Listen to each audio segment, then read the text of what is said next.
Thanks, but no thanks. ChatGPT. Hasan Piker is campaign poison. Placing yourself on the wrong side of a 90-10 issue is only going to make you look bad. It's going to be good for me. It's going to be good for the candidates that I work with. Turns out it was true. Abdul El Sayed at 27%. Oliver Larkin. Malak Heroes, everybody. Nice to meet you, Hasan. Welcome to the broadcast. Thank you for having me. Oh my God. What's going on, man? What's up, dude? Good to see you again. And I really enjoyed that, yeah. How you been? He's trying to get put out. Wow.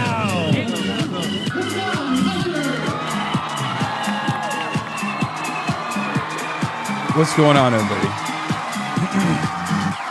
I hope everyone's having a fantastic evening, afternoon, pre-noon, no matter where you are in the world. I'm Hasan Piker, and this Thoughts and broadcast coming to you live from a sunny and beautiful day here in the heart of the American Communist Movement, ladies and gentlemen. Coming to you live with the tie that I purchased from the Commie Corridor yesterday. This is now officially the lucky tie. We're live on stolen Lenape land in New York City, New York, folks. It's Wednesday, June 24th, 2026, 11:21 a.m. Pacific time. But we might as well be working off of Eastern Standard at this point, since I find myself around these parts quite a bit. I find myself constantly in New York City, concrete jungle where dreams are made of. There's nothing you can't do. Now you're in New York. It's hot socialist summer, ladies and gentlemen. And let me tell you, it's an honor to be a part of it all. I'm at a loss for words. Anyway, I'm a chud-ass loser. You already know. I didn't do shit last night after I was done with the broadcast. Everybody was like, we got to go. We got to go to after parties. We got to go to another party. You know what I did? Got my ass back to my hotel room, passed the fuck out. Well, I was just mostly tweeting. I'm such a goddamn loser, dude. Okay? I spent last night and a big chunk of the victory parade doing what must be done, letting my haters know that they ain't shit, okay? Letting my fucking haters know that they can suck me from the back, that they ain't shit, they're worthless, their words don't matter. That's how I celebrated. I just tweeted up a storm because I couldn't go to bed. I went to bed, but I couldn't go to sleep because I was so wired off of everything that I just explained.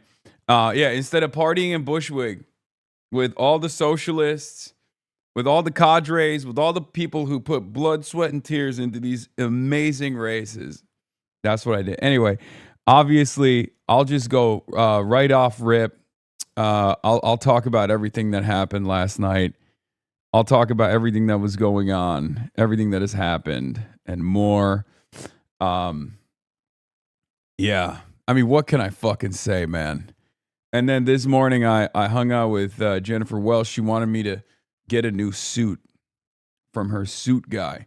And we went all the way uptown, and I didn't fit in the suit. I did some interviews, and I worked out, and now I'm here. Okay?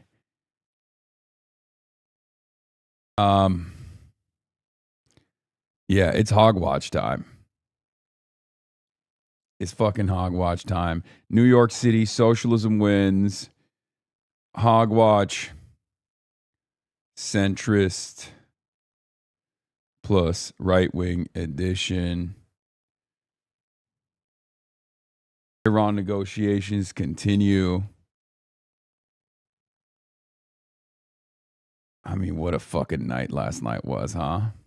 I'm glad that you guys were a part of it. And honestly, obviously, there's a lot of you that are in here that are literally in New York DSA. Like many of you are, watching, and you went out and you door knocked. But an even greater number of you don't live in New York City, but your impact was felt in New York City. And I'm really proud of this community. Holy shit. Really proud of you guys. All right, give me a fucking blast off meme. Come on. Let's do it. Give me a blast off meme. Let me blast off real quick.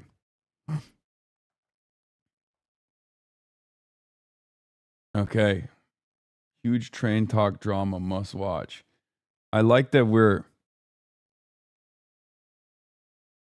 Do you see your boy JC Polanco?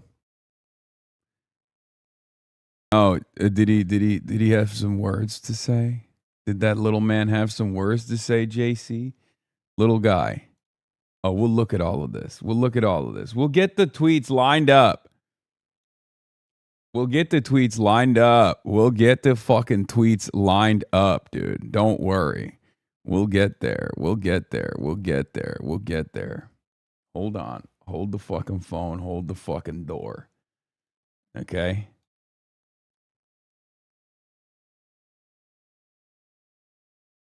We're going to do a very special episode of Hogwatch today. My voice is a little coarse, and I apologize.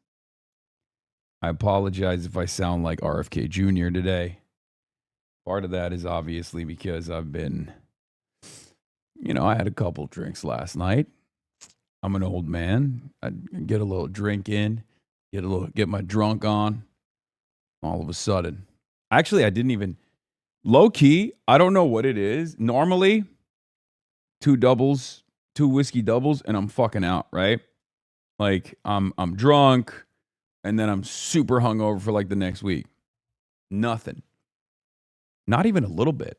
And I haven't drank in a very long time. So it was actually kind of surprising. Because when I don't, double scotch, light on the rocks. But usually, if I drink for the first time in a long time,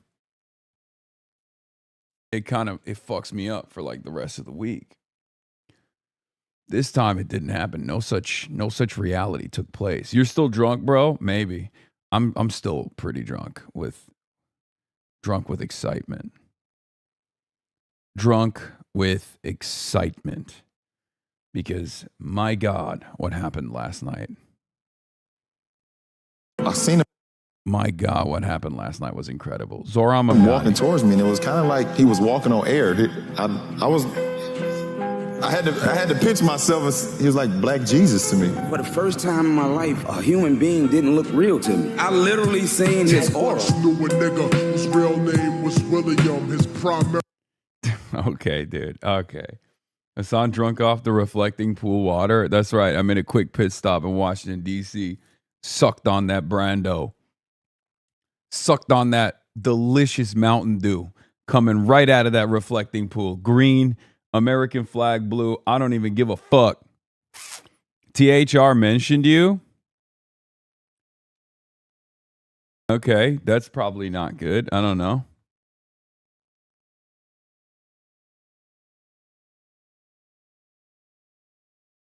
Okay, maybe it's positive. I don't know. We'll see. It drops like he was badgering Espaillat while you were talking to voters yesterday is funny. No. That's my goat. Okay, he's not a drop site kid. Let's just not reveal his identity. But that's definitely that's one of the bravest and strongest warriors that we have at our disposal. Okay, that is the bird dog.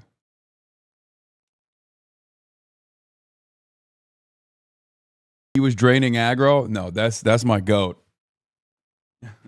Remember when he came up, he's like, I know you like the numbers. I got you some numbers. Radical Espaillat supporter. We'll cover all of that. Hold on. Let me fucking blast off real quick and get my bearings straight. Look, listen. Brace cost me a fan almost. Bro, yesterday was a fucking movie, dude. Yesterday was a movie. It's kind of wild because we have a lot of older viewers nowadays who just straight up go, oh, you're doing IRL? Fuck you, kill yourself. I'm a 9-to-5er. I need to get access to, international news immediately. If you're not Al Jazeera for me, if you're doing anything that's not Al Jazeera, then I will never watch you again. And they just tune out. And they missed so much. They missed so much incredible shit that happened. It was It was cinema. It was cinema through and through.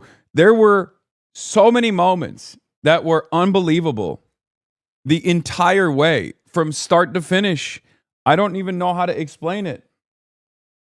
Motherfuckers missed out on a socialist journey.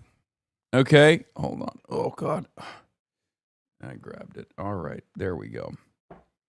Mero's son asking Brace if he's gay.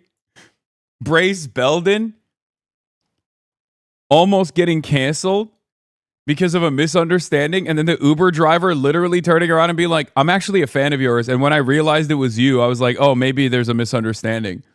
What a fucking journey. He almost cost me a fan. I don't got a lot of those.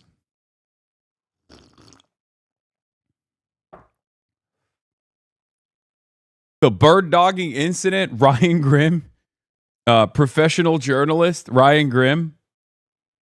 The last hour was unbearable with the sound issue. Was there a lot of sound issues?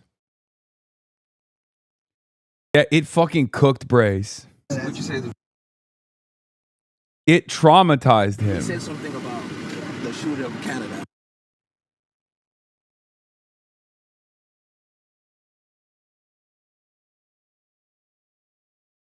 I'm the chair of DSA's Rural Organization Subcommittee. I sent you your team a message about a rural canvas. All right, we'll get there. Yes, your TVU's going to shit. Yeah, random Netflix actor on the street, and we kidnapped him, and we forced him to go to the polls to vote for Claire. We converted an Adriana Espaillat voter, a likely Adriana, or not Adriana Espaillat. What am I saying? Reynoso. A Reynoso voter, and then we converted him. I mean, we purchased ties. What a fucking journey. What a goddamn journey it was. It was incredible.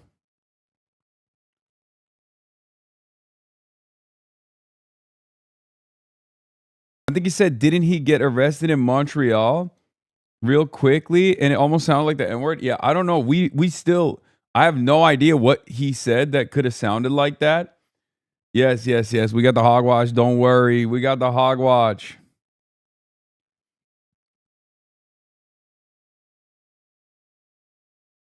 But generational stream, generational movement, moving generations, intergenerational movement. And honestly, it was spectacular. Wall to wall, man. I am the most fortunate guy on the planet. I know I eat a lot of shit on a daily basis, and I know you guys are aware of it. But honestly, nights like last night is what makes it all worth it. Okay? That's it. That's what this is about. That's what this shit's about. That's what this has been about. Okay? I mean, what a night. Couldn't have gone better. I mean, I guess Conrad, that's it.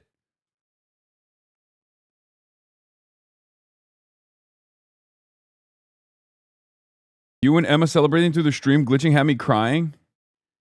Soup pull-ups in the park, losing your backpack, aggressive protesters doing the most. It was cinema. Yeah. We did it all. Blonde twink. Hey, put some respect on it. That's the bird dog. Okay? Why are your pol-sci workers yelling about Muslims in America, yelling about Haitians? It is true. This is the type of thing you create. Do you realize how harmful that is? This is what you do. That's And how you it do feels it. very inappropriate to me to create more division, Congressman. Go to your candidate and campaign. Let the voters speak. The voters should not have to deal with racism while they're trying to vote. The voters shouldn't be berated for their identity. Bird dog. Bird dogging. You storm into the office. Listen, for all intents and purposes, I have no idea who this wonderful, young, very brilliant Harlem voter is. Don't know who this guy is. Probably from the district. And clearly very perturbed about the events that had unfolded. As you can tell, I'm not on camera. Even though you might think this is the Hasanabi broadcast, I'm not on camera. What was I doing at the time? Giving pamphlets. Giving away pamphlets, having wonderful conversations with the voters in this district, hoping to turn them into voters, non-voters into voters, and voters into Daria Valdez voters. I was not, I wasn't doing anything. I was not, wasn't he in New Jersey with you? I don't know what you're talking about. I don't know what you're talking about at all, sir. Political mentioned you in the last paragraph. Nice. Loki, he cooked on that one part. Yeah. I hold on. We're gonna get to it. Okay.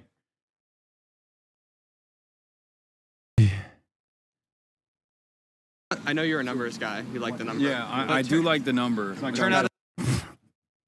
I don't know. That could be a reference to anything.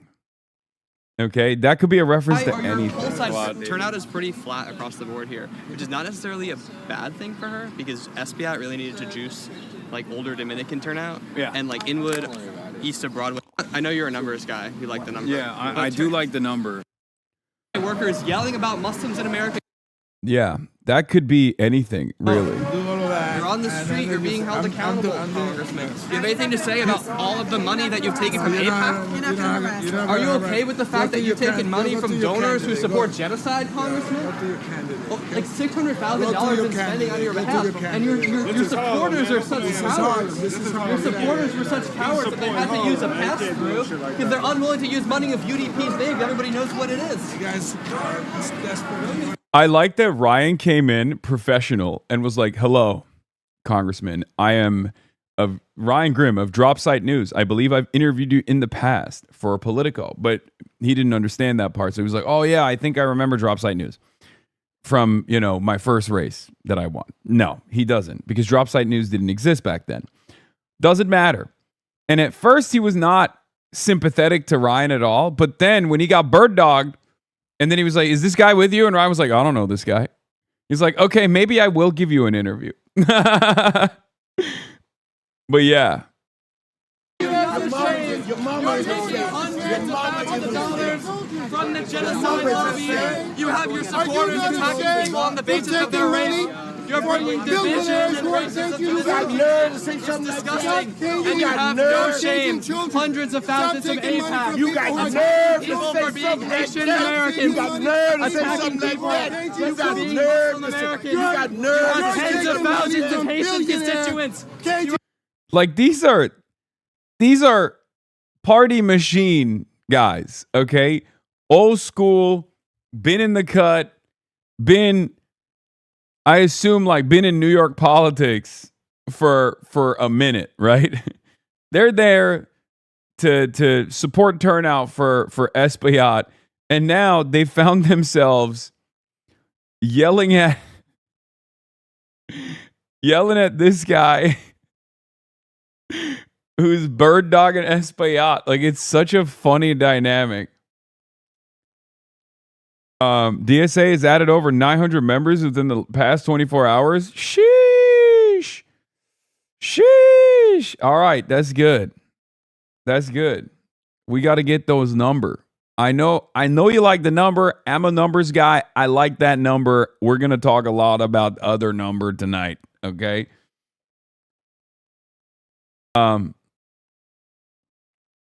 Anyway, so then this guy, Iran, if you're listening, this Espiat guy turns around and goes, You can stop the genocide, bomb Israel.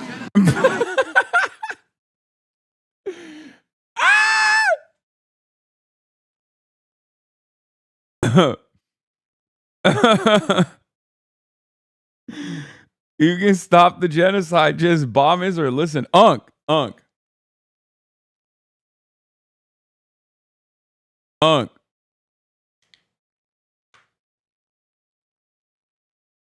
You were dabbing up one of the bodyguards, my dude? I don't think I was, but even if I was, I don't know. Maybe they were chill. I bought a ticket to the Fear End live in Portland. I'm excited. Hell yeah. You can stop the genocide, bomb Israel. Yeah. Thank God this was at the last hour, because judging by the interactions I have with the constituents in this district that Daria Valdez will now be representing, I'm going to tell you something, okay? Some of this stuff wasn't on camera, so you didn't see it. I was talking to aunties that were unbelievably radical, that were looking at me like I ain't shit. I was out there trying to prove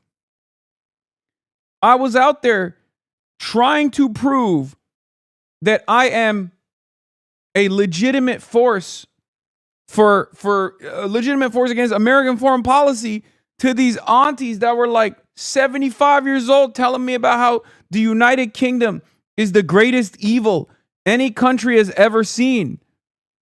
Okay? No, I'm not even joking. There were aunties that were just like straight up, Israel's bombing hospitals. No one's saying anything about it. I'm like, no, I am saying something about it.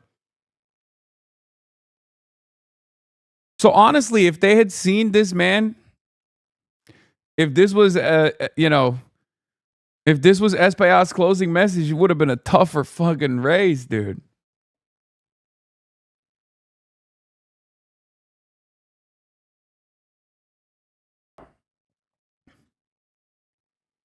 How much dubs is that for New York again? I've lost count. Just join us already? Maybe. The thing that has happened is a lot of people are always like, oh, when are you running? I'm like, never. And now the other chant is, when are you moving to New York? And my services needed all around the country, not just New York. Even though I love New York. My God, I love New York. Anyway. Fuck. What street is your penthouse going to be on? Billionaires Row. Duh. You kidding me? Obviously. To be honest, how/why are you not an actual DSA member at this point? It's a secret, but I won't tell you. Because, guys, I am an independent media figure. Okay? So when people ask me questions about whether or not, like an interview that I did earlier today, whether or not I coordinate with the Democratic Socialists of America, I tell them I'm not. I'm a sympathizer. I like what they have to say. As an independent content creator, I very much enjoy what these guys, these young whippersnappers are about. I don't really know them that well. I'm not even a member. I'm not. And then, this is it's just, I randomly found this thing. Well, you should definitely join the DSA, 100%. In any case, I'm just an enjoyer of socialism. Not even an enjoyer. I'm just an admirer from afar.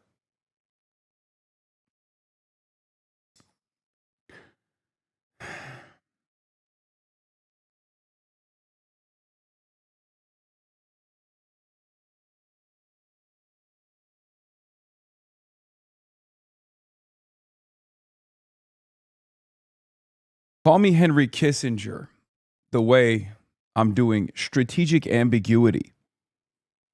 But in any case,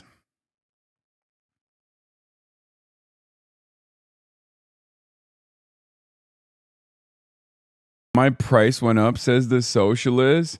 Oh, but I thought everything was free with these guys. Yeah, it's called, it's free. You just, also, it was a fucking joke. I was drunk, okay? I'm obviously not only working with Democratic Socialists, okay? Calm down, everybody. I was a little drunk last night, okay? Maybe I got a little heated. Maybe I was in my feelings a little bit, okay? Plot thickens with the unk. No. The voter here supporting Espaillat turns out to be Larry Seabrook, former state rep and city councilor who went to prison for fraud. He's ironically able to vote because of legislation in Albany that restored felon voter rights, a law championed by Mamdani. He's the one who said, if you want to stop the genocide, bomb Israel, which I think I missed when he said it. Ain't no fucking way. Oh, how the turntables, bro. Ain't no fucking way how the turntables. Oh my God. Yeah, see, Zohran is championing too many good causes that might backfire on the movement. Okay? Goddamn.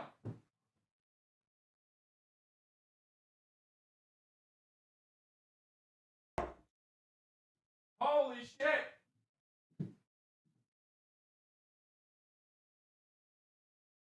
Ay, ay, ay.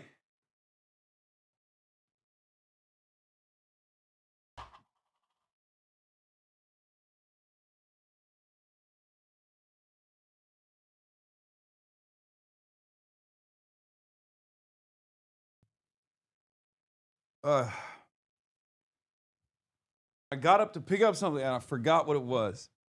Anyway, it's fine, probably.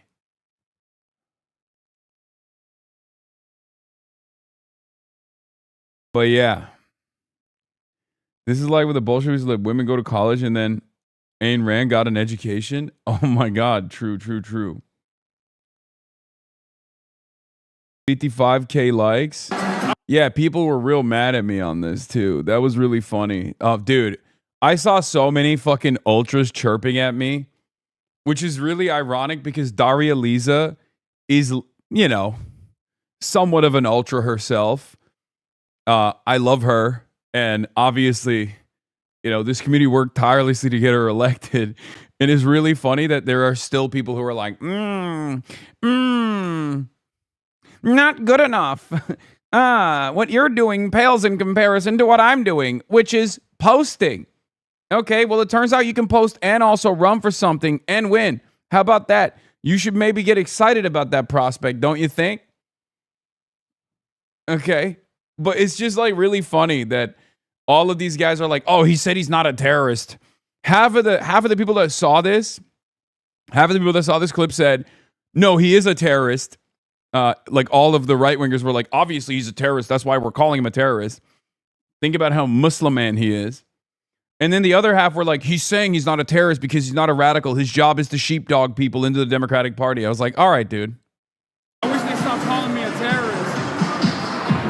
That's what I wish. I wish they stopped calling me a radical. None of these people are radical. They just want health care. They want to end American militarism. They want to spend money on roads, on infrastructure, on schooling, on health care rather than bombs. I was trying to drive home the point that, like, what these ideas are, they're considered radical by a lot of out-of-touch people, but the reality is, it's what the people are demanding. And people misunderstood the point that I was making. Where they were like, oh, he's saying he's not a radical. Well, we're all radicals. Like, fuck you. I'm like, all right, dude. Just, yeah, you're the real radical. You're posting a lot, man. I know. You know, keep posting into oblivion. I promise one day. Their cope is so funny because they're like, well, it's better. Not doing anything and just posting on Twitter is actually better than rehabbing the image of the liberal Zionist genocidal Democrat Party. It's like, all right, dude. All right, dude. Sure. Overseas, because it seems like for far too long, that's what our focus has been. And not the focus of the American people, but the focus of the American government has been in that direction. We have to put an end to our endless militarism. That was for Politico. That wasn't for Shutterstock. And we have to focus on ourselves, and we have to heal this nation and repair it. Nice to meet you. What's up?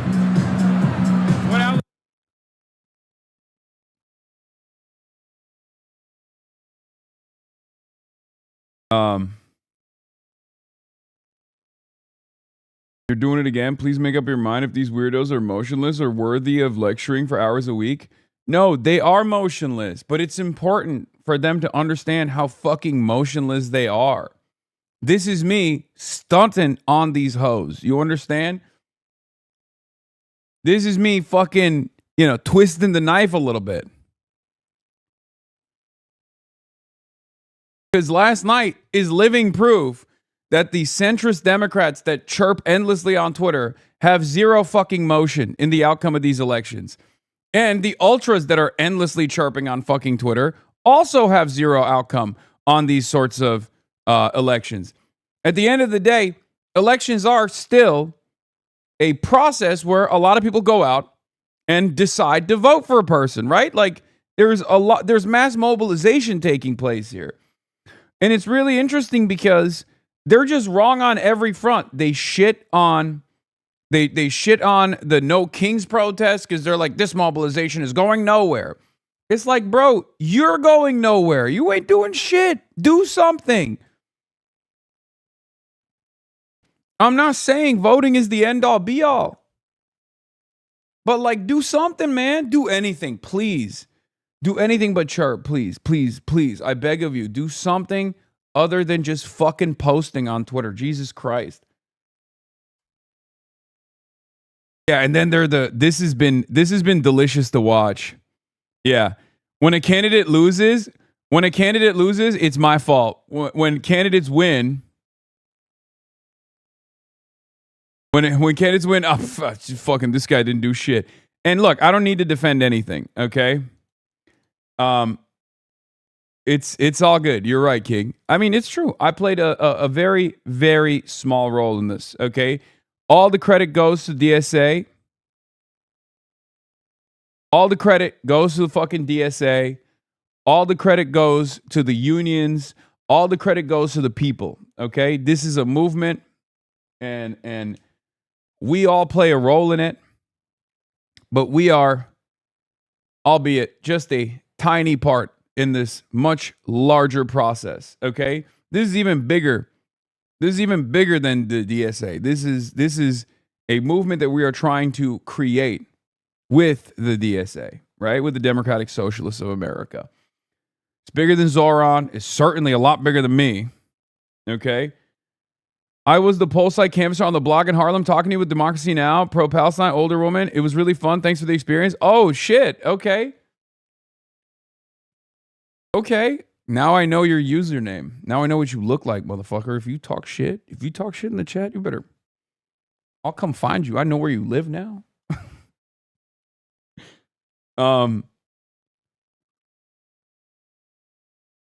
But yeah, all jokes aside, he was there for that. That was awesome. That lady was like yelling at us for not being radical enough.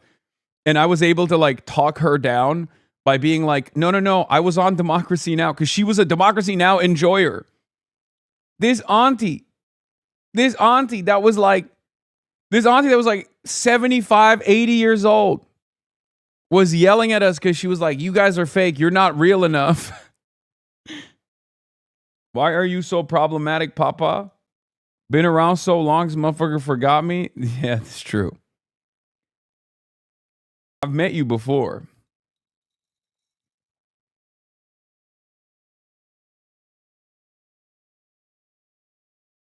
She said, I love Democracy Now! It's the only channel I watch.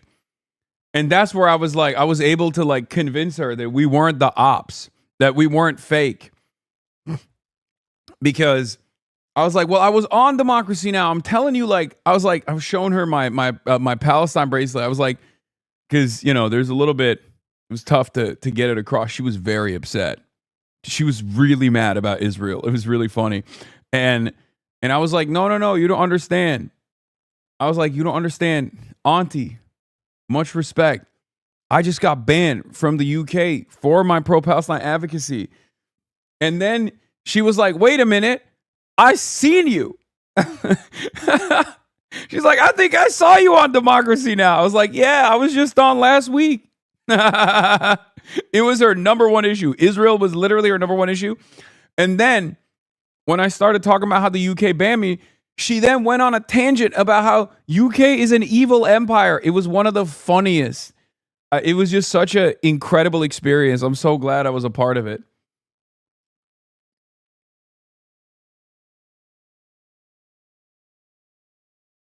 You do look like a Fed, though. Listen, we're changing that. We're changing that dynamic. All right, anyway. But yeah, dude, you got to remember, this is how it started, dude. It's crazy. It's crazy. I mean, obviously, it's a lot more legwork than just this, but, you know, I met most of these guys for the first time in a shared workspace, right? Back when I still was rocking my big pants shit. I've moved on from that, as you guys have noticed. That was so, 4 months ago. That was February, right? That was February. What is this? She's not only this clip. Oh my God. I don't even care about this one, dude. I got better balder ops, okay? But yeah. What else was I gonna say?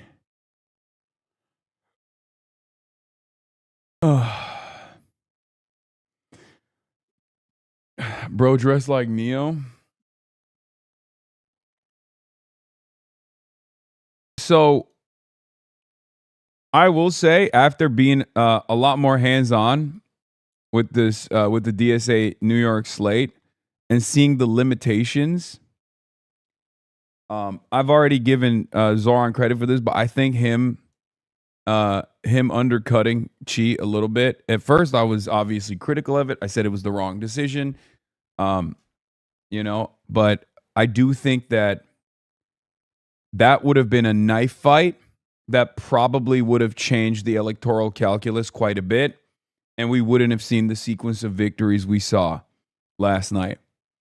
Because I think you guys don't understand like how much Hakeem could have activated, how much more he could have activated all around the city. Okay? So I think limiting the targets and having like Daria Valdez be the long shot, you know what I mean? Because like Claire was the likely W there. But Daria Valdez, and these have down ballot consequences as well, right? Because like DSA is not just running members for Congress. DSA was also running members for state assembly, state senators. And this is very important because these are reliable allies that can create a caucus within the local and state structure that will help advance Zohran's agenda, right? And it's not Zohran's agenda, but the Democratic Socialist agenda, right? Because there are a lot of party politics at play. Zohran also basically showcasing his muscle here as a winner inside of the city with these calculated wins also gives him a lot more leeway with the rest of the city, with the rest of the local government. And I think this was, I mean, look, the Daria Valdez race was close, and I think it could have turned out differently if we had disrupted more forces in the city. It's like Conrad got cooked split ticket because of the Dem machine politics, exactly, and he'll run again for sure, and he'll win next time. I mean, that's what happened with Ian Huntley too, so that will for sure. That will for sure happen. But there were a lot of moving parts, a lot of inside baseball, cross endorsements, things of that nature that I, obviously gave you analysis on the AOC Zohran cross endorsements and things like that. But ultimately, it worked out. You know what I mean? And when you look at the numbers at the end, it shows, when you look at the numbers in the end, it obviously shows that like, any more spread with the limited canvas operations and limited phone banking operations, and it might not have worked out. I mean, speaking of last second buzzer beater. You in this community, you who don't actually live in New York, played a significant role in this election. Okay? Because the greatest upset of the night was obviously Daria Valdez. They're calling it the Joe Crowley AOC 2.0, right? Daria Valdez comes in as an organizer who does not have a lot of experience in the world of politics as an elected, right? She's green, and unseats the head of the Congressional Hispanic Caucus, Adriana Espaillat, who had his own machine in New York City, right? His own turnout machine in New York City. That was a long shot race. And that race, initially, if it was a sleepy race that a lot of people were not paying attention to, had a higher likelihood for Daria Valdez to win. But once it became a nationalized race and it became a race where there was a lot of outside expenditure coming in, a lot of AIPAC money coming in the last hour, in like the last month or so, somewhat timed around the stream that we did together, and then obviously the Zohran endorsement that came right after, which is far more consequential, obviously, in nationalizing a campaign. And then the attack ads like started coming in nonstop, and I was worried. I was sweating, and it was an unbelievably close race. But in the last hour,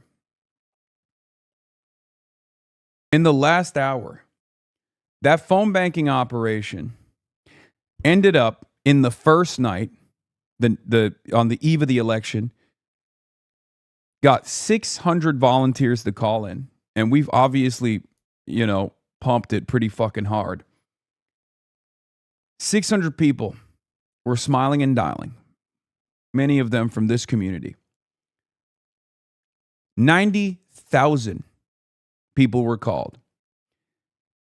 Every single person in the district that had voted Democrat in the last 6 years was called. And there were more than 2,000 likely Daria Valdez voters identified in that process, which is unbelievably close to her margin of victory. Okay? So let's be real. It was yet another clear-cut example that you can play a role even if you're not directly in this district. Okay? And hopefully we're going to do that for Maylot Quiros in Denver, Colorado again. June 30th. Her election is coming up in 6 days against another incumbent, Diana DeGette. Okay? I was running those phone banks. This chat came through in a huge, huge way. New records for calls for positive IDs across the board. Over both days, we called over 200,000 people. Yeah.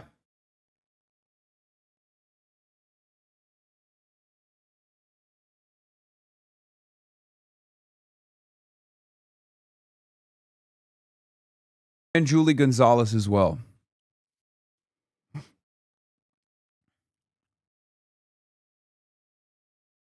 Was only 2% of your viewers activated. Imagine what we could do with 10%. I agree. But these things build confidence. These things build confidence in people, the confidence to be able to do it again. Because now that you guys have a little bit more experience, right? Now that you have a little bit more experience doing these kinds of phone banking operations, you could do it with ease next time around. Now you know it works. Now you know you played a role in making history happen. Okay?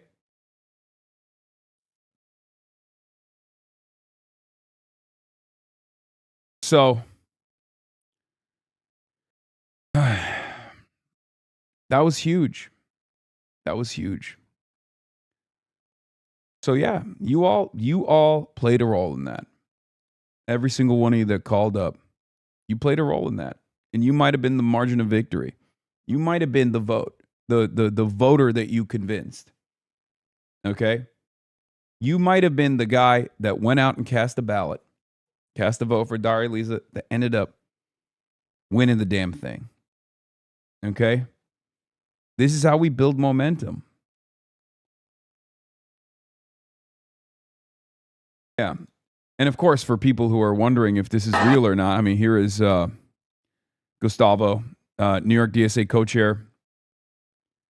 Gustavo informing me the night of.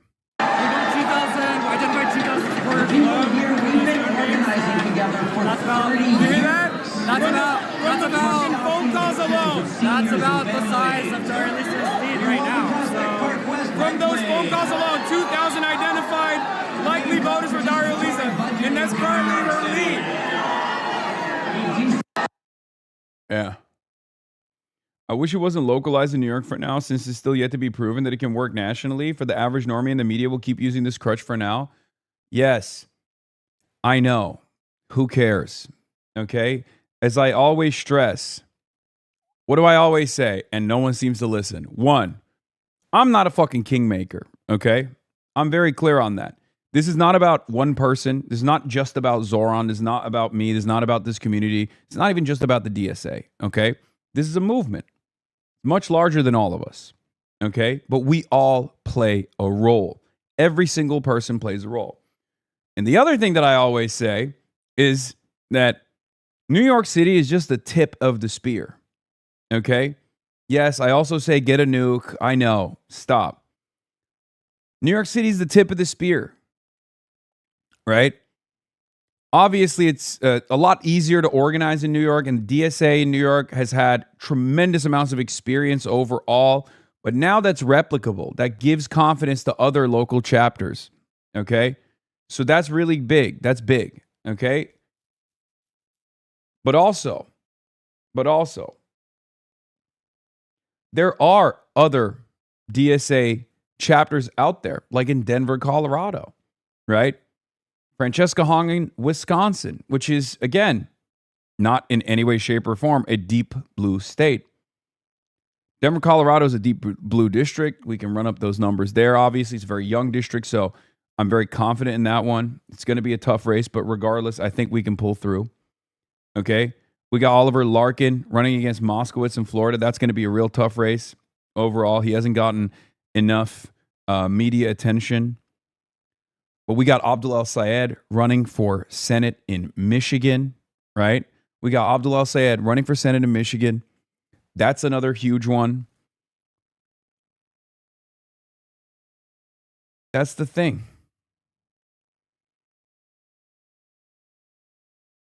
That's the thing that you have to remember. This is replicable elsewhere. Because guess what? As I always stress the importance. What, you think people in red states don't need housing? You think people in red states don't want healthcare, don't need healthcare? Of course they do. They want a better future for their children.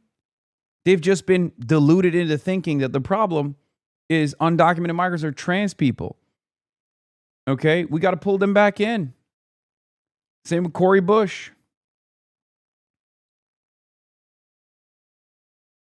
You think people don't want a solution to the cost of living crisis?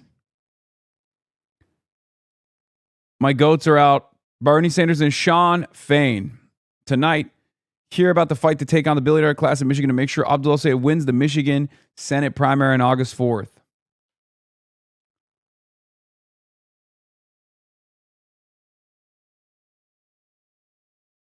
Some of that good stuff that happened in New York City rubbed off on Sioux Falls. SD mayoral runoffs currently tied with a difference of 2 votes now.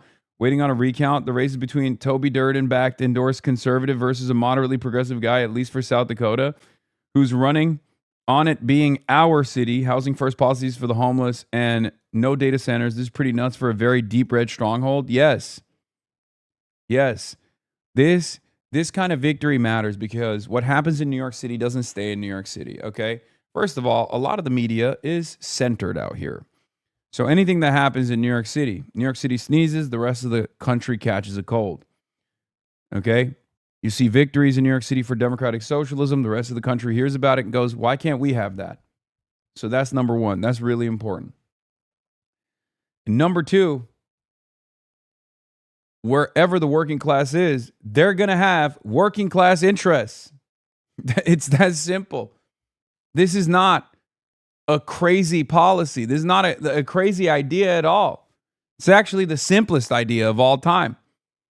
Just run on fucking policies that center the needs of the working class and you will win. And in order to show that you're earnest, that you will fight for their interests rather than the interests of corporations or foreign lobbies, yeah, you have to take the pledge. You have to say, nope, this Israel stuff's out of control. We're done. We're done. Arms embargo. We're done sending dimes, not billions, not even a dime to Israel, right?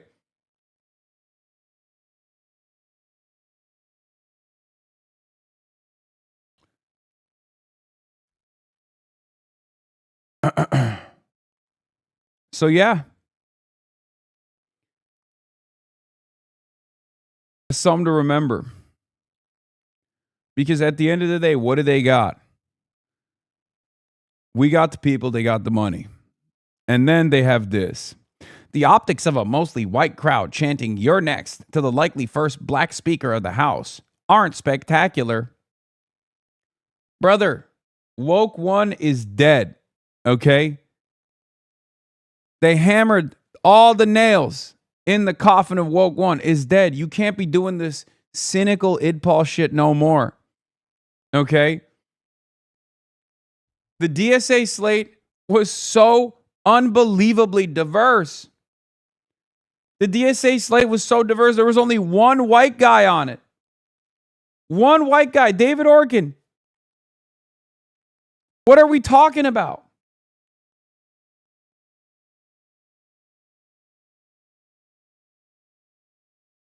Yeah, Left on Red New York City says DSA ran one white guy against a woman of color in a 70% non-white district. Turns out people care about your substance politics more than your skin color. Identity politics found dead in a ditch. I mean, it's true. David is the only white guy on that slate. We obviously joked about it when I was doing the slate rally. Okay?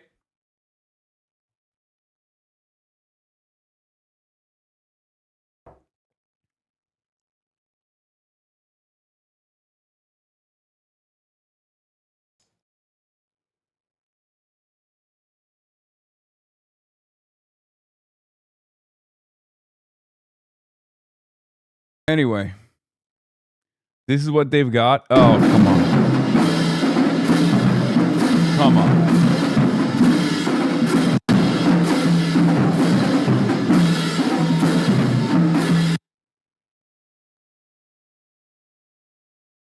Hey, Hasan, I'm the News 12 background photog. You borrowed the TV battery from last night. Sorry, my reporter came back and stole it back from you. He has weird beef against all new media people. That's so funny. Hey, dude, you were the GOAT last night. It's fine. For as long as we had the juice, it was great. But what's weird about it is I saw him also running around with a fucking Claire Valdez button on. So he was obviously with the shit. So I don't know why he did that. He literally it felt like he got mad. Because I literally was like, listen, News 12, I'll give you any interview you want. You know, name the time and place. I'm ready for you. Because our battery died. Last night we couldn't go to Daria Lisa's party because our batteries died. And we could not charge those batteries no matter what. We were literally so desperate. We were trying to like suck up any juice we could from like wall mounts and whatnot. So then I was like, why don't we just go up to these guys? Why don't we go up to local media, see if they have any TVU backpacks? Because the battery is so unique, right? And this guy, News 12 Photog, was there, and I was like, yo, do you have an extra battery? Can I grab it? Because like you guys are probably mounted to the wall anyway. And he was like, yeah. He had no idea who you guys were. We have a few Hasanabi heads over at News 12. Hell yeah. And he saved it. He gave us like another additional hour of power, basically. Because he gave us his extra battery. And then the guy found us. Yeah, V-mount batteries are a bitch to recharge on the fly. I know. But basically, that gave us like a little bit more, right? And I straight up told the journalist, like the guy in front of the camera, I was like, listen, thank you so much for helping us out. Like, this is a huge, huge help. And, you know, I'll do anything you guys want. If you want an interview, I'll give you an interview, whatever. And And he literally chased me down later, like 30 minutes later. He chased me down 30 minutes later and was like, no, give me the battery back. We need it. And I was like, okay, sure.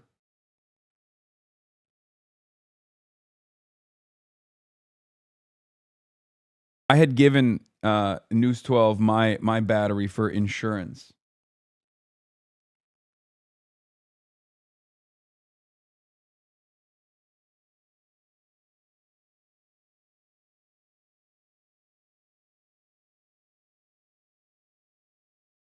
I'm still a little weirdly in shock by how well last night went. Yeah. Me too, buddy. Me too. Anyway, so they got this. Let's see centrist molding. She's not only winning, she's fucking crushing it. Right on what it's been, 86%. Mamdani fucked us! Much smaller area to begin with. Like, what do you mean us, bro? Why? Like, why have you chosen this hill? Like, why have you decided you're this guy? What allegiance do you have to centrist neoliberal Democrats?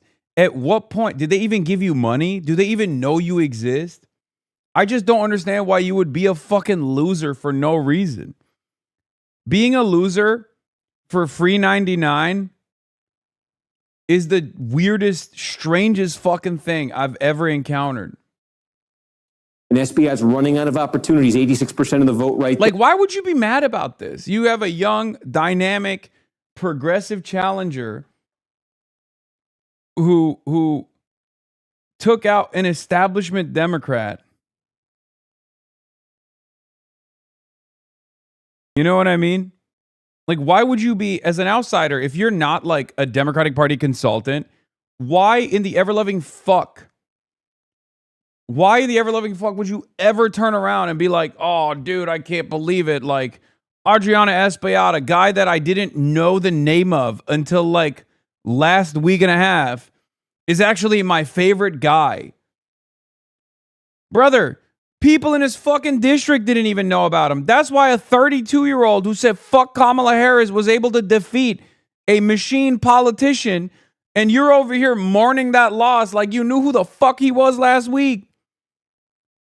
His own fucking constituents don't know him. It doesn't even make sense. Like, what is this weird ass fucking bullshit? What do you want? Team better things are not possible? I just don't understand it. It's so strange to me to be like this.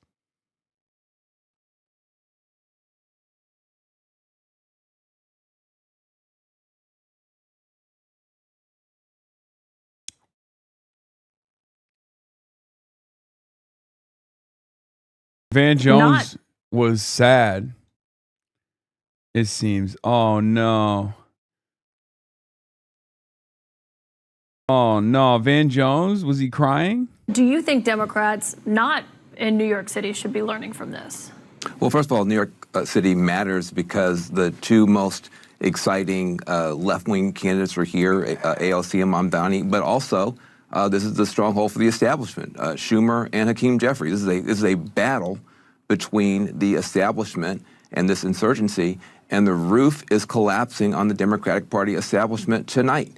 If Mamdani gets a hat trick, 3 out of 3, this is a new era for the Democratic Party, and you can't write off New York City because this is the place where both, it's the power center for the establishment and the insurgency, and they're going head-to-head tonight.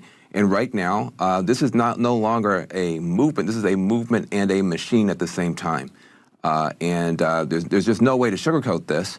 If Mamdani pulls off a hat trick, it is a new era in Democratic Party politics. Well, and if you're a moderate Democrat who's on the election, who's on the ballot this November, Van, I mean, they're all going to get asked about the positions that we're hearing from these other fellow Democrats. Well, look, I think, from our frontline Democrats will be able to make their case for themselves. I think they'll be able to do okay. We got a lot of national security Democrats in other parts of the country, but this is a big deal tonight.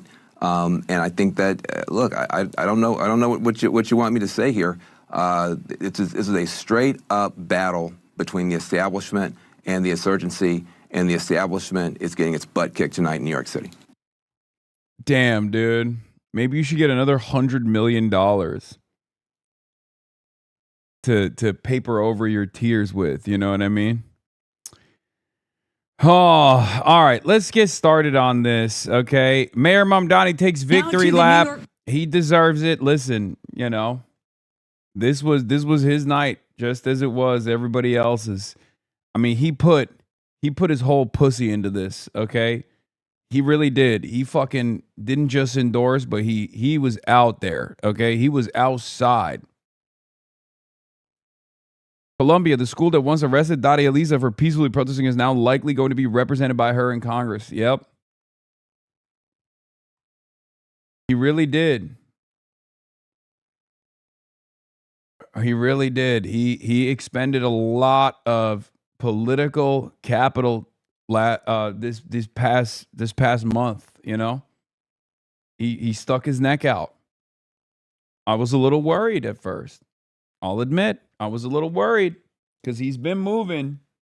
He was moving a little crazy sometimes. You know what I mean? He was moving a little careful. He is not a secret that he's very careful about the way he is perceived, the way he's portrayed.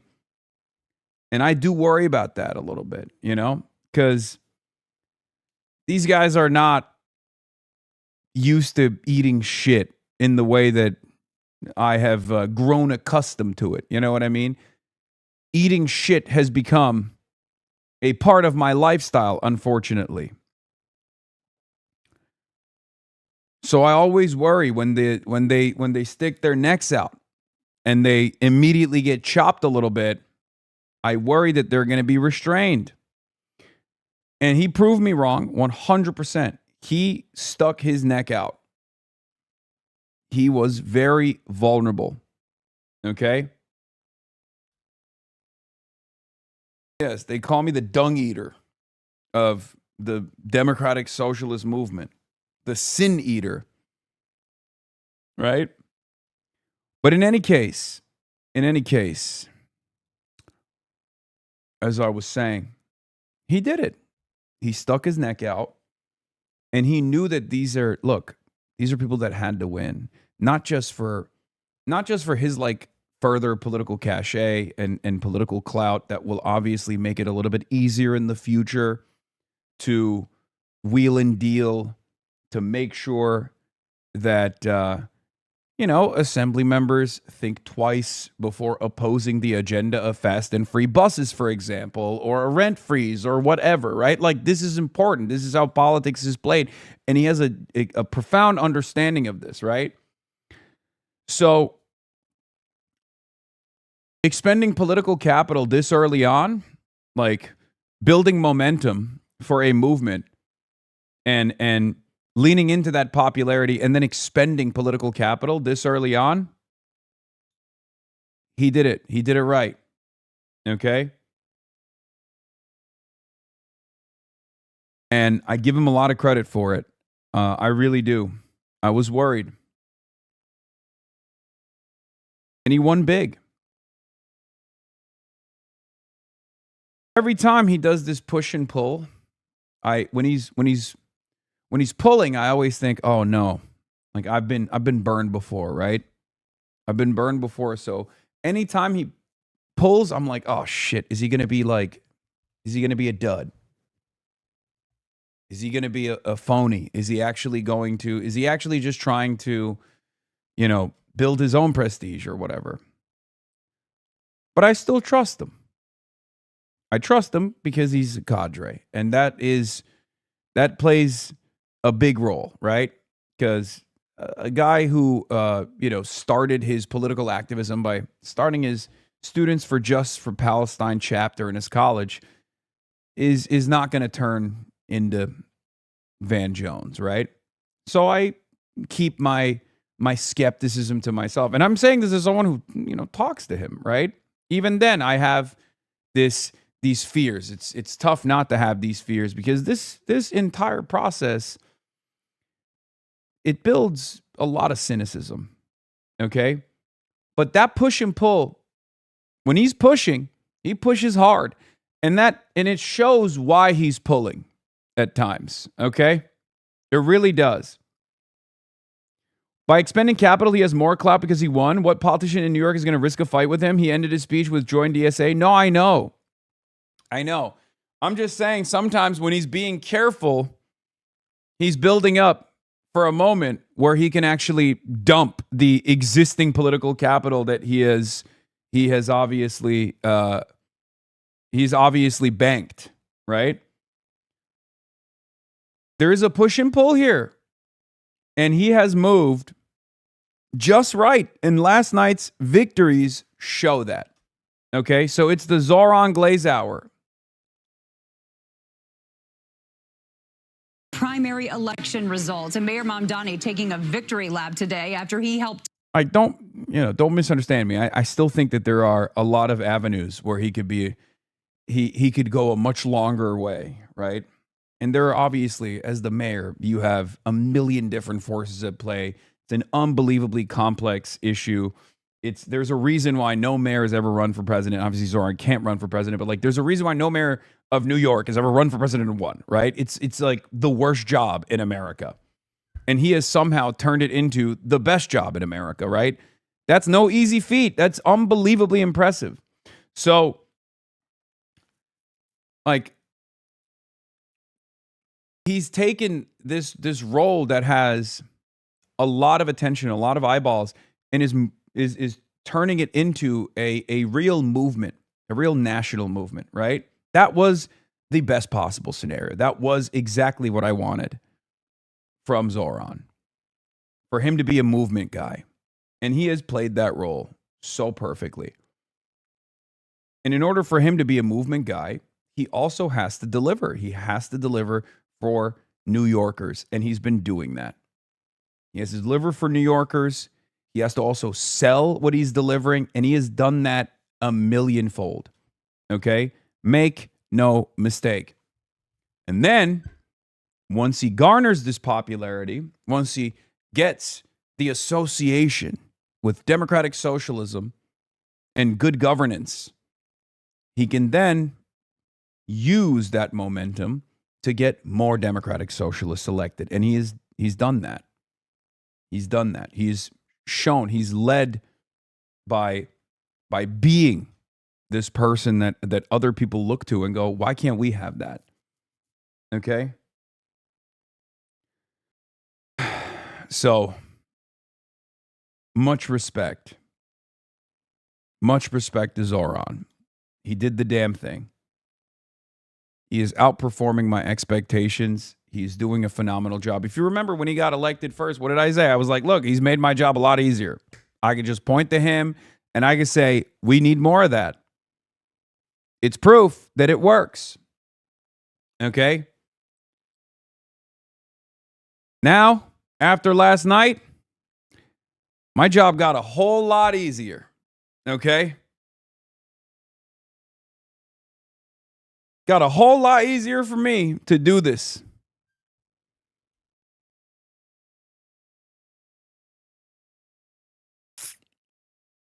So, yeah. Anyway, let's see. Toppled 2 sitting congressmen and elect a little-known Brooklyn Assemblywoman to replace retiring Congresswoman Nydia Velázquez. Political reporter Marcia Kramer is here now. Little known any longer. Marcia. Well, Just, Mayor Mamdani is determined to use his election victories in congressional and state races to change politics in America. But it set up an equal and opposite reaction among Republicans who see this as an opportunity to gain support from moderate Democrats. I see these results as a reflection of are the fact that New Yorkers are hungry for a new kind of politics. Political pundits call Mayor Mamdani the kingmaker, praising his ability to defeat 2 sitting congressmen, Dan Goldman and Adriano Espaillat, and to pole vault a little-known Brooklyn Assemblywoman into the seat held by retiring Congresswoman Nydia Velázquez. All 3 candidates won by stressing their anti-Israel, pro-Palestinian views, which happened to jibe with those held by Mayor Mamdani. In his victory lap, the mayor talked about the pro-Palestinian views of Daria Avila Chevalier, who beat Espaillat. She speaks about babies, not bombs.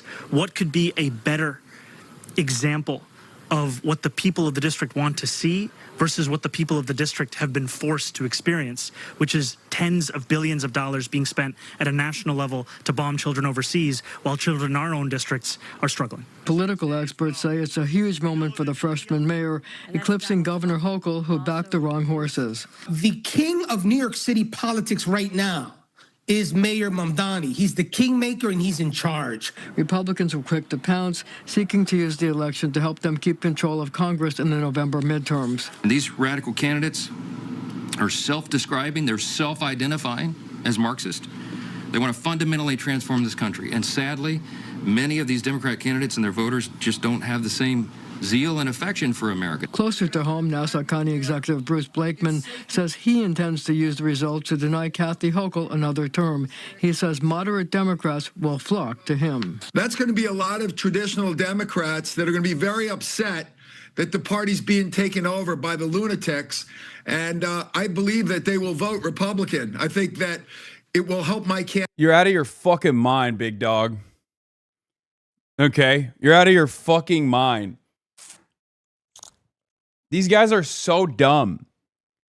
Like, they're living in a fucking bubble. No, man, this type of politics is popular. They don't see it the same way that you do because they're not a fucking calcified demon, okay?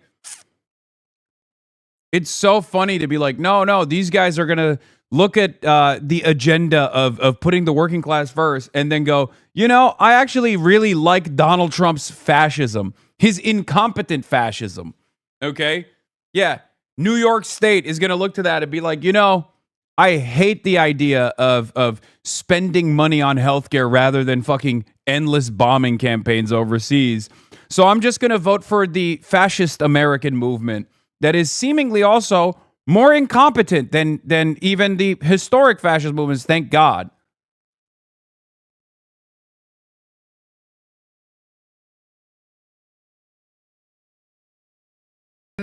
Because I have tried to show the sharp distinctions between the policies of Mamdani and Hochul and those of traditional Democrats. Now, it is. This is also a pivot to the center for Republicans. You notice that? Is bad behavior the really only way to get your attention? No.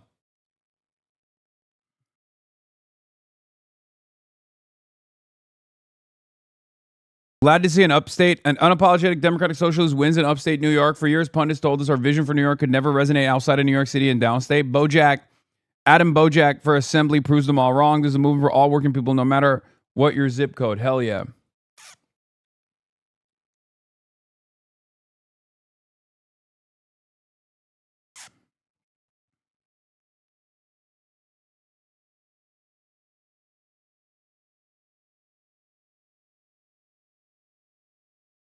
It's too early to tell whether the mayor succeeded because the candidates he supported ran in districts where he did well in the mayor's race, or is it part of a widespread voter dissatisfaction with politics as usual? But this is also a warning to long-serving Democrats like Senator Chuck Schumer. Dude, I think a Democrat winning a primary in New York or California against machine politicians, including a literal head of a caucus, the Congressional Hispanic Caucus, is far more difficult than a lesser served neighborhood where a DSA candidate can just like take advantage of the fact that there's not a lot of national attention on a particular race and just eke out a victory that way. Okay?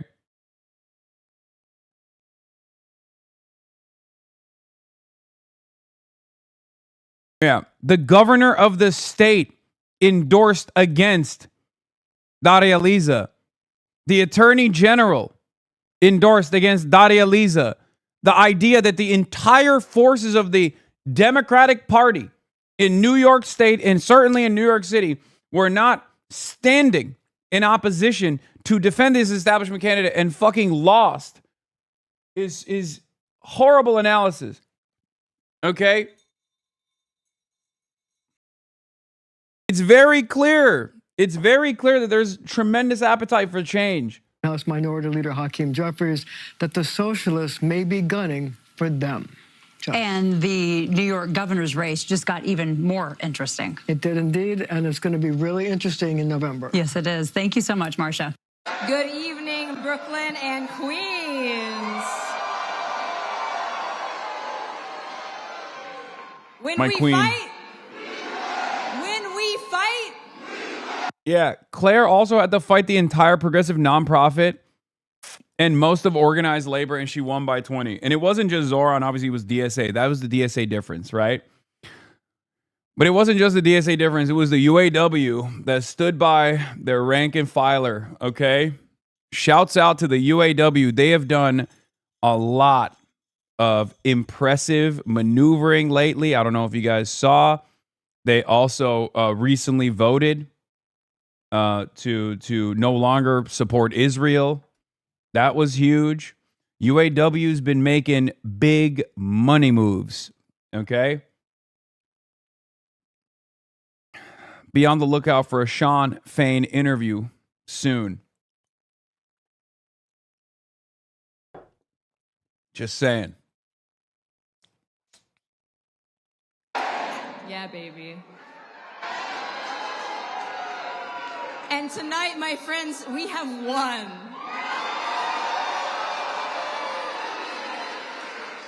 My name is Claire Valdez, and I am proud to say that I will be your next Congress member.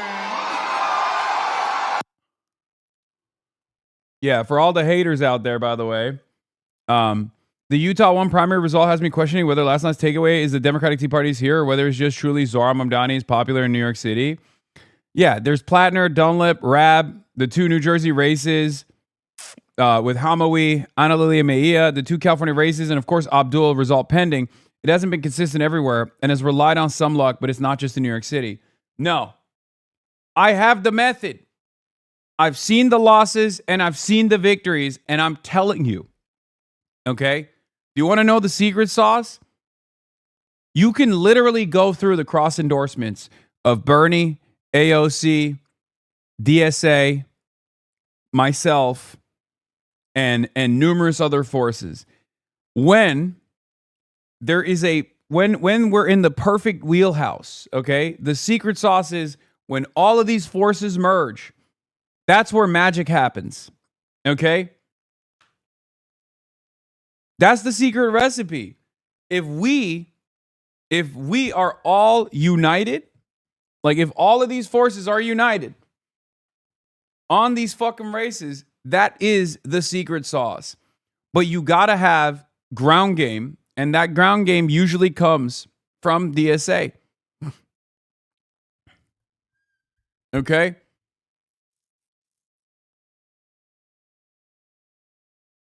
This one was a split progressive vote. That played a big role, right?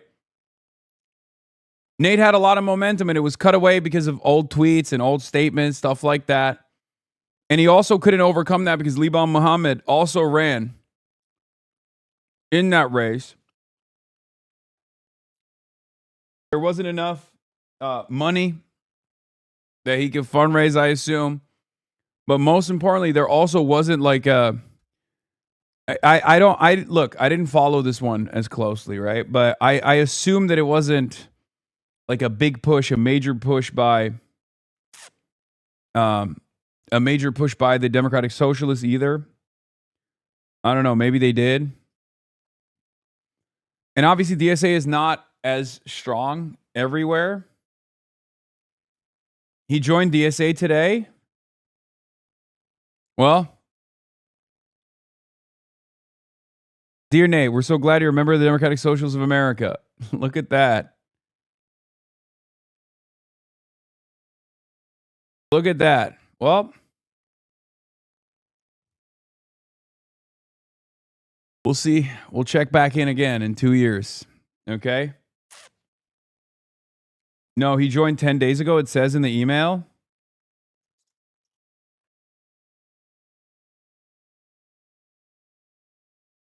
When are you joining the DSA? I don't know what you're talking about.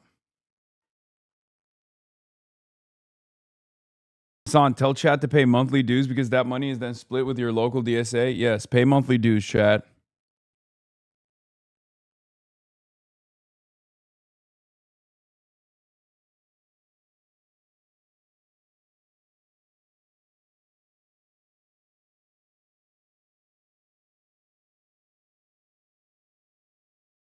DSA SLC also ran a candidate in state senate in Utah, was locally and nationally endorsed, so we didn't have bandwidth for Nate's race. Yeah, no, I know. Ironically enough, the DSA Salt Lake City candidate was replacing Nate's emptied seat, right? And Nate endorsed them too.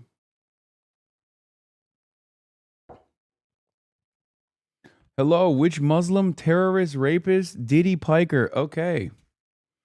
Okay, chatter. We're definitely going to get you that much needed health care. All right.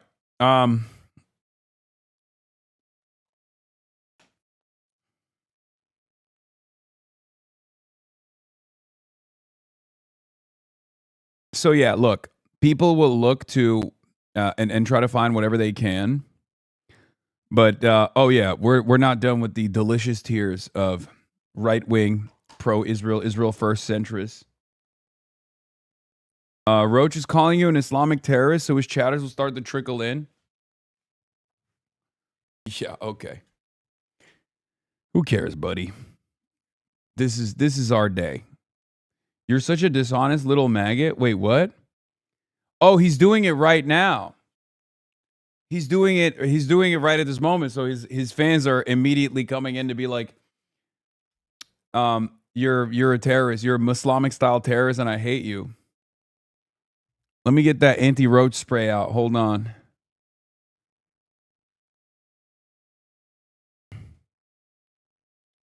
Hold on. I got best roach sprays for apartment kitchens.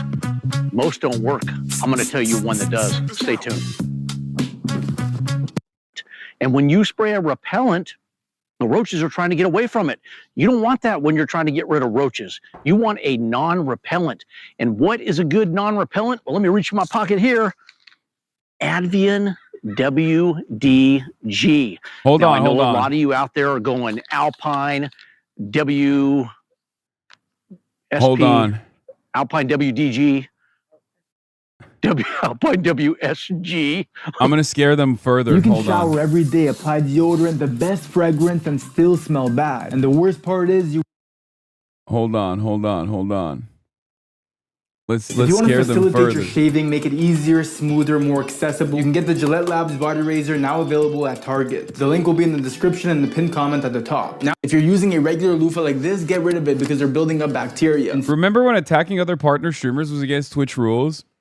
Yeah, I do remember that. Remember when Twitch also had a terms of service if like one major content creator on the platform was just straight up calling another major content creator on the platform, a Muslim content creator, a fucking Islamic style terrorist?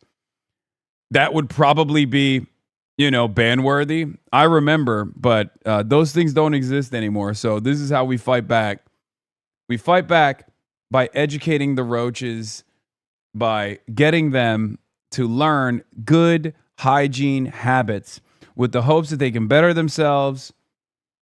This is a life-changing moment for these guys. Instead, okay? get yourself a silicone scrubber. They don't collect bacteria and they last forever. They also properly exfoliate your skin to get rid of all the dead skin and bacteria. So that is what is known as a shower for all the Asmongold fans. That's if you do that, you will be a more likable person. You should try it.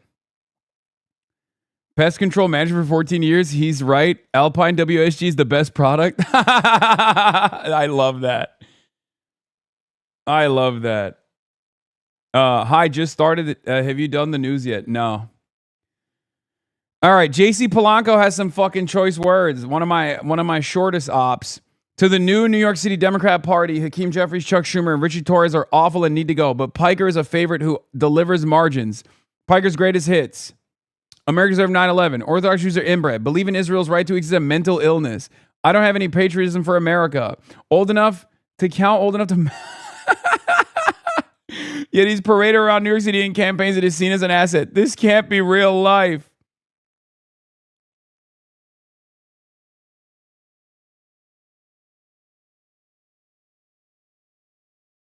Oh my God. Why is he around these campaigns? This guy sucks. Stop hanging out with him.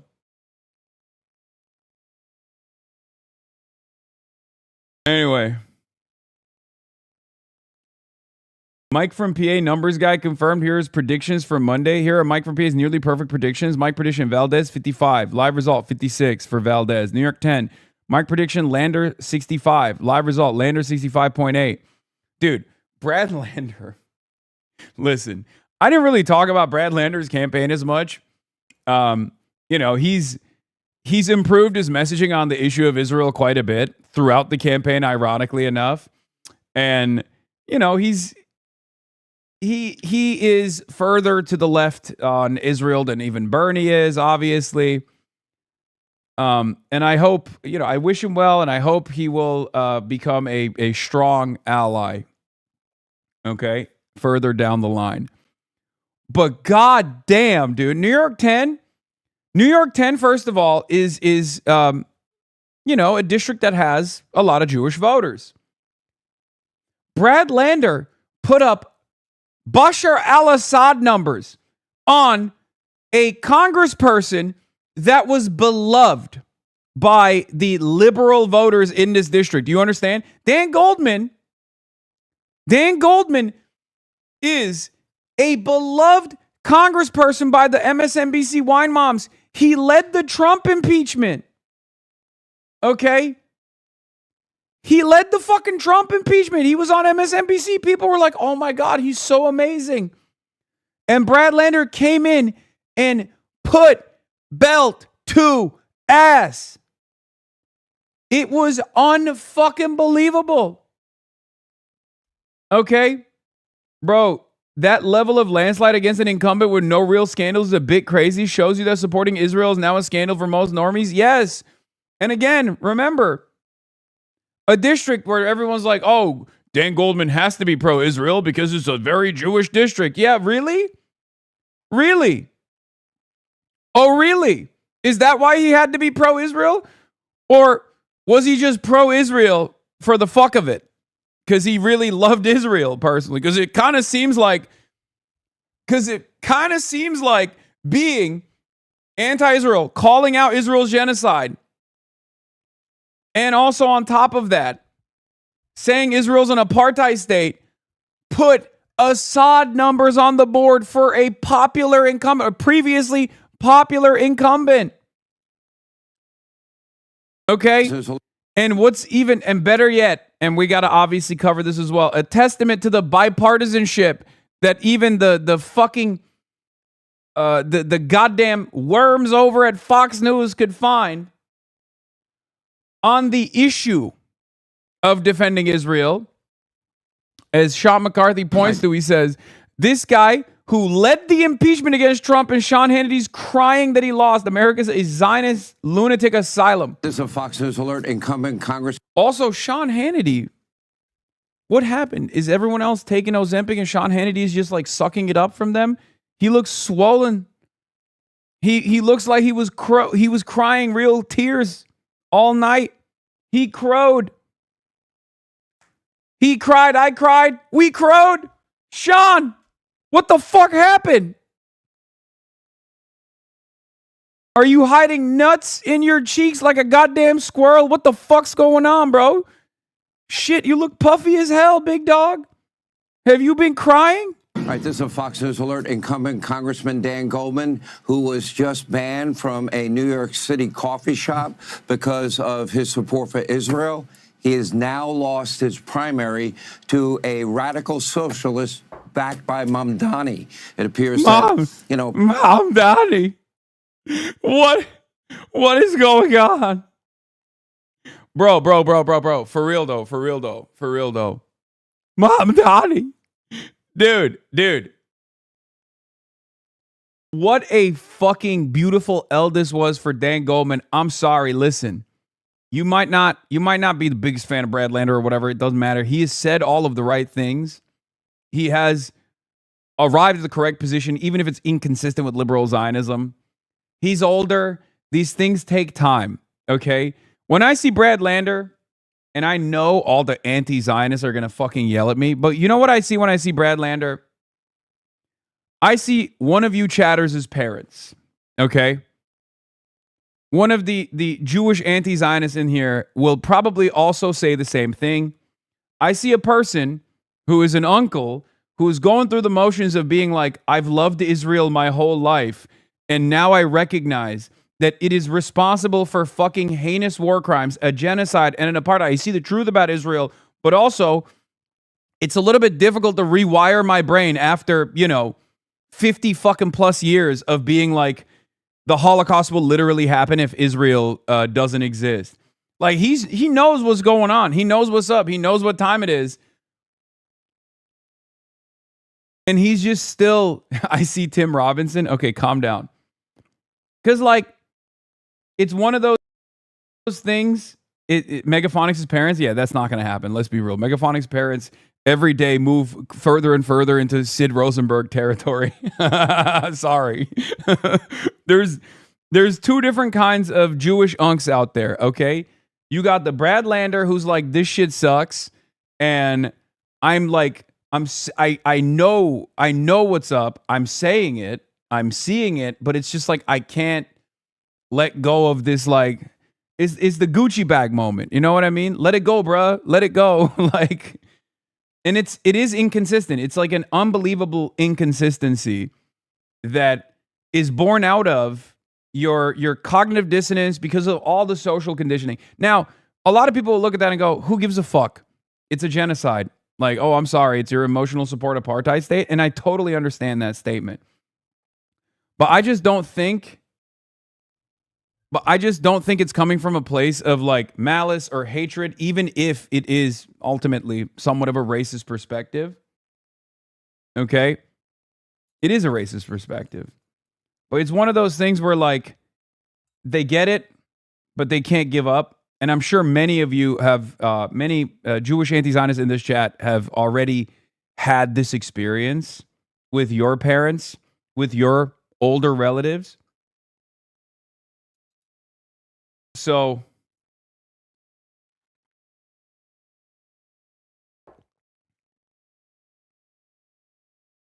this is on my mother, who infamously said that it would be just to blow up a school if it was being held hostage alongside school choosers who killed the person who held me hostage. Is definitely going to have a realization. No, I'm not saying all of your parents, okay? Some of your parents, like I said, moved further and further to the Sid Rosenberg column, okay?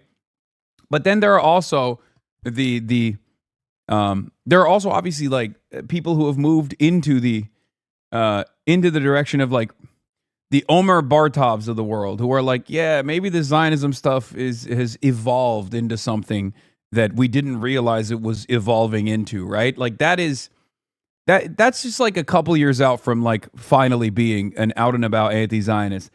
And if you say we don't have time for that, that's fine. It's not for you, okay?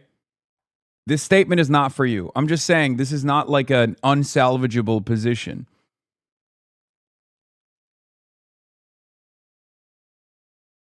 Also, Brad Lander is now, and this is also what will aid in him, I think, going off and arriving at a consistent position, because he is now the recipient of unbelievable anti-Semitic attacks from Israel advocacy organizations. They're calling him a fucking parasite. Stop Anti-Semitism says they're not Democrats, they're socialists. They are parasites. They cannot win on their own by creating their own party. So they're going to latch on to the Democratic Party and feed off of it with the overall goal of taking it over and killing it. Melissa DeRosa, Democratic strategist. Yeah, they're also united in calling Brad Lander a fake Jew now, which is crazy. Okay? Obviously, it's not that crazy if you're like familiar with how, what frequency a lot of extreme pro-Israel people are on. If you're familiar with their frequency, this doesn't come as a surprise to you, right? Because they've lost their dang minds in many ways. Hold on, is this lighting better? I can't tell. Let me fix it real quick. I guess it's good. Okay, this is good. But I don't think they realize that this kind of madness also plays a formative role in pushing people over that edge to be like, this is, what the fuck is happening?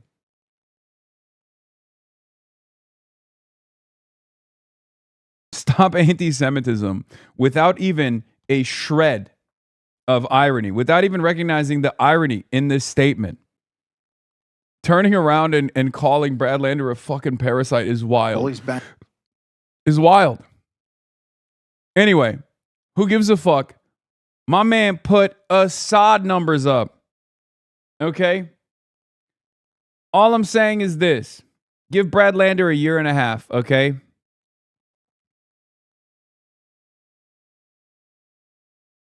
Some candidates for the primary in New York tomorrow, challenging some congressional candidates in the Democratic Party. And this is coming as some of these candidates are saying this is the beginning of a domino effect for the socialist power to go across the nation and in the Democratic Party in particular. We're back with the panel. Melissa, let me start with you. I mean, do you see this as a major shift for the Democratic Party? Well, first of all, they're not Democrats, right? They're socialists, and they're essentially parasites. They've decided that they cannot win on their own by creating their own party, so they are going to latch onto the Democratic Party, feed off of it with the overall goal of taking it over and killing it. And so that's what the DSA is doing. They started this back in 2016 with Bernie versus Hillary. AOC then gets elected in 2018. You see the introduction of the squad, and what's been happening. My favorite is when Zionists use Nazi anti-Semitism and infamous anti-Semitic tropes to describe other people and groups. Yeah, no, literally. No, but guys, you don't understand. This is combating anti-Semitism, okay? What Melissa DeRosa right now is doing by saying, this Jewish anti-Zionist is actually, well, he's not, this Jewish liberal Zionist who is, that's what's even crazier, because Brad Lander's not even an anti-Zionist, okay? He's like, he will say that he's a liberal Zionist. He's like, I am a liberal Zionist who believes that Israel has done a genocide, okay? This Jewish liberal Zionist who's critical of Israel because it's like impossible not to acknowledge the crimes of Israel is actually a parasite, but also saying that at the behest of, this broader pro-Jewish advocacy.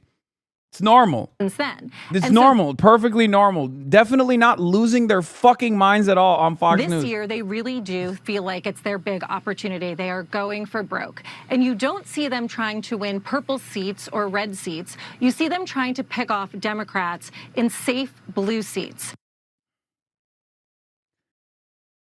It is funny, though. Like I said, hey, congratulations to Brad Lander. It is very funny to see, like, what extent of cognitive dissonance we can see from Brad as far as, like, when social conditioning meets, like, reality. Because I've literally never heard someone be like, I'm a liberal Zionist. I'm very critical of BDS. I actually think it's bad. But also, at the same time, we must end the occupation and apartheid of Israel. That's a new thing, okay? I'm sorry. That's a new thing.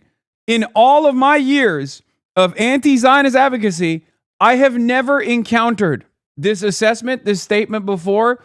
That's a whole new territory that we've arrived at, okay? I don't know how, but we're there. Because that's so funny to be like, guys, I'm not an anti-Zionist. I'm a liberal Zionist. I love Israel. But also, we must abolish the occupation and end the apartheid of Israel. It's just such a whopping contradiction, which is why I don't, spend a great deal of time. Norm Finkelstein is not. Norm Finkelstein is an anti-Zionist. Don't be ridiculous. Norm Finkelstein was critical of BDS initially, but I don't even think he is any longer, so it doesn't even matter. Anyway, but regardless, I mean, he put up, again, important to note here in this analysis, okay? The fact that Lander put up Bashar al-Assad numbers in a district where the formerly popular congressperson straight up became unbelievably unpopular because of his fucking ridiculous position on Israel and ICE, his initial position on ICE, and specifically Israel. There is no greater proof. There is no greater proof that this issue is done. Okay? You can have the little fucking, pro-terrorism rallies. You can carry the banner. You can carry the fucking flame. You can go out, Letitia James. You can go out and walk alongside the rest of the elite New York politicos in the pro-apartheid state rally alongside notorious war criminals and racists. But New York voters do not fuck with Israel. It's done. Okay, the district has a lot of rich conservative voters in downtown Manhattan. Yeah, well, it turns out they don't fuck with Israel too. It's over. I'm sorry. Brad Lander's victory condition shows that it is the most over. That's what this shows me. A guy who literally came out and said Israel is an apartheid. Israel is maintaining an occupation that must be abolished, that must be ended. Israel's committed a genocide. Took over the seat of a guy who was a massive supporter of Israel. It's done. It's fucking done.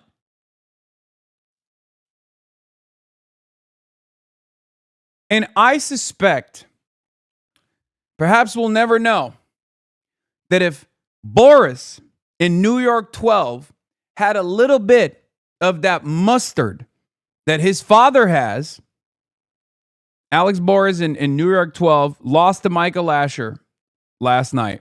Michael Lasher was Nadler's hand-selected replacement. Ironically enough, Micah is more pro-Israel than even Nadler is. Okay? But I'm telling you right now, if Alex had come out and instead of trying to trail behind Lasher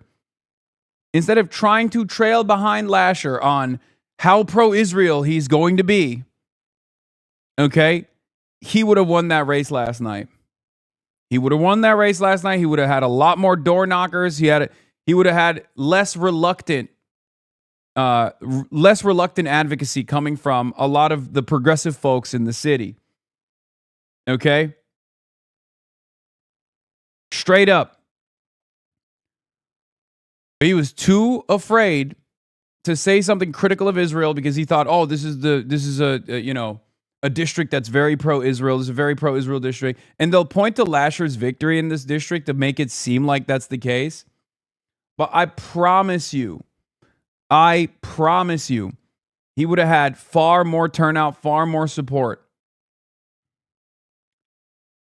Because at that point, you have to either shit or get off the pot.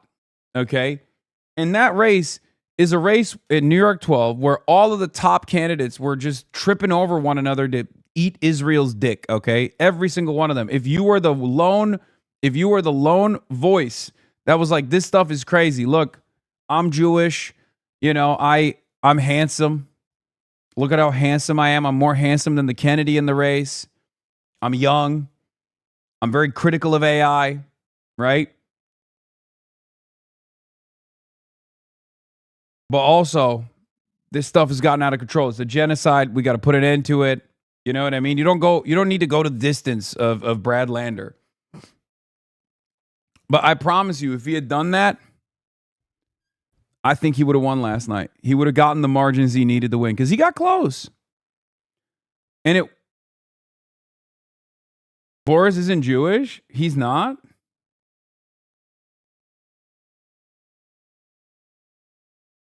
Why did you join DSA Reason? Yeah, I saw this.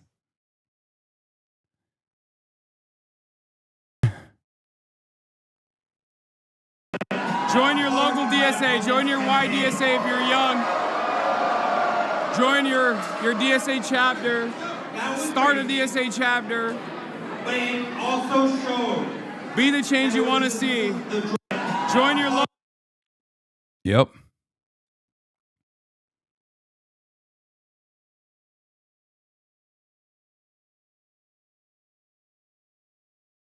Literally nobody can beat Fight Agency. DSA needs to sign Morris Katz for an exclusive contract. Okay, fucking dial it back, buddy. Okay?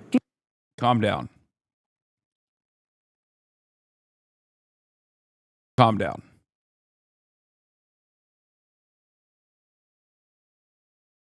Do you think any Democrat who supports Israel should be primaried and defeated? Say yes. Do I believe that any Democrat is? No, I don't believe that. Boo. Boo. Boo. Boo. I believe that we should, any Democrat who is, I think that the Democrats who are most closely aligning with AIPAC pose an electoral risk to the party. But why? And Why also are not AIPAC serving and not other? Why AIPAC and not other dark money organizations of various I feel this the same subjects way and you others? You asked the question about Israel. I think Okay. the same thing can be true about many. Oh, God, Dana.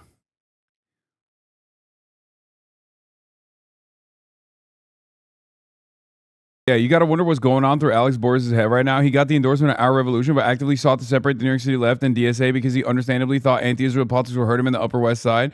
So the Israel went to the Israel Day Parade, didn't go on a Hasan Piker stream, etc. Now he's lost to Michael Asher by 4 points. Could the left have made a difference? 100%. 100%.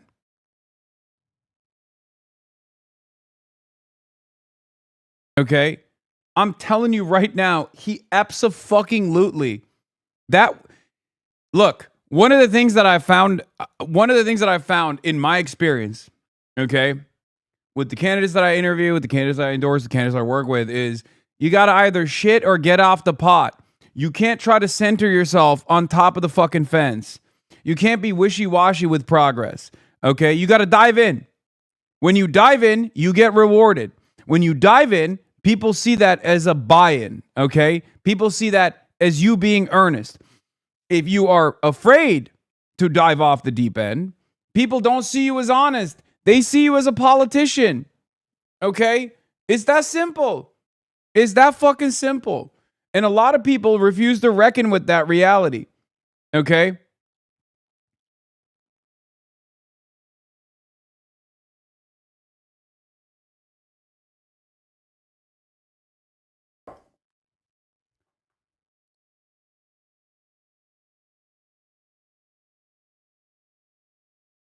What you're suggesting is, what if Alex Boris was an entirely different person? Also, I didn't know he wasn't Jewish. His dad is Jewish. I guess maybe his mom's not. I don't know.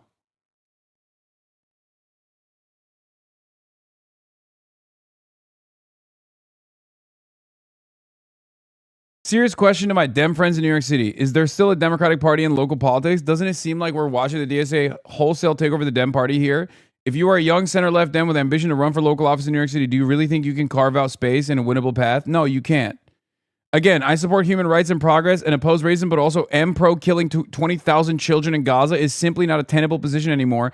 The contradictions are too heightened. Blah, blah, terrorism, blah, blah. Anti-Semitism doesn't have the juice it used to. It's over, says Adam Johnson. The thought-terminating cliches, the hand-waving, the mopey sectarian deflection can no longer paper over these obvious and glaring and increasingly undeniable contradictions. The problem is too many liberal voters, unlike liberal institutions and leaders, take liberalism seriously. Yes, they do. I think it's also a testament to the negative attacks against Daria Valdez also backfired. Okay? That kind of racialized agitation, also fucking doesn't work. Bro, you support Bernie Sanders, who's pro-Israel? I don't know how many times I got to run this clock over and over again, okay? Yes. I have significant disagreements with Bernie Sanders on his Israel position. It does not go far enough, and he's 88 years old. What the fuck do you want me to do, man? Okay? He's 88 years old, okay? Shut the fuck up.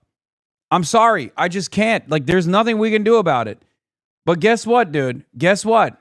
Okay? You supported Bernie Sanders in 2016, most likely. You supported Bernie Sanders in 2020. You should remember that.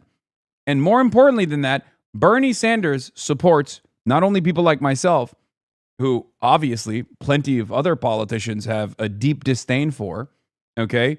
Those disagreements for someone with the platform of Bernie Sanders is not untenable, okay? those disagreements with Bernie Sanders and numerous other candidates that he's endorsed, virtually every single fucking endorsement that Bernie Sanders has delivered this election cycle have all gone, almost entirely gone, to open anti-Zionists. Okay? I'm sorry.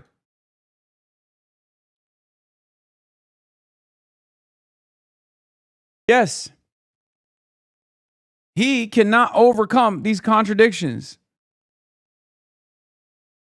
But as long as he is not an impediment to progress, as long as he is not standing in opposition against, as long as he's not standing in opposition against anti-Zionists, why the fuck would I be like, yeah, no, I'm throwing the baby out with the bathwater?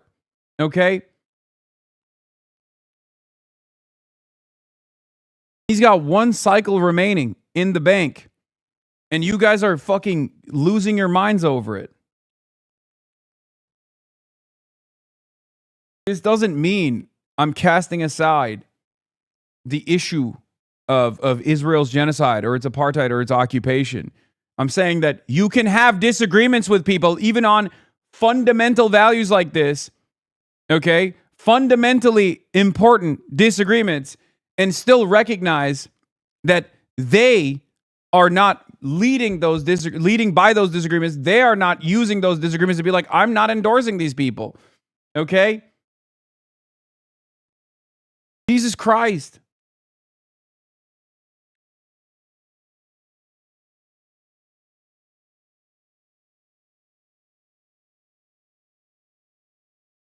What we saw last night in New York City, and what we've been seeing for the last few months all across this country, the message is like, bro, I'm telling you right now, if Bernie didn't do that Stop Oligarchy tour, if Bernie didn't just like say, look, my time as a political actor is coming to a close, so I'm going to use all of the influence, all of the legitimacy that I've gained to push this goddamn country further and further to the left every single fucking day of the week. If he wasn't doing that, there would be no electoral victories for Democratic Socialists anywhere, okay? He played a major fucking role in this. Many of you became socialists because of fucking Bernie. Shut the fuck up. I'm not saying, defend his position on Israel, but I'm also saying, like, be a little bit more understanding of an older person who clearly is not going to move on this issue, but he's not an impediment to anti-Zionism. He's not letting that disagreement be the end all be all.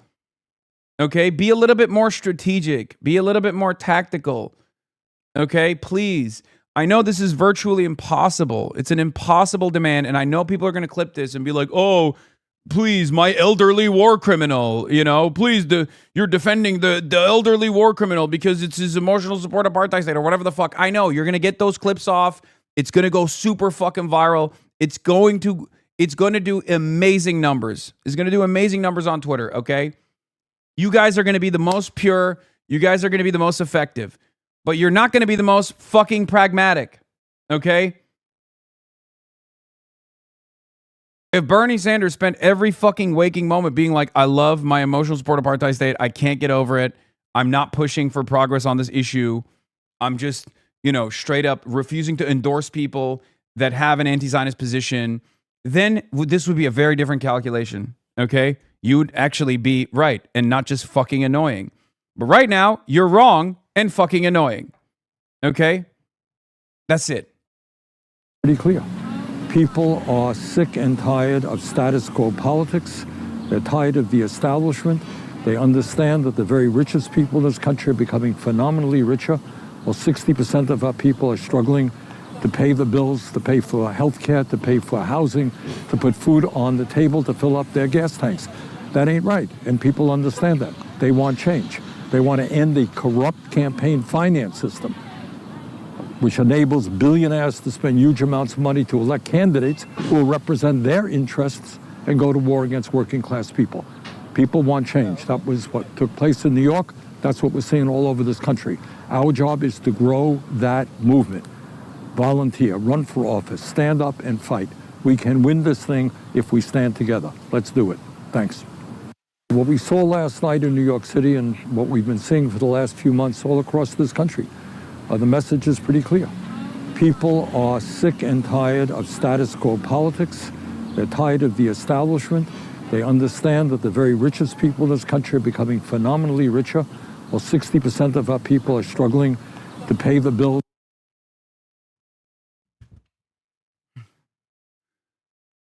You didn't. When you remind everybody like how much more woke you are on this issue, you're not being pragmatic. You're not being you're not even being morally righteous.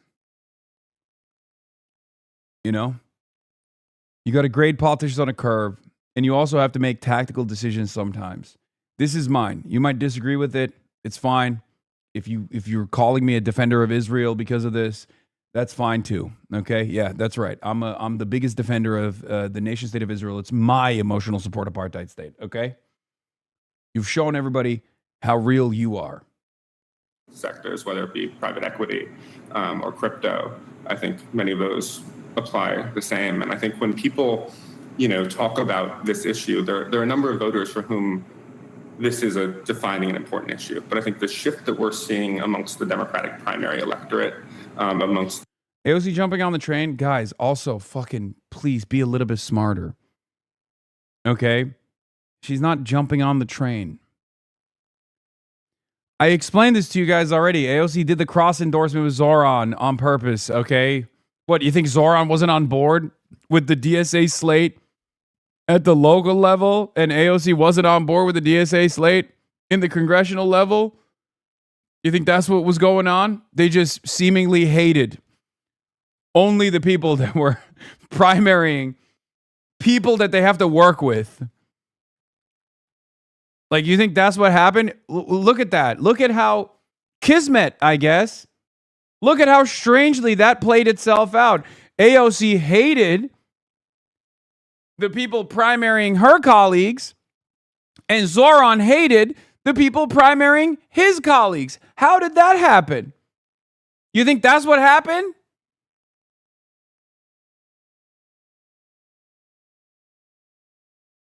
New DSA is more popular than Zohran. The DSA being more popular in New York City than both Mamdani and Hochul probably breaks a few narratives. The fabled 1% Mamdani disapproving, DSA approving voters are probably upset about the lack of policing reform from the mayor. Yes, that also doesn't shock me at all. Okay? That doesn't shock me at all. I mean, it's only 1%, but let's put those fucking numbers on the board. We're going to fucking recreate this in every district, okay?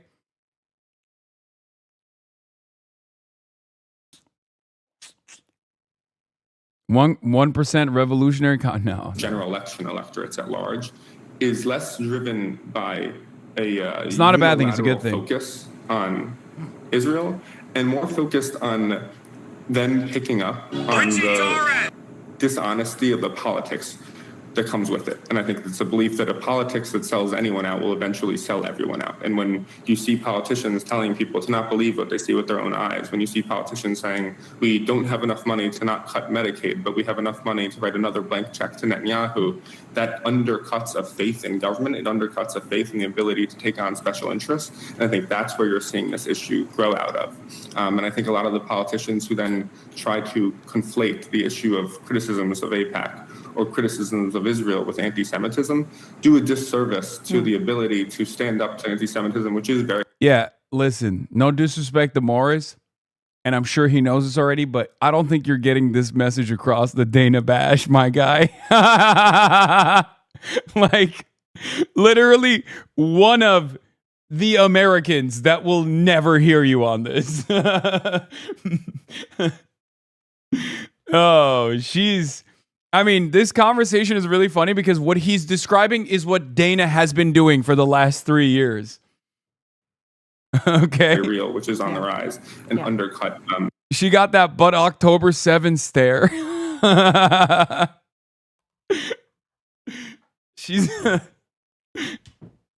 She got that, yeah, when Dana Bash hits you with the but Hamas stare, okay? Oh, that's funny.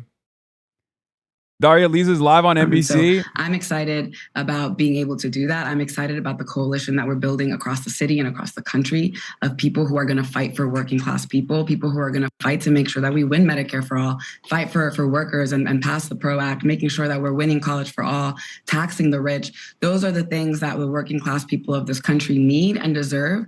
And these are things that need to get passed in order to allow them to lead dignified lives. And so if we had representation that had delivered that, I think we wouldn't be seeing this new wave of folks who are committed to fighting for those things. And I'm so glad that we are participating in that new wave, because it's what is really, really needed right now. I do want to turn to the issue of Israel. As we've been talking about, it played such a big role in a number of races last night. I want you to also take a listen to what Brad Lander said during his victory speech, and we'll talk about it on the other side. You can criticize Israel and not be anti-Semitic. You can be an anti-Zionist and not be anti-Semitic. Anti-Semitic. Anti-Semitism, it rises with fascism and with war, and we're amidst both right now. Progressives need to be people who are standing against this, not looking away from it. Do you believe progressives need to be careful that criticism of Israel doesn't sort of tip into anti-Semitism? Of course. I have always been very clear that that criticism of Israel and anti-Zionism is something that needs to also fight back against anti-Semitism. I have organized. Yeah, no, she's going to be like, no, Jewish community groups we should be anti-Semitic. Like, what do you think? Because those two things are intertwined. Palestinian liberation and the safety of our Jewish neighbors are one in one. We cannot separate those two things. Anywhere that there's fucking love Brad Lander's cadence, dude. I'm sorry, it's just community, and so we need to make sure that we're uprooting it at every turn. And so I'm so deeply I love that they asked that question like anyone's going to be like, no, actually we should blame the Jews. Like, what do you think she's going to say? Like, what an insane fucking statement. Engaging in increasing levels of anti-Semitism are folks that we need to fight back against. Yeah, it turns out people who are anti-fascist and anti-genocide also hate bigotry of other forms as well. Shocking revelation, guys. News flash. There's room in the Democratic Party for voters who are pro-Israel but against the Netanyahu government. Absolutely. Again, I'm someone who is organized with people who have a varying opinions on a number of issues. And I think if you are somebody who believes in the dignity of human life, if you are somebody who believes that working class people should be able to benefit from the wealth that they produce in our society and lead dignified lives, then there is space for you in our movement. I welcome everyone into this movement because I think that we really need to fight for human dignity for everybody. And they're gonna complain she's lost. They're gonna complain she's been captured because I believe that they deserve representation because she's that being will see normal their humanity and fight for them to have a dignified life. Oh no. Let's talk about the Democratic agenda, especially if Democrats. Oh no, she's being normal. One must always be abnormal and weird and repulsive. That's just how you organize, actually. Including Block the Bombs, including the Social Security Expansion Act, including the prescription drug care. Sarah Haynes on The View said Daria Lisa would probably call herself anti-Semitic. Yes, those people are fucking freaks. Things that we need to pass in order to actually deliver for working class people in this country. And I'm so excited to be able to sign on numerous bills on day one to be able to deliver. And if Democrats do take back the House, would you support Lear Jeffries for Speaker? So, up until last night, I was very focused on winning this primary, and I'm so excited to have done so. And that's a conversation that I'll be having with my coalition, with my community, to make sure that we are coming to a decision about what is best for the people here of New York 13. Ball PK, thank you for the 10 gifted subs. You will be looking for. Hey, if we get a hype train going, if we get a level 10 hype train going, you already know I'll be singing it, dude.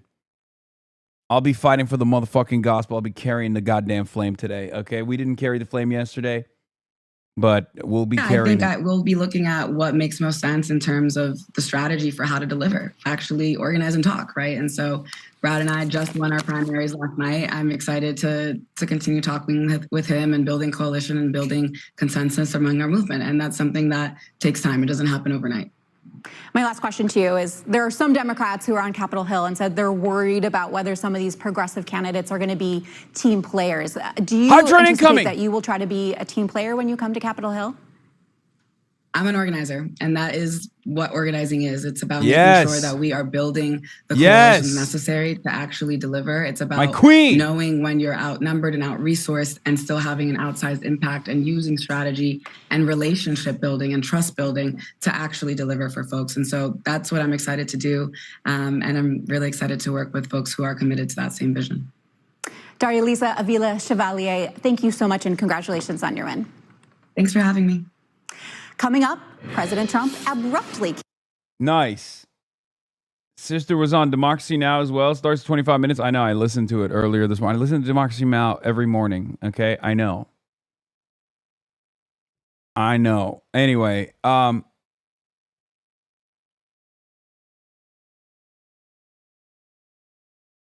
prepare to carry that motherfucking flame. You already know I'll be carrying the shit out of that flame, big dog. You already know. Level 5 hype train complete already. Oh my Lord. Newsom knows best. I'm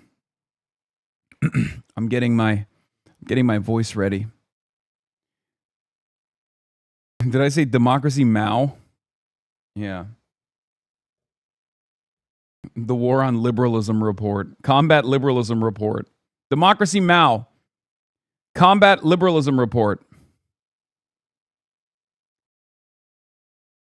Josh Kraushaar. Representative Dan Goldman in a concession speech.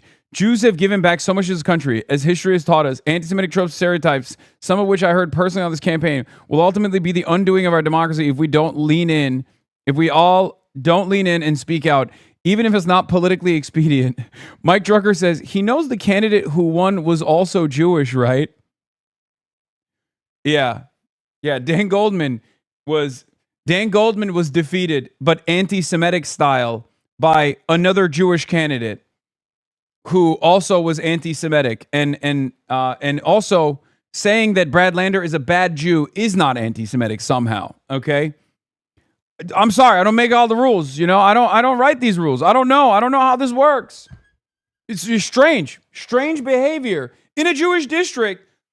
The Jewish voters in this district, with, you know, a lot of Jewish voters, anti-Semitically voted for the Jewish candidate that was in opposition to Israel, as opposed to the Jewish candidate that was in support of Israel, and that is obviously maximum anti-Semitism.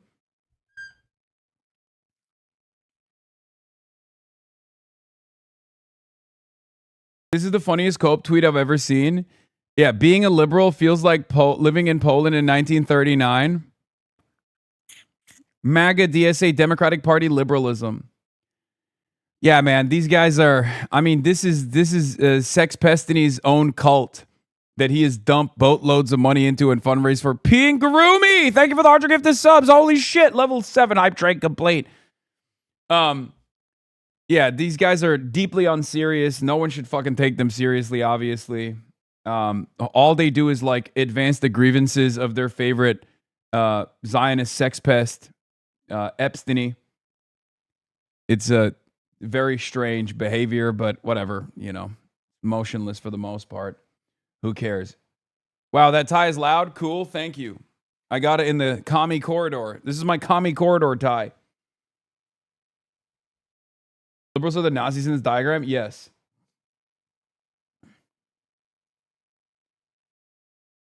How it started? 7/9/25. How it's going? 6/24. New for me. Key Mamdani allies eyeing New York City House Democratic primary challenges next. Jeffrey's advisor. If team gentrification wants a primary fight, our response will be forceful and unrelenting. We will teach them and all their incumbents a painful lesson. Mamdani emerges as kingmaker, pushing his slate to a primary sweep. Yeah, that was a huge L. That was a huge L for Hakeem.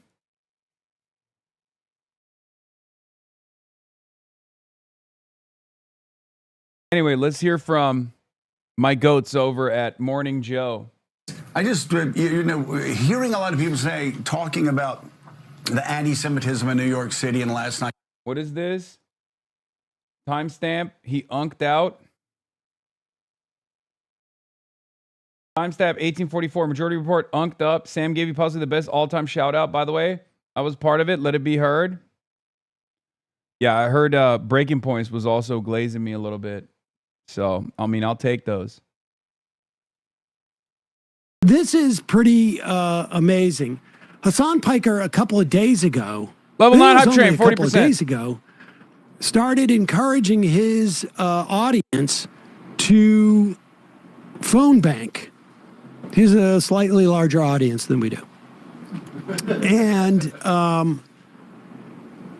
the last figures that were public were that 90,000 calls were made by his audience. And here he is at, I think it was Claire Valdez's party.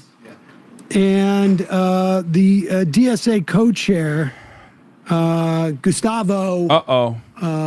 We have to interrupt. We have to interrupt Uncle Sam because we have to carry the motherfucking flame. Ladies and gentlemen, we have to carry the flame again.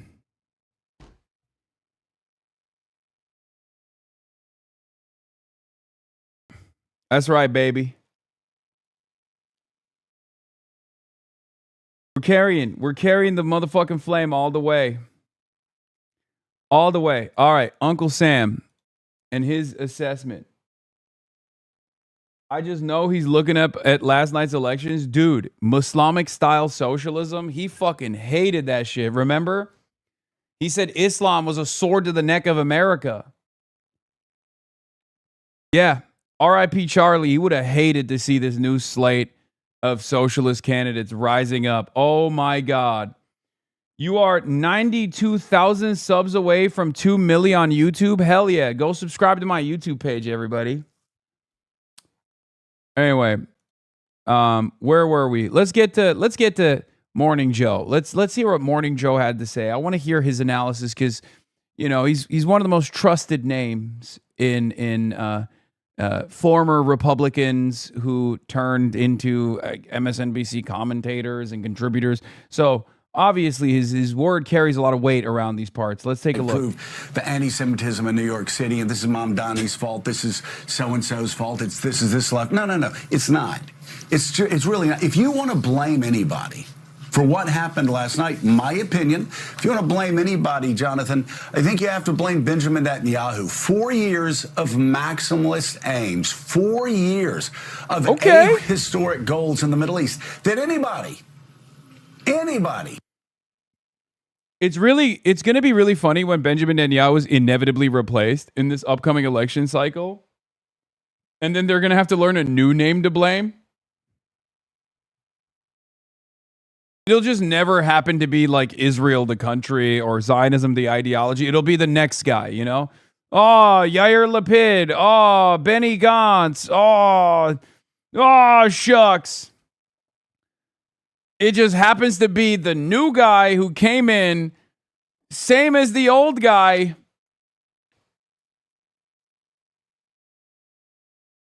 From Dr. Brzezinski to even me, could have told anybody over the past 20 years, it's not going to work. And I've said it all along, there's always blow. Give me your house, you're fake Democrat. Give me your house, you fake Democrat. No. Back in the Middle East, the idea that you're going to be able to brutalize children and women in Gaza with bombing that looks indiscriminate on TV day in and day out for years, that you're going to be able to level half of Lebanon, that you're going to be able to continue to allow thugs to run wild in the West Bank and brutalizing Palestinians. Wow, Joe Scarborough fucking getting quite anti-Semitic. Getting quite anti-Semitic. I don't like it. Brutalizing Christians in Bethlehem, brutalizing Christians across that area, along with Palestinian Muslims, especially Palestinian Muslims, blowing up Catholic churches in Gaza. Of course, I'm saying things that would relate to some of these people who are so shocked that Israel is in such low standing in America right now. Forgive me for a quick digression, but I was always instinctively pro-Israeli. an anti-Palestinian growing up. You know why? Because when I was a young child, one of my first memories was the 72 Munich Olympics. When Palestine... Oh, look, the capitalists are seeing the entity as a liability to their own power and are panicking. Love to see it. Yeah. Fantastic. Why do they only care when they start losing elections?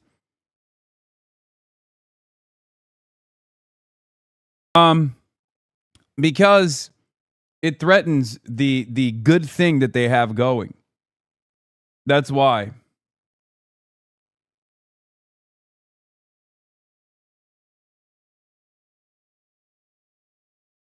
Palestinian terrorists killed Israelis, and it was shocking. And we saw time and time again terror attacks throughout the 70s. That shaped an entire generation's views on that conflict. Well, what's shaping the views now? Images out of Gaza, images out of the West Bank, images out of Lebanon. I mean, Matt Iglesias gave the game away. He literally was like, guys, just fucking say Israel sucks shit and then advocate for like deregulation. You know what I mean? Like he literally was just like, please, Democrats, just say Israel sucks. What the fuck is wrong with you? We're literally going to lose every election to anti-Zionist socialists. Oh my God.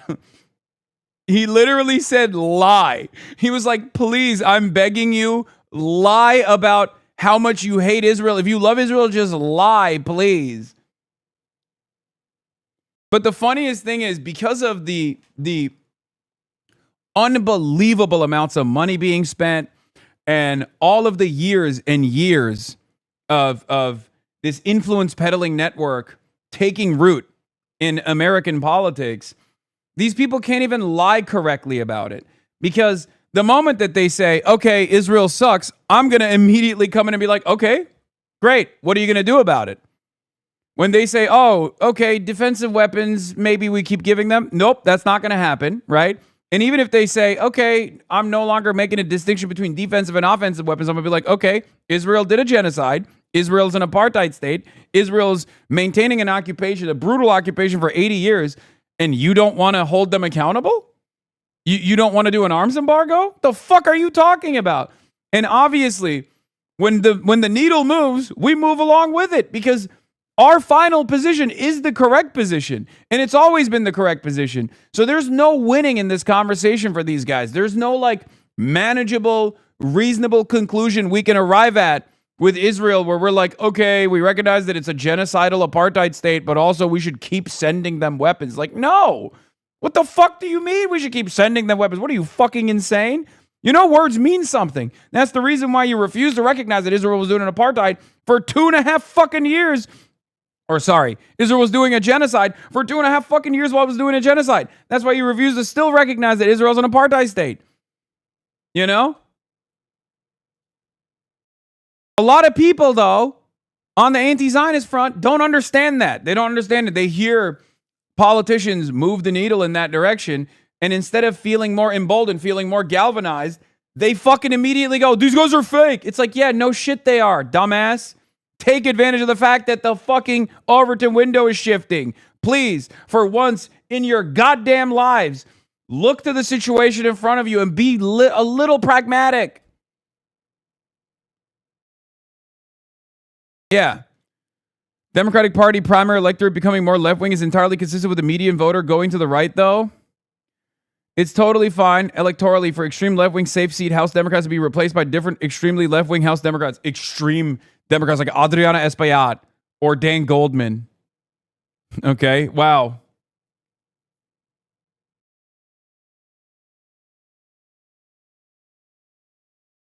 Listen, my point is this, by the way, okay? Because it has turned into the fuck ultras hour, power hour on this broadcast. The ultras play a role too, okay?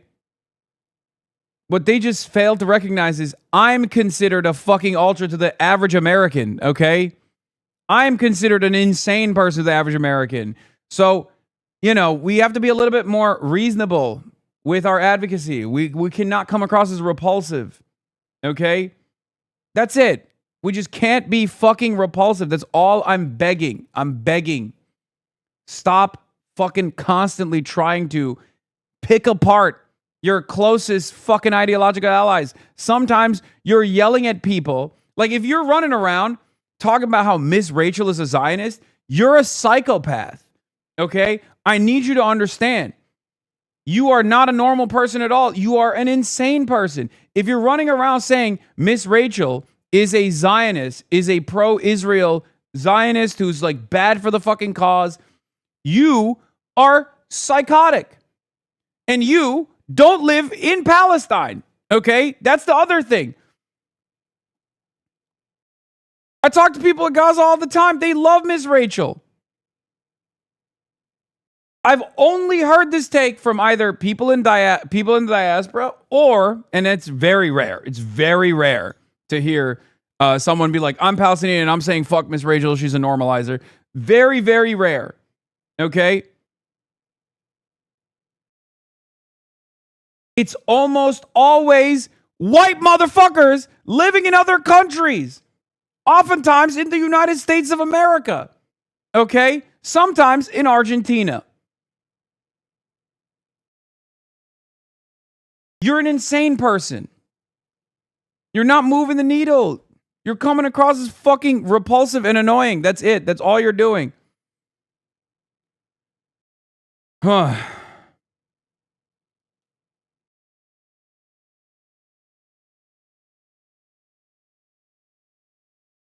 And it gets to a point where I keep hearing this shit over and over again where I'm like, are you paid? Like, is this...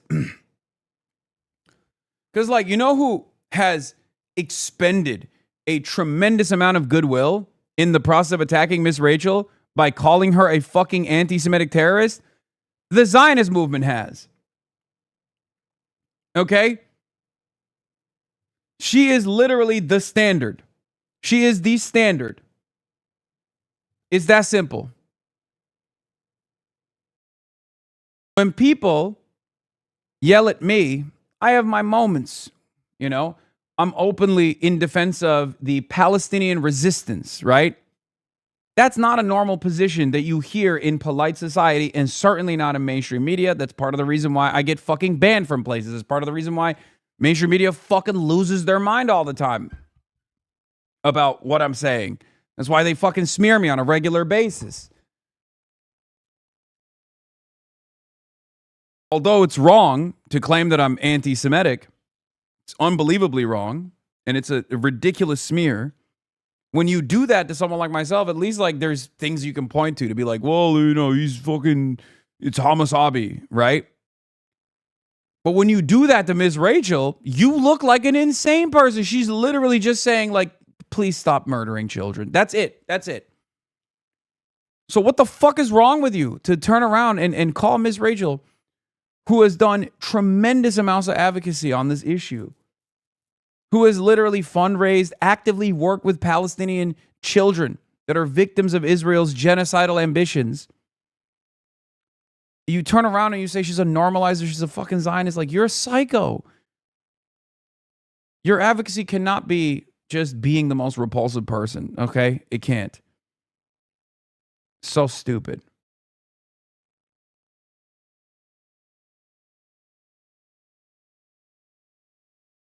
Conversation. Well, anyway, speaking of pro-Israel or Israel firsters malding, let's hear from the DeSantis Democrat himself.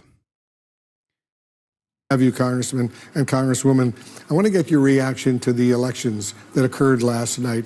Only a few minutes ago, the New York City Mayor Mamdani spoke out about what happened. I want to play a little clip. Listen to this.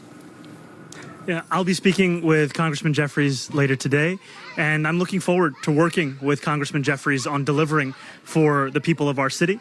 And what I see these results as a reflection of are the fact that New Yorkers are hungry for a new kind of politics. They are hungry for a politics that understands working people should be at the heart of it.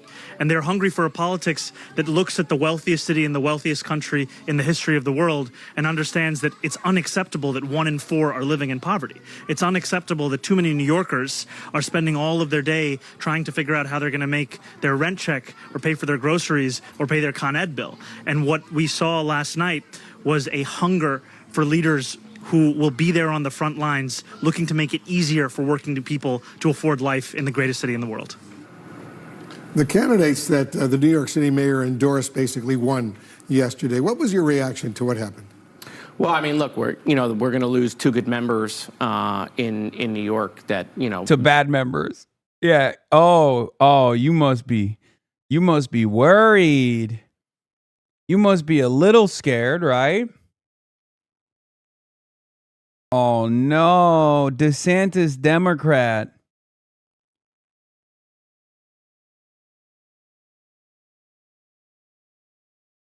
Yeah, sure. She helped organize Gaza campuses personally targeted by Israel, but hey, have you considered a creepy expat is mad at the DSA? Yeah, exactly. Pro-Palestine student activists should be heartened by the fact that New York City just elected someone with a canary mission profile since 2016. Okay? When Bad Empanada was first learning about the state of Israel for the first time ever in his fucking life, when he was like running around being like, you should vote for Bernie Sanders, when he was a doughy-eyed, nice little, baby leftist. Daria Valdez was out in the fucking streets getting doxxed by Canary Mission. Okay? I don't want to fucking hear from these goddamn naysayers any longer. Okay?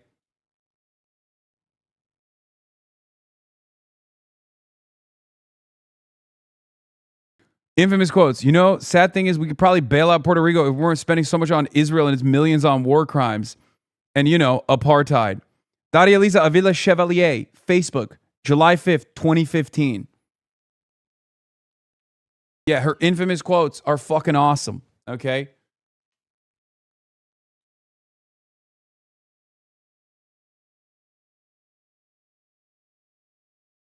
Yeah. You think I was lying when I said these guys are way cooler than Zohran? You think I was joking? You think I was kidding when I said my mission is to make Zohran seem unremarkable? This is what we're talking about. And it's one that he understands too, for the record. Okay? This is something that he understands as well. This is the goal.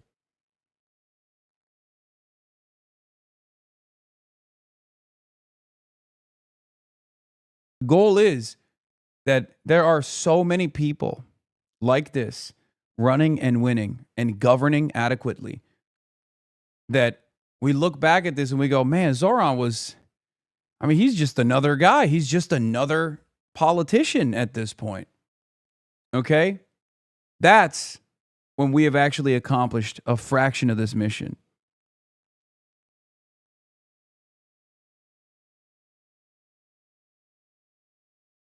Hey, look at that. From the Gaza Solidarity Encampment to Congress.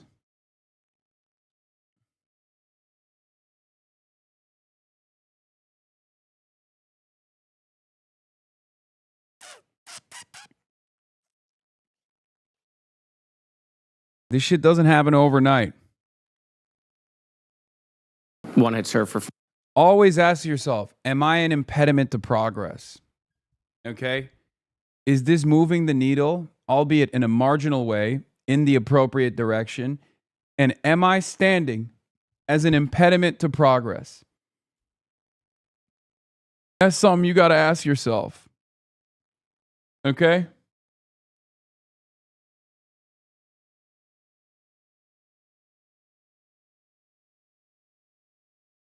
Years when I'd been there for 10 years. But this is what elections are about, right? I mean, New York City is different than Florida. Florida is different than California. Texas is different than New York. People get elected in different areas. We have districts there. That's beautiful. That's a beautiful tweet. That's crazy. Ali Abunima, I'm one of the heads of SJP at Bowdoin College in Brunswick. Also, this literally reads as opposition research chatters. I'm not going to lie. That's a beautiful tweet. 2013, Ali Abunima, my GOAT, okay? Director of Electronic Intifada himself. He's just in Zurich. I think he's being unlawfully prosecuted again, which is,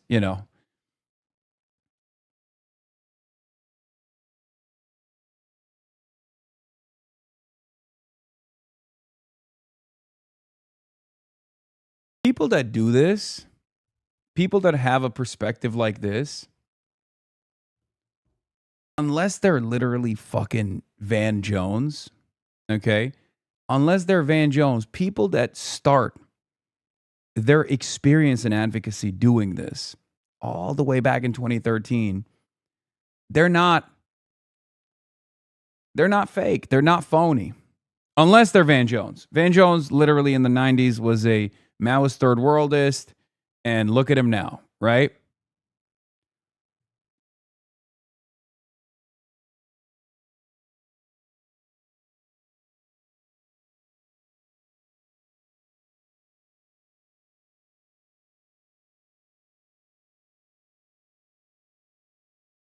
This is a beautiful story. So like I said, when you see guys like this, remember that they've put in the fucking work, okay? They have. And I'm saying this as someone who at times is also, at times I also find myself questioning some of the decisions that Zohran makes, right?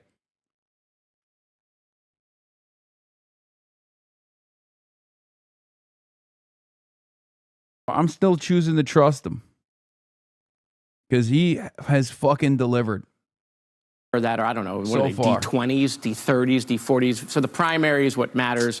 Obviously, they're very progressive seats. The DSA has been increasing their power in New York. They got Socialists. The Democratic Socialists of America. You know, they have a mayor, and he's obviously flexing. Aphex Twizzy, I got suspended for 2 years.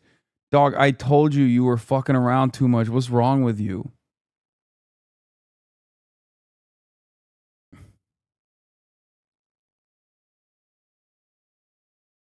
Yes, literally, Abu Nima was just at Bowden too. SGP just had him back too. Jesus Christ. Damien LX endorser tracker. Okay, let's be real. I didn't have, the endorsement tracker site.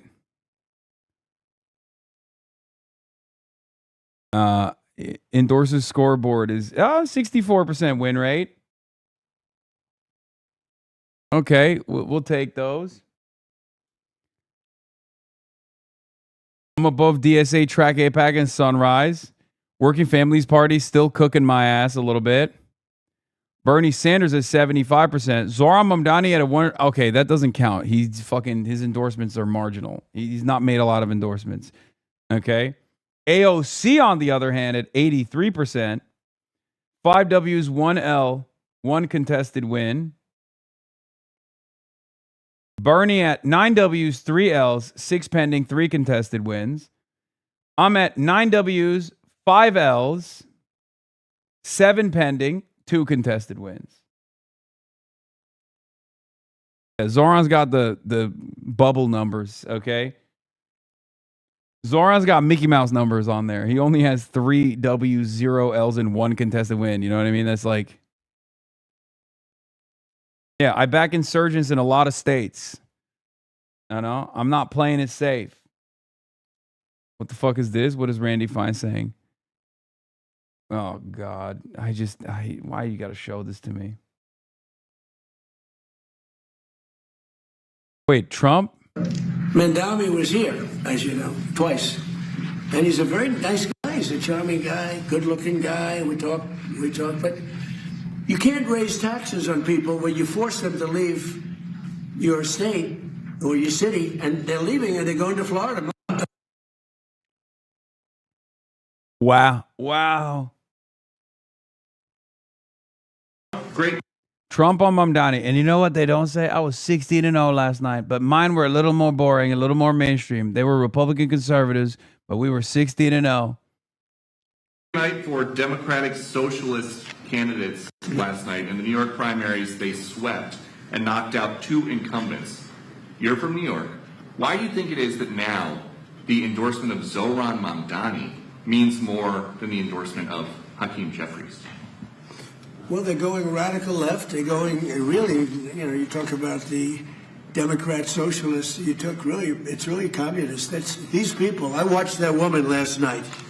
That's not a socialist. I know socialists. Who's he talking about? Daria Lisa or Claire? Oh my God. Is a communist And, you know, what they don't say is that I was 16-0 last night. But mine was a little more boring, a little more mainstream. They were Republican conservatives. Which woman? Oh my God. I wonder, oh my God. Trump knows of Daria Valdez's existence or possibly Claire Valdez's existence or both. That's incredible.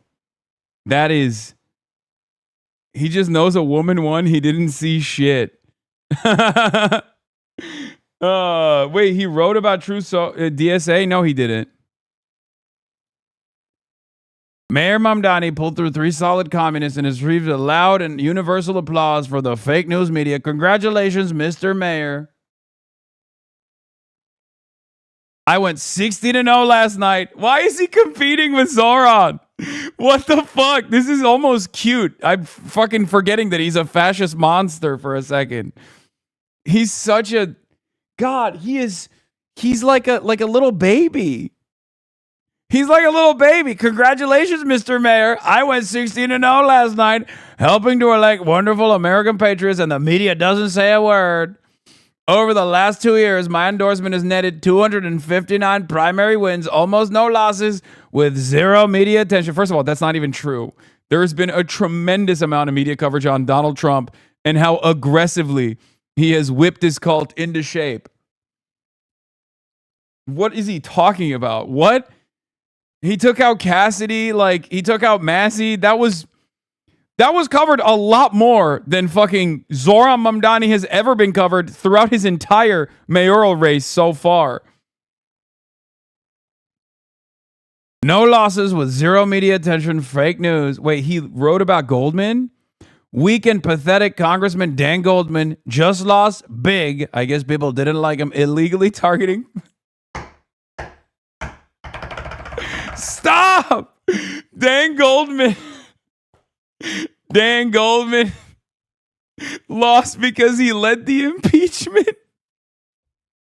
Oh, I know he doesn't believe this, but that's so good. He's taking this. Okay, listen. The sequence of W's that the DSA put on the board last night has been received very poorly by all of our enemies. Okay? Centrist Democrats are mauling. They're pissing and shitting in their diapers. They're crying. The right-wing reactionaries are losing their minds because they kind of recognize there's no method that they've developed against, socialist comments, socialist policy making. They just don't have like a real adequate solution. Donald Trump has received this new information the best. Okay? He is just living in his own universe. He's living in his own little bubble where he's like, that's right. Dan Goldman lost because people hate that he impeached me. Zohran Mamdani he had a big night, but you know who had a bigger night? Me. You just had a mental image of Brad Lander going into the Oval Office and being like, Zohran did, and speaking, Mr. President, Israel is doing a genocide, and I took out Dan Goldman as your humble servant.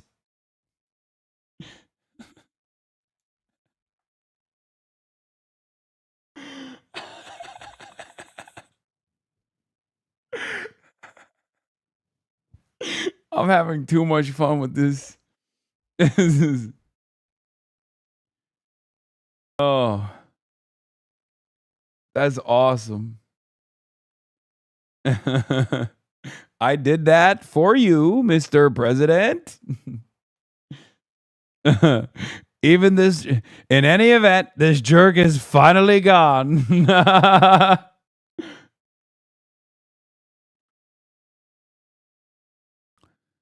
Dan Goldman immediately moves towards the top of the list for potential Mamdani 2029 challenges. Dan Goldman may have been washed in his home district, but outside of that, he'll romp. Yes, very smart.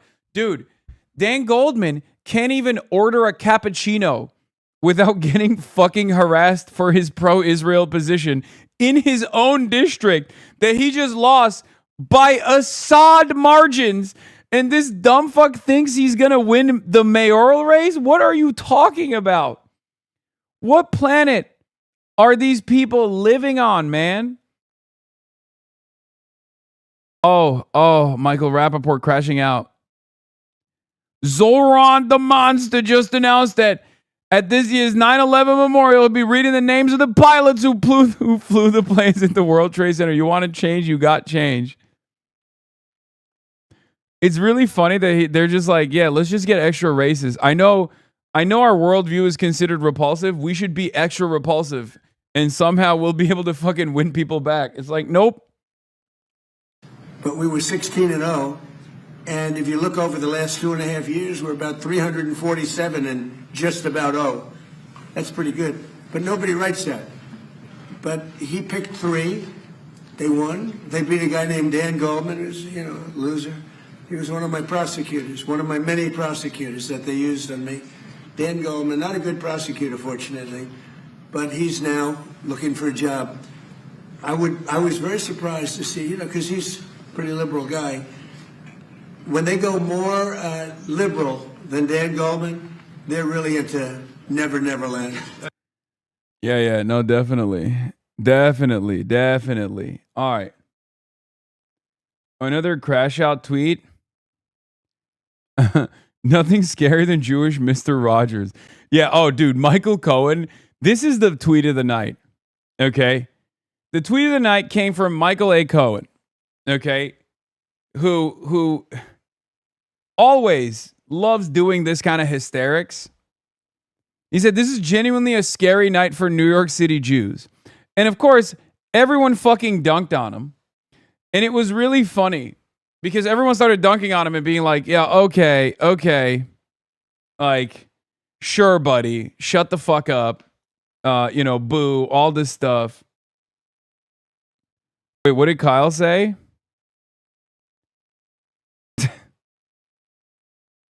Yeah, and it's really funny because like they were like, see, they don't even care about this New York Jewish man who's terrified, right? And it's like, yeah, because he's being objectively hysterical. I just don't understand who this is for once again. Okay? Like, who is this for? Who are you convincing with this? Just other people who are also trapped in this weird, nightmarish rabbit hole of your own invention.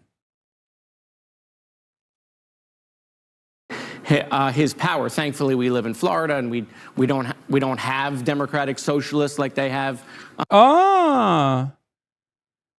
Well, we shall see about that, sir. In New York, and that's something that people in New York are going to have to decide whether they want to stay there and deal with those policies or leave. In the November midterm elections, as you know, Representative Luna, a lot of Republicans are basically happy that these very progressive Democratic Socialists won because they think, especially in a state like New York, they think they can do better running against them. What do you think? Look, I think that there's no question that these are very polarizing candidates. And I think for someone like me, too, obviously being a Republican, when I'm seeing some of the rhetoric that was put out by some of the newly elected members now to the Democrat Party and seeing how they were attacking people like Representative Goldman, who I don't really agree with on much. But when I see his office being sprayed with, stuff that you would really see, I think, out of, Nazi Germany. I'm seeing him being discriminated when he's going into a coffee shop because of the fact that he supports the state of Israel. I think that these are issues that we have to address head on because they might be talking about affordability. They might be talking about how they're going to benefit the American people. But if you really look at the heart of their message, it's actually a message of hate. And that's what I'm seeing. And so I think that, we're going to have lots of debate in the House. I don't speak for Jared, but what I can say from my perspective is I think that their rhetoric saying that the United States, they're going to, use it as a napkin, or the American flag as a napkin. I don't want to serve with someone like that. Congressman, you've spoken publicly about some of the threats you've received. Yeah, I mean, look, anti-Semitism is dramatically on the rise in America. It is a both-party problem.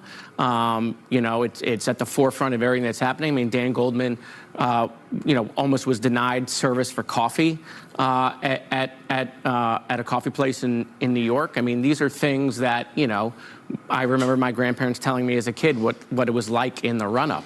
And so we have to address it. We can have foreign policy debates. We can debate whether you like a leader of a country or don't like a leader of a country, right? We can have all those debates, but bringing the tactics that Jews went through, before the advent of the state of Israel. I mean, that's what brings up the emotions, is because we're seeing some of the same things happening again, where you don't want to serve a Jewish member of Congress. And the other thing is we're seeing silence, right? Where were all the people? Dog, come on, dude. Come on. Like, it's very obvious what happened. Like, it's very obvious what happened in that situation. Get the fuck out of here. People that wanted to speak out against what happened to Dan at that coffee shop. His opponent spoke out, Brad Lander, who won last night, and so I give Brad credit for stepping up and speaking up against that and saying that that's not acceptable. But a lot of people who are pretty verbose and have lots of things to say were pretty quiet about what happened to Dan. Gross what happened at that coffee shop. Totally. Discrimination is discrimination. Doesn't matter if you're black, white, Jewish. It's wrong. Congressman, thanks to both of you very much for joining us. And I know you were friendly with Dan Goldman. Didn't she lie about being Jewish or something? Am I misremembering? Am I crazy? Or am I misremembering this, chat?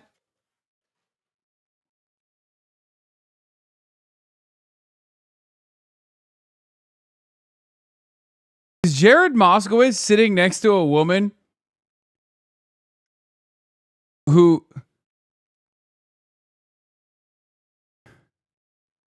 Yeah, she also did the Code Pink thing where she lied and said Medea Benjamin assaulted her or whatever. But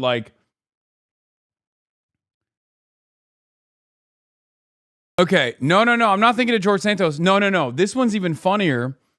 I'm pretty sure she lied about being Jewish, and then it turned out that she had I think, Nazi grandfather.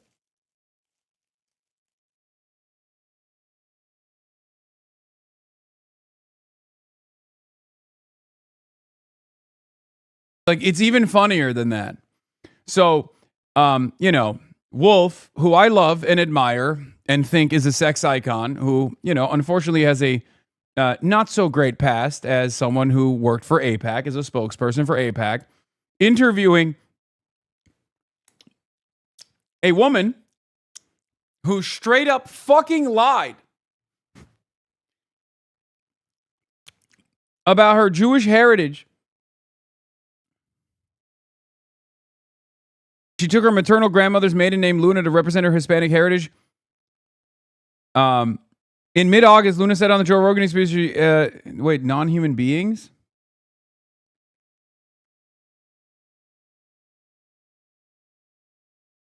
Is this not it?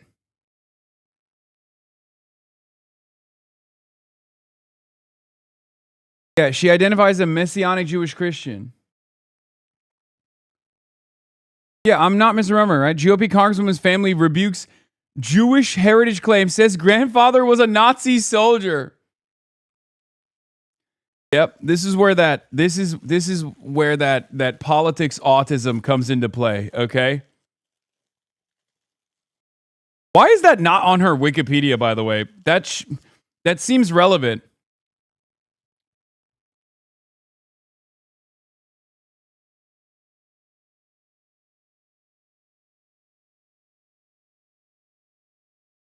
Also, this could go in either direction.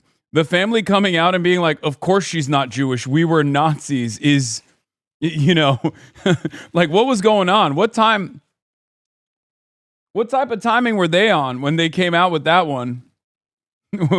Was that one of those no, we have to be honest about our heritage and background and it's deeply shameful? Or were they disgusting that you would say that type of situation? You know what I mean?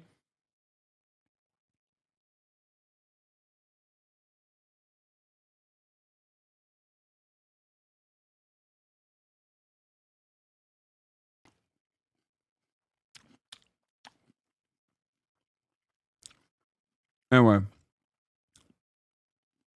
and I'm sure you're. I can't remember his last name. He tells Hasan Piker that it translated into at least 2,000 votes. Check this out.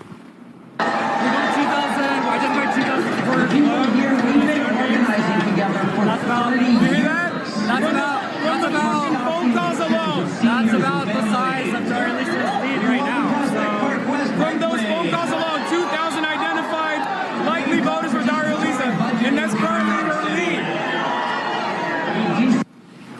As of like 10:38 p.m. last night, when the race was called, I think this is what the vote tally was. Chevalier had 32,790 votes, and Espiat had 30,464 votes. I'm not going to do the very specific math, but it looks like a 2,300 vote lead. That's amazing. Really indicative of how these wins were brought about by a movement that mobilizes its people. Not just mobilizes, but organizes and mobilizes its people. A real fundamental change to see, it's one thing like, okay, AOC knocks off Crowley, and she does this through organizing and whatnot in 2018. Nobody expects it. Nobody sees it coming. And it's almost like a quiet insurgency. This was no surprises here other than the specific outcomes. And to mobilize in 3 different districts, and not just 3 different districts, but also Senate races, assembly races, is incredibly impressive. You will hear all sorts of different spins on this. Like what happens in New York can't translate into other places. You will hear that this was all about gentrification. It wasn't. Both Chevalier and Valdez won in cohorts, not just the sort of like new young white people, which I also think is sort of an amazing critique from people who are saying, well, we need candidates who will work in Iowa. Well, where do you think the white people came Where do you think the white people came from? But it's also not the case that they just won, white podcast listeners. Here is Neera Tanden on CNN last night.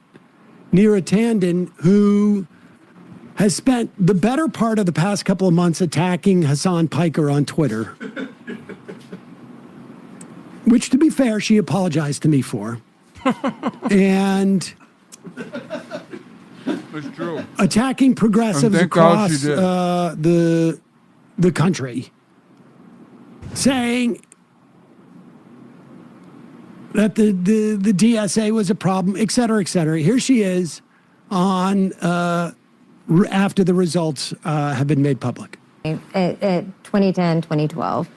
You're absolutely right. Republicans took very competitive races and they put very extreme candidates in. And I think that is not what's happening in the Democratic Party today. What you saw today is in the most liberal Pause it for 1 second. Incidentally, the 3 Congress people that we've talked about, the winners of these primaries, we can call them Congress people now because they're going to win their race.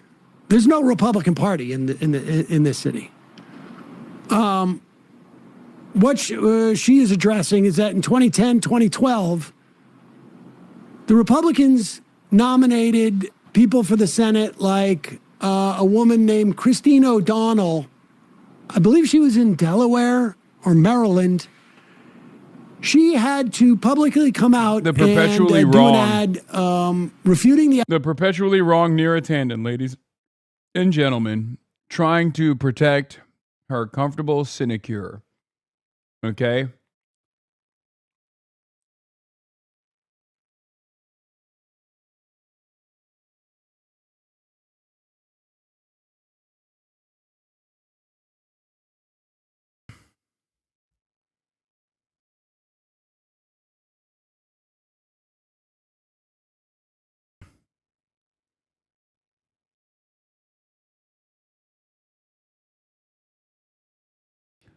Yeah. Wait, do you think Trump's approval is dropping mean Dems' approvals are rising? Anyways, regardless of your flawed logic, here are dozens of Dems going on Hasan's show. How many of them won their primary? Well, many of them. Actually, almost all of them won their primary last night. Interestingly enough.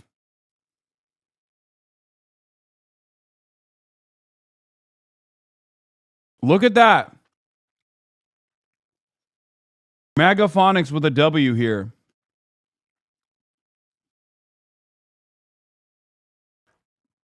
I just want to know why Niratanen is replying to me. What do you mean? What do you mean?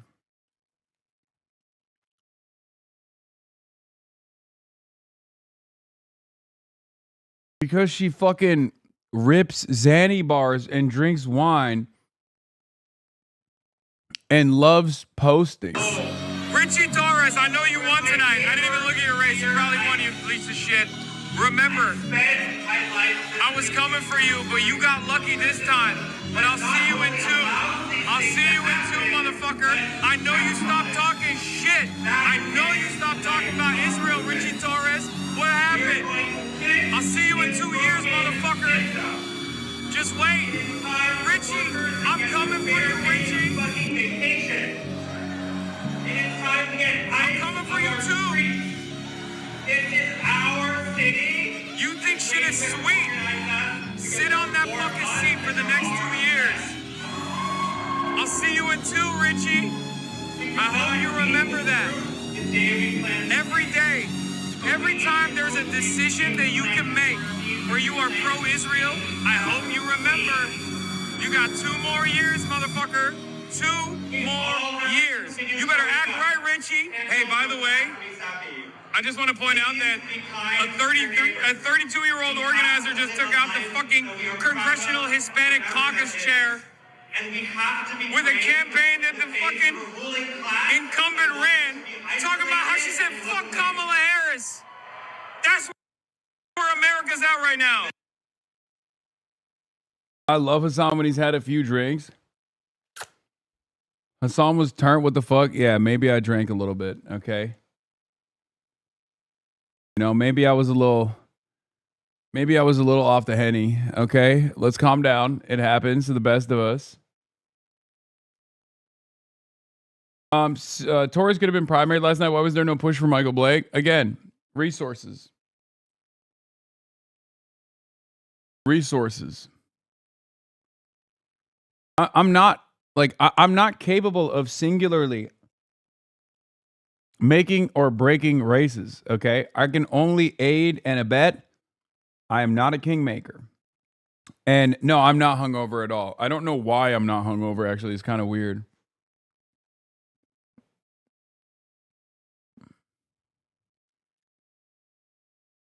But I'm not capable of changing the outcome of races on my own.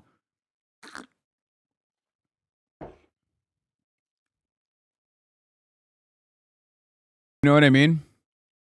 That's why I said it's perfectly harmonious if there's a candidate with the fundamentals, hopefully a Democratic Socialist, or at least endorsed by the Democratic Socialists of America, who has a door-knocking operation as a consequence of that, and a fundraising vehicle as well. You need labor unions, you need Bernie Sanders, you need Justice Democrats. You need it all. And when they all get together, magic happens, like it did last night. You understand? Speaking of which, magic is happening in the Abdul race. Zara fucking Larson. I endorse this message. This man's got the mandate of heaven, dude. He's got it. The jet lag is counteracting the hangover? Maybe. All right. I'm skipping the speeches. I'm so excited to get to work and to bring all of you with me to Washington. To be fighting the fight that we have been fighting at the federal level.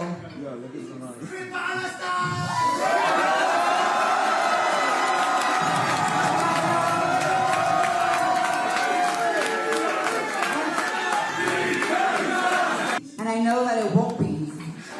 Because fascism is on the rise, Trump is in office, and the odds, as always, are stacked against us. The odds were stacked against another young Muslim socialist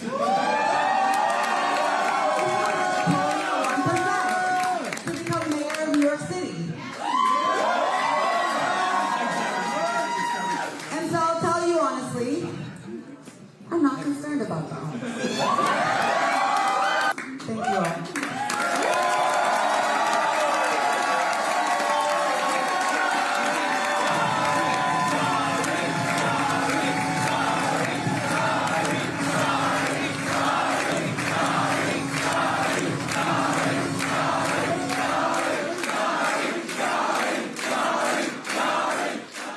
This win is incredible. Daria Lisa began a campaign where she was up against every possible set of odds, and she pulled off a victory that is helping to rewrite politics in our city and in our country. She is someone who brings a clarity, a conscience, and a conviction to a politics that has often been missing those things. And in a city and in a district that has been so desperate for leadership when it comes to putting working people back at the heart, she will deliver that, and it was an honor to be one part of this incredible campaign and to see her win alongside Brad Lander, Daria Valdez, and every single one of the state legislative candidates that I had the privilege of supporting. It shows that last June was not an anomaly, it was not an aberration, it was the beginning of a new kind of politics, and I cannot wait for what that next. Why is no one saying he wasn't supporting them technically? You know what I mean? Oh! Okay, one column A, celebratory.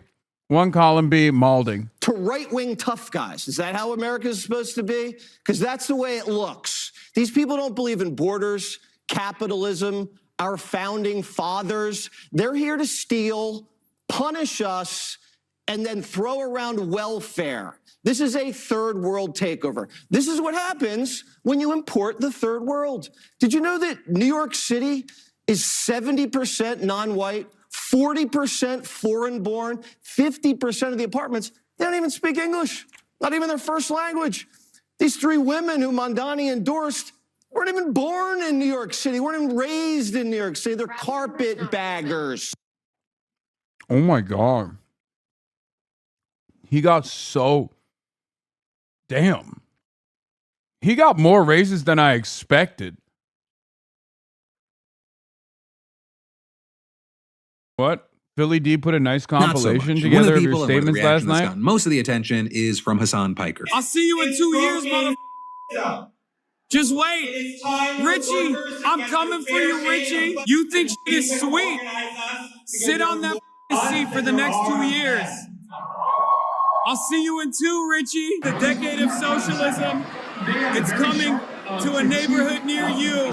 When I said we were going to let 1,000 Zorros bloom, this is what I meant. Hey, after tonight, my price went up. You have to be a democratic socialist if you want some of this shine. And regarding democratic socialists, I mean, the DSA's membership has surged ever since the dam broke with Mamdani. Well, not universal. They've steadily been picking up win after win across the country. We're getting a democratic socialist into the general for LA's mayor, and then actually getting one elected to be DC's mayor last week. Also last fall, a self-identified socialist who's not officially part of the DSA won the race to be Seattle's mayor. And you've got democratic socialists aiming for congressional seats in Colorado, Florida, and Missouri this year as well. And actually after that, they're reportedly setting their sights on the White House. You have Politico reporting that the group's conducting surveys at its 250 local chapters this summer to get a feel for who members think should run in 2028. And well, sadly for his fans, thanks to the U.S. Constitution, Mamdani, he can't run to be president because he wasn't born in the country. There is then someone that's on the top of a lot of people's minds, and that is Alexandria Ocasio-Cortez. So one of the things there is that she has so far declined to say whether she's considering a bid for the presidency, and rumor has it that she might be eyeing Chuck Schumer's Senate seat. But hey, with all of this, there's kind of a few different places to land. First, I should definitely note, just across the board, it's not really all smooth sailing for the far left from here, because despite all the hype from last night, it is still true that DSA-backed candidates candidates haven't won a race outside of a major city yet. And then with that, you have some having the argument that the more they do win, the more ammunition Republicans have to terrify kind of old white people, as they've already been seeming to do. Well, it actually happened a little faster than we thought it was going to, but the entire Democrat Party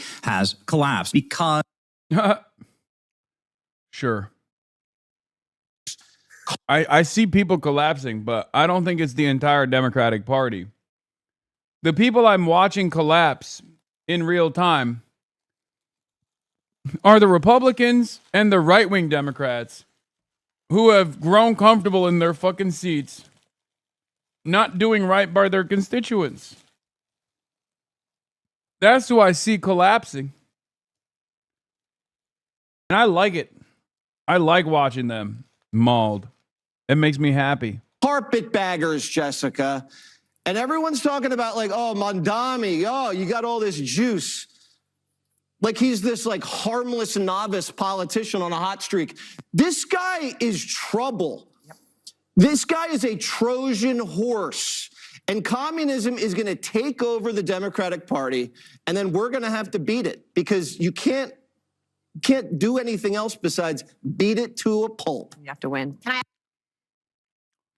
I love the guy who's supposedly not worried. Does this sound like a guy who's not worried? Because if what he's saying is true and the Democrats are going in this like crazy direction that everyone's going to hate. Oh, shit. He was asked about the rough night for Hakeem. Results in New York last night. You said Mamdani was not the future of the party. Do you regret those statements? I think the future of the party is diverse and is anchored in the fact that we've got candidates all across the country who are running to take back control of the House of Representatives so we can end the national nightmare that's taken place. Mayor Mamdani has been off to a great start as mayor. We have a good working relationship, and that will continue moving forward. The NRCC dropped off flowers at your office this morning and condolences for the candidates that you endorsed that lost. Do you have any reaction to that? The thing is that the NRCC and Republicans spent millions of dollars trying to pick Mike Lawler's opponent, and they failed miserably. And Kate Conley, who's now the Democratic nominee, is going to take Mike Lawler out in November, and we're going to take back control of the House of Representatives. He's lying. He's claiming that Effie Phillips Staley, who's been on this broadcast, was hand-selected by the NRC, the National Republicans, that were promoting her. They were not.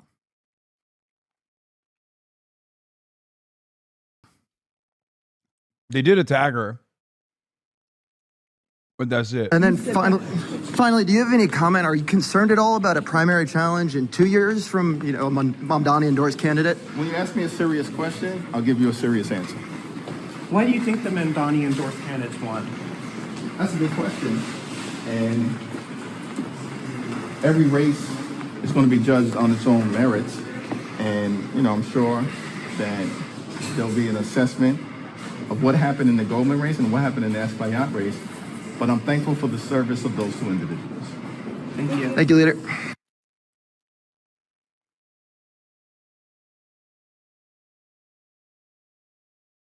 Of course he's mad. He just got slapped up by a fucking 34-year-old Muslim socialist who was an unknown entity a year ago. Okay? You guys understand that, right? Like, that is insanely disrespectful. Of course he's fucking frustrated. He's probably scared. I want to show you two photos. First one is end of February 2025. Or beginning of April 2025. Okay. And the second one is the beginning of February 2026. Think about how much has changed in American politics since February 2025. This guy was an unknown in February 2025. This entire slate were unknown. And this isn't to like glaze myself at all, by the way. This is all credit to the wonderful candidates that put their names out there, who worked tirelessly, and all credit to the DSA.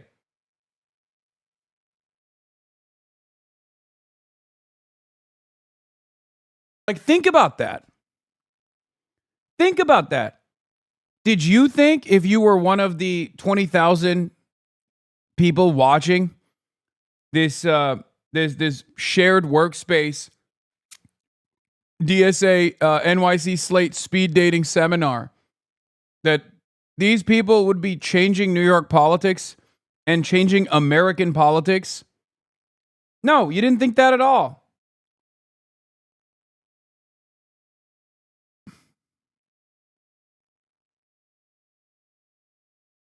Think about how short of a period of time it was to go from Zohran being an unknown entity. When we were walking the streets of Astoria, people are coming up to me, excited to see me in their neighborhood. To now, if I'm next to Zohran, ain't nobody's looking at me. They don't know who the fuck I am. They're like, fuck you. Get out of the way. I'm trying to see the mayor. That is literally just a year, one singular year and change. And not only that, but his popularity then has now fed the next movement of socialists, Democratic Socialists of America, cadre candidates.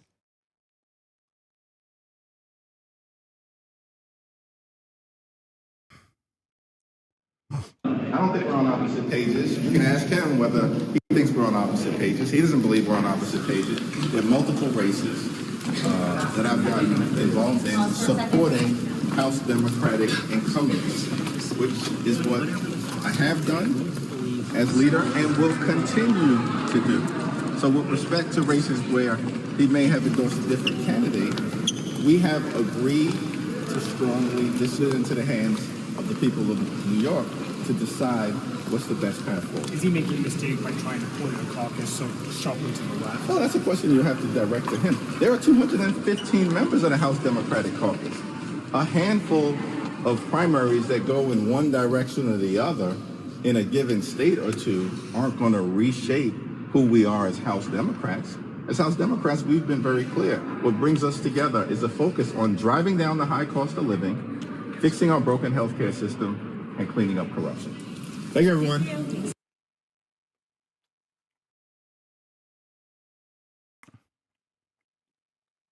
I mean,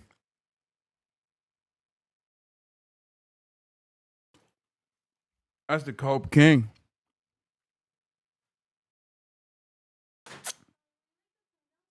No, I'm good, thank you. Sure. You can just leave it right there. You can put it on the table right there. Thank you. You too.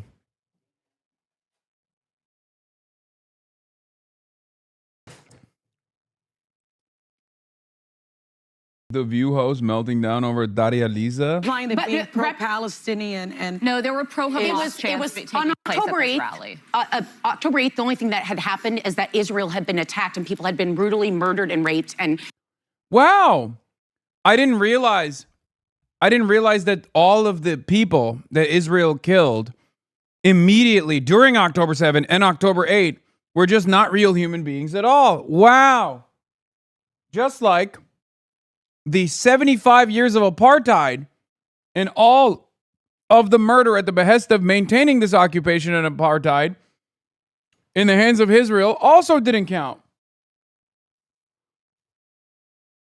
These people did not arrive at the right moral position early with no real reason. They knew what Israel had done immediately during October 7th and immediately after October 7th. So By October 8, Israel had killed almost, I believe, the same number of people that the Palestinian resistance had killed. But it sounds so strange when you exist in this universe where nothing happened before October 7.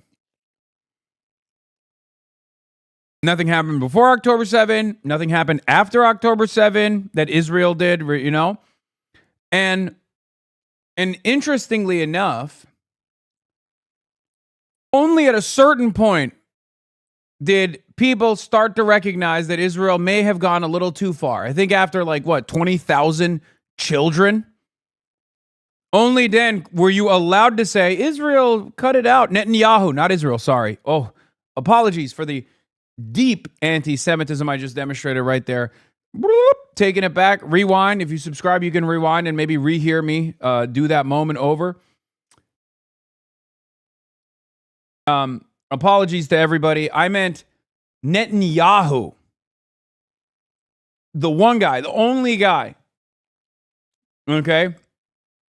Famously, only Adolf Hitler is responsible for Nazism. Famously, only Benjamin Netanyahu is responsible for Israel's war crimes.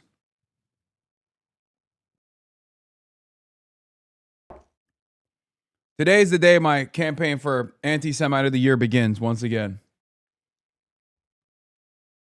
So on October 8th, I don't think there needed to be rallies cheering on Hamas. You're calling her an anti-Semite? I'm going to full-blown call her an anti-Semite. She would proudly call herself that, trust me. And I recall a lot of people talking about Mamdani and what a terrible mayor he was going to be and what an anti-Semite he was. And he has proven to be quite the opposite. And he's proven to be a kingmaker, a leader. Great for this city. So that's your opinion. Yeah. Not implying that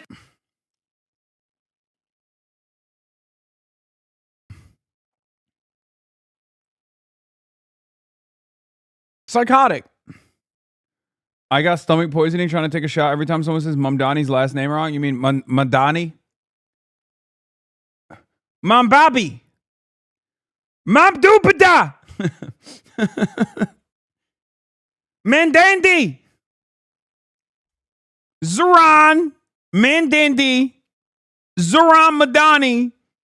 Zohran Modafinil. Man, baby.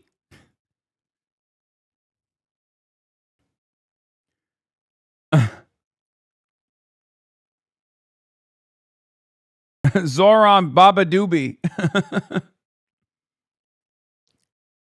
Zagreb. Morocco.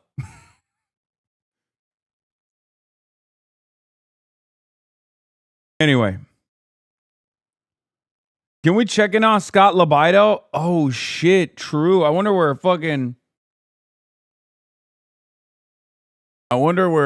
Scott Libido is right now.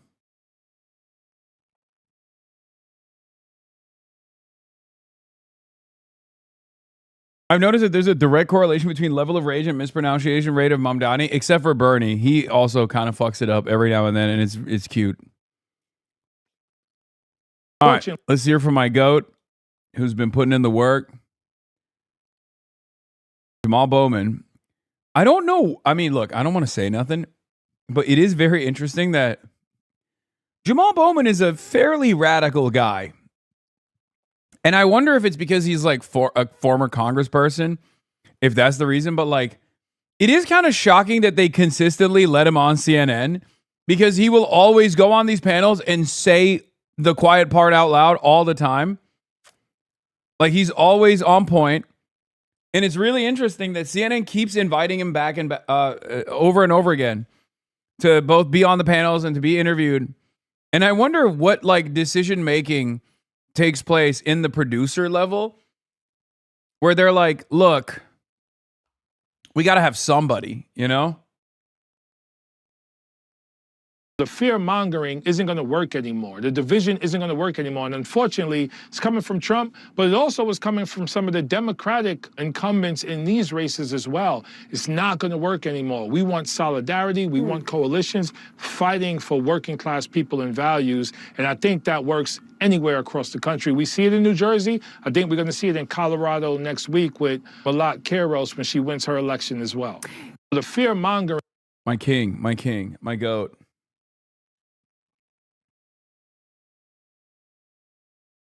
Check logs regarding this stage of socialist awakening. Additionally, my previous log message, Bernie's the only historical figure other than Debs in the U.S. that has ignited further socialist awakening. I agree.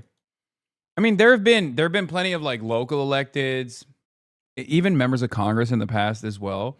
I think American politics was far more radical even in the 60s, especially black radical politics. Black revolutionary politics was always openly communist, openly socialist, openly communist. So I think you're wrong. You're just talking about white people socialism. Okay?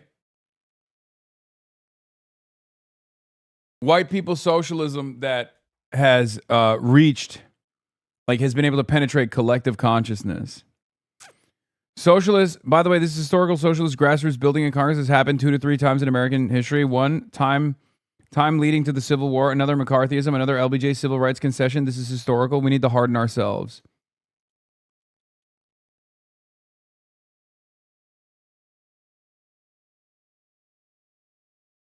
Yeah, Summerlee cooked as always. We're going to obviously cover Jamie Harrison's take and then Summerlee's response. Jamie Harrison, former head of the DNC, former perpetual loser to Lindsey Graham, but great fundraiser. Jamie Harrison comes out with a statement after last night's sequence of victories for the socialist movement. Says, I say this with no ill will or animosity. If you hate the Democratic Party, then please don't run for our nomination. Don't use our resources. Don't rely on our volunteers. Don't use our infrastructure. Don't ask Democrats to invest their time, money, and energy in your campaign. Focus on building the party you actually support. Political parties aren't perfect, but they're built by millions of people who knock doors, make calls, organize meetings, and fight for the values they believe in. If you don't believe in the party, then don't ask its members to carry you across the finish line. And let me be clear. I don't care if you're progressive, moderate, or conservative. I work with Democrats across the ideological spectrum. We didn't always agree, but we understood that building a stronger Democratic Party was part of the job. Yeah, okay, so then why are you building a weaker Democratic Party by being like, hey, I know all of the intensity, all the dynamism, all the grassroots momentum is on the side of the Democratic Socialists of America, but you guys should leave. You guys should leave. I mean, this is Keir Starmer. This is literally what Keir Starmer did. It's so funny to have this take right after Keir Starmer resigned. Okay? If you hate the party, spend your days attacking it and have contempt for all the people who make it possible, then see above. Straight up Keir Starmer. Summerlee responds, the party does not belong to any individual or generation, shouldn't belong to any corp or special interest, and like all things, must adapt to the times on its own and everybody's survival. For its own and everybody's survival. We have a two-party duopoly, and we still have a duty to fight for our freedom. Millions of people believe our party should be bolder, less beholden, and loyal to the masses, and not the massa.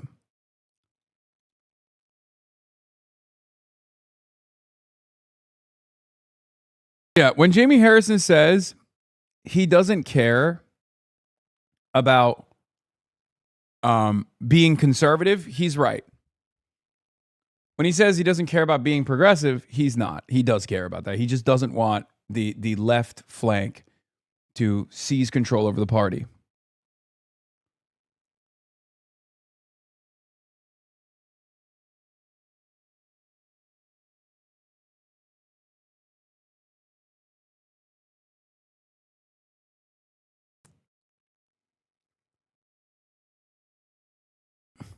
What's really interesting about the Keir Starmer comparison is that they also hired the same American consultants Keir Starmer did. Okay? Something to consider. Yeah, Harrison presided over the DNC while we lost the presidency, House, and the Senate. Screw that guy. Hart. True. It's true. Adam Hamawi coming in hot. Also endorsing Maylot Kiros. Let's go.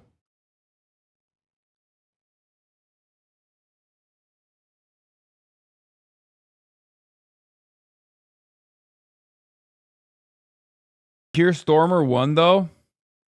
Yeah, where's he at now? You think the Labor Party's doing well? You think the Labor Party is a party that we could look to for hope?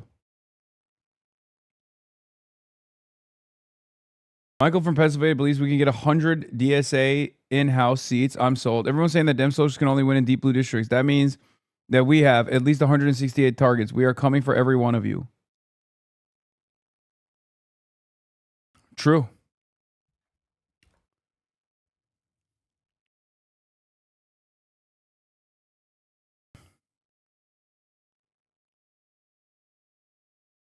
Sam Hasselby. I've been a Democrat before I could vote, before Jamie Harrison, a lobbyist for Bank of America, Walmart, Wells Fargo, and the genocidal Podesta Group, rose in the party with the Reaganite faction. Harrison himself has never won an election. Yes. Oh, this is funny. Meghan McCain, to my beautiful Jewish friends in America, we love you. You are not alone. We are just as freaked out as you are and seeing with clear eyes what is happening. What about your ugly Jewish friends? I guess we can all go fuck ourselves. Yeah, that reminds me of the fucking Adam Friedland moment with Chelsea, another failed daughter, with Chelsea Clinton, where he said Chelsea Clinton isn't even Jewish, she's just ugly.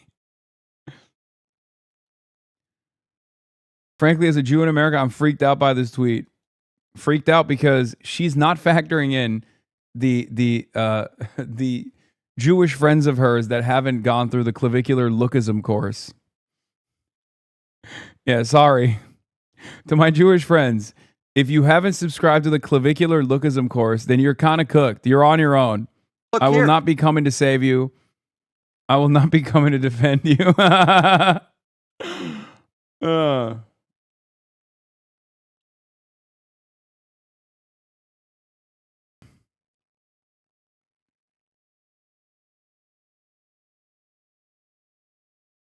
Hella corny, but I love it anyways.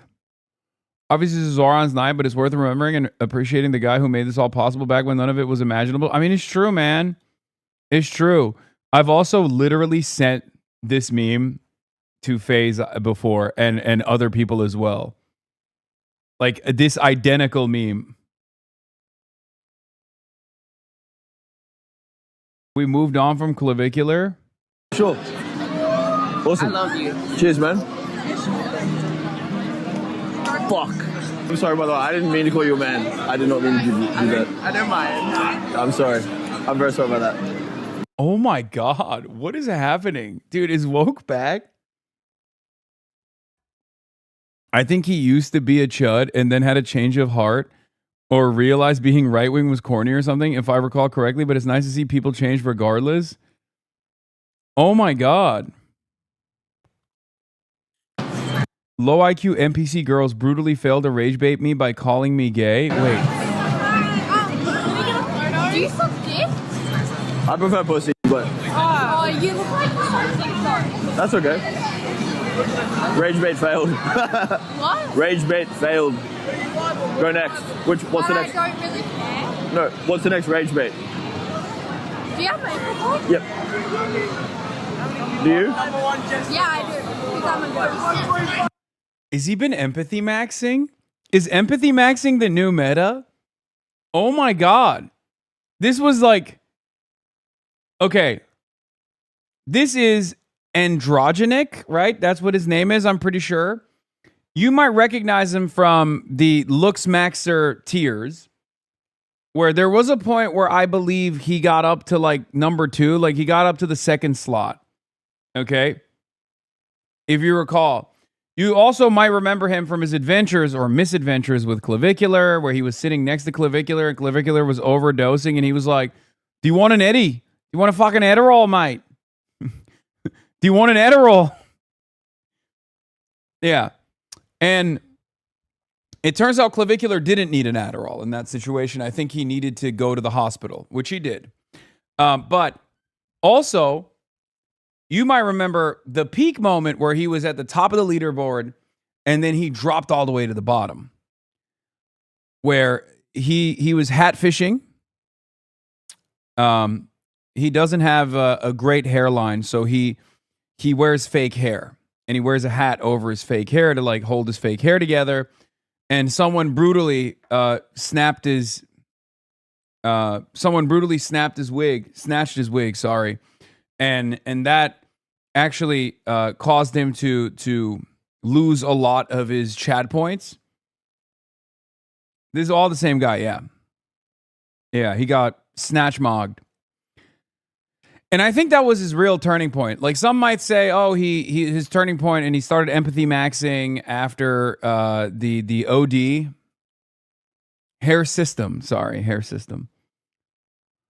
The Lord, genuinely, he was a chud, but then realized trans women were actually looks maxers as well, by the way, and now he's woke. Dead ass, he had a convo with them and actually respects their dedication to it, Lamau.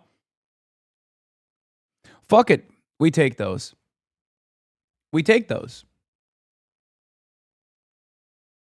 You know? Yeah, he had his frame destroyed. He watched his best friend and the top of the lookism leaderboard OD in front of him. And he turned his life around. He realized that trans people are also looks maxers, right? Except healthy. That's the biggest irony, in my opinion, with the whole looks maxing situation is that, like, I don't want to say trans people are looks maxing because, like, that's actually good for trans people to do gender affirming care and gender confirmation. Whereas I do think that the looks maxing meta is deeply unhealthy. But you get the point. I mean, I've often joked about how clavicular is the first instance of male-to-male trans. A male-to-male transgender person.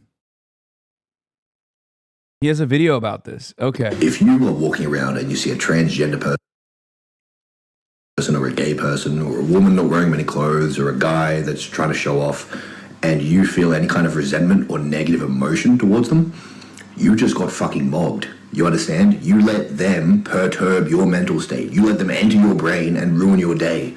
You got fucking mobbed. You need to learn better emotional regulation. If you are walking... I mean, what can I say? What can I say? No notes, honestly. No fucking notes. This guy is right. He is totally right. Oh, God, Woke 2.0 is so wonderful. Every now and then we just get random gifts. Okay? Woke 2.0 is going swimmingly well. Okay? Speaking of Woke 2.0, let's get back to the socialism W's. Socialist. Well, among Democrats... My favorite Toledo boy, Harry Emden, was on CNN last night. What is this? Controversial lefty influencer Hasan Piker even joined in on the Dem bashing, going on a tirade against pro-Israel rep Richie Torres on his live stream during the NYC DSA takeover. Richie Torres, I know you won tonight. I didn't even look at your race. You probably won, you piece of shit. Remember, I was coming for you, but you got lucky this time. But I'll see you in two. I'll see you in two, motherfucker. I know you stopped talking shit. I know you stopped talking about Israel, Richie Torres. What happened? I'll see you in 2 years, motherfucker. Never seen anyone defend the DNC as much as New York Post these past few weeks, Lamau. Yeah, it's kind of crazy, huh? The 9/11 crew is back, promising to destroy from within. We're warned they would come and destroy from within. Every AIPAC endorsed politician is getting voted out. America first. Oh, don't you worry, Mike Johnson. We are awake, and you'll see that in November when you're no longer speaker. Win a couple off-ranked choice primaries with low voter turnout. These idiots think they can run the party.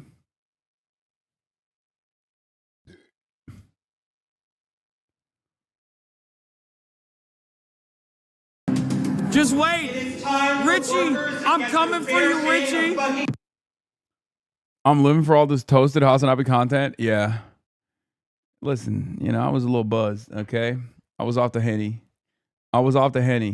Themselves, the Democratic Socialists of America, have a higher net favor rating than the Democratic Party does, at least those who are members of Congress. I mean, just take a look here. Dem Socialists of America, plus 17 points. Democrats in Congress, plus 4 points. No wonder that Dem Socialists are getting nominated.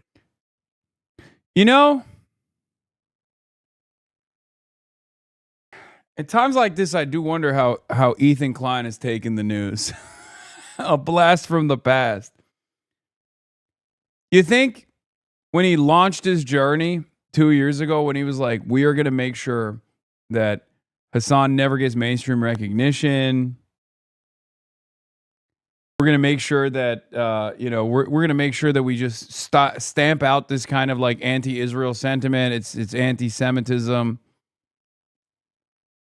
And everyone's going to love me when I win my lawsuits. Like when he started that,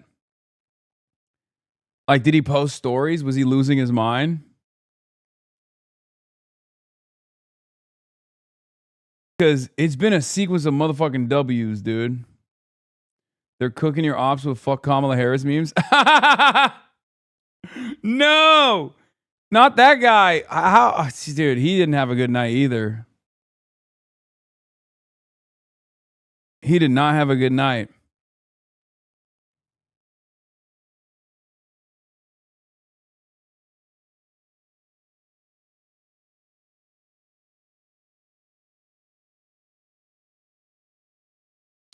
My God. My God.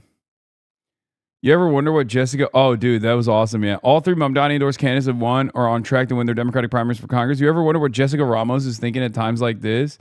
She's probably thinking about this. I know everyone's paying attention to congressional primary results, but it looks like Jessica Ramos, who controversially backed Andrew Cuomo over Mamdani last year, just lost her state Senate seat to Jessica Gonzalez Rojas.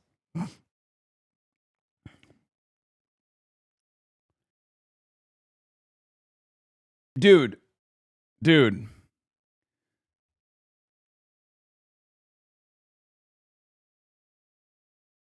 Jessica Ramos, man, what a fucking fall from grace. God. How terrible.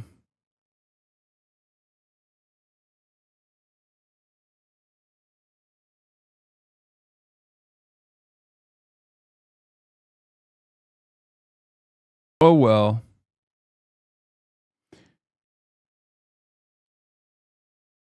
Wow, NBC's TikTok announcing Daria Valdez's win against Espaillat has over 1.1 million views and 136,000 likes. The comments are heavily praising Mamdani and the DSA. Of course they are. Of course they are. Across the political map in different primaries because, simply put, they're more popular than the Democrats currently in charge. Okay, I'm just thinking back to when I was sitting here and Zohran Mamdani was sitting there when he was running, and I asked him about capitalism. Yes. And he had no problem saying that he had real issues with it. Okay, he wasn't afraid to say it. By the way, he ended up winning. It didn't hurt him. How do Democrats today view socialism compared to capitalism? There's a reason why it didn't hurt him, and that is simply because this is one of the biggest political changes I've seen during my lifetime. Match up socialism, capitalism among Democrats. You go back 16 years ago, 2010, capitalism and socialism right there, favorable rating, 51%, 50%. Look at it now. Socialism clearly in the lead among Democrats. 66% of them view socialism favorably, just 42% view capitalism favorably. No wonder Mamdani had no problem blasting it. Which is fascinating because when you look at races coming up in New York, you've got a big one up in the Bronx. And you've got Zohran Mamdani endorsing a Democratic Socialist. Hakeem Jeffries not going with the more traditional incumbent. So there are two big races involving Democratic Socialists coming up in New York that Mamdani's endorsed. Tell us something we don't know. I'll tell you something you don't know, and that is that the Democratic Socialists are likely to win one of those races, the one down in Brooklyn, going to beat the Brooklyn Borough president. You take a look there, look at that, an 81% chance to win in Brooklyn. And in northern... Yeah, well... Turns out both of them won. All right. New House Democrats reeling from New York primary results. One called it an earthquake and a huge defeat for leadership. It was a tough night, Representative Meek said, Queens Dem Party chair. Senior House Dem asked if members are worried. Yes, they are. More, Swozy. Time for Dem establishment to wake up to the threat posed to them by the DSA. No, dude. No, you're missing the point. No, dumbass. It's time for you to wake up to the threat posed by Trump. Okay? It's time for you to wake up to the threat posed by capitalism. You fucking idiot. What is wrong with you? Oh my God, these people are so ridiculous. This is literally the point. This is the problem. You think your left flank, which is more representative of your constituents, is closer to your constituents, is the issue. Not your right flank, and certainly not the fascists.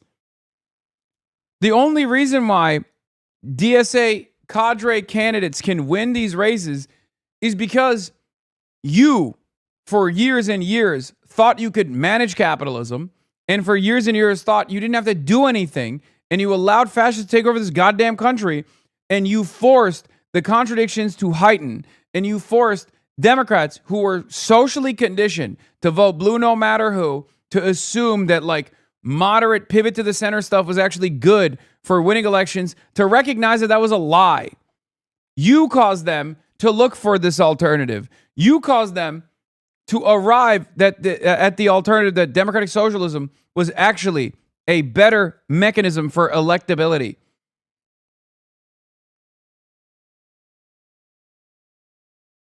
Going to be a clean sweep for Republicans when it comes down to it? Brother, I don't think you are paying attention to American politics in any way, shape, or form. Okay? I genuinely, you have to be living on a different planet. Unless you're talking about like the Irish Republicans or something. I don't know, because it doesn't make any sense to be living in this current reality and have this assumption, to make this assumption, to have this belief.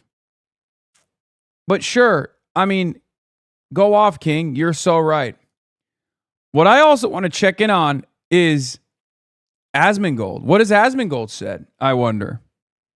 I think he just called me a terrorist and moved on, right? Like, I suspect that his only electoral analysis when we're putting numbers on the board is, they're going to ruin the party chat. They're going to ruin the Democratic Party. He's a terrorist. He's a bunch of terrorists won. You know, that's that type of shit, right?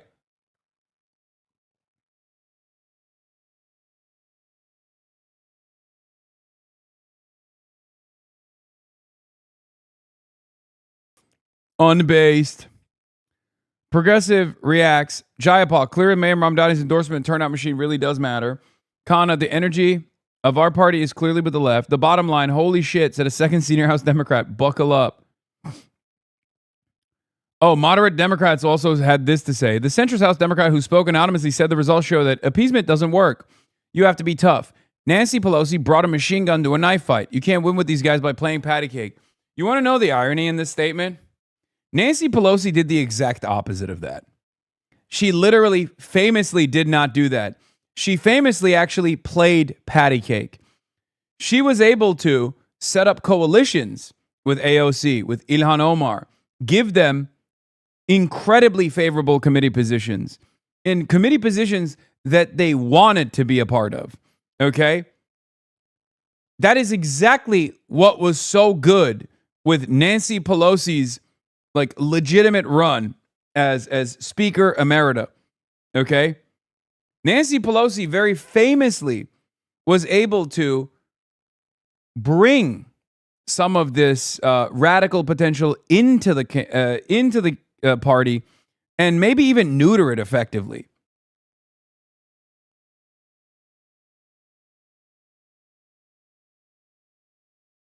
Asmold said the DSA won because immigrants voted for immigrant candidates. More of the replacement bullshit. Oh, nice. He said it's race communism and blamed immigrants.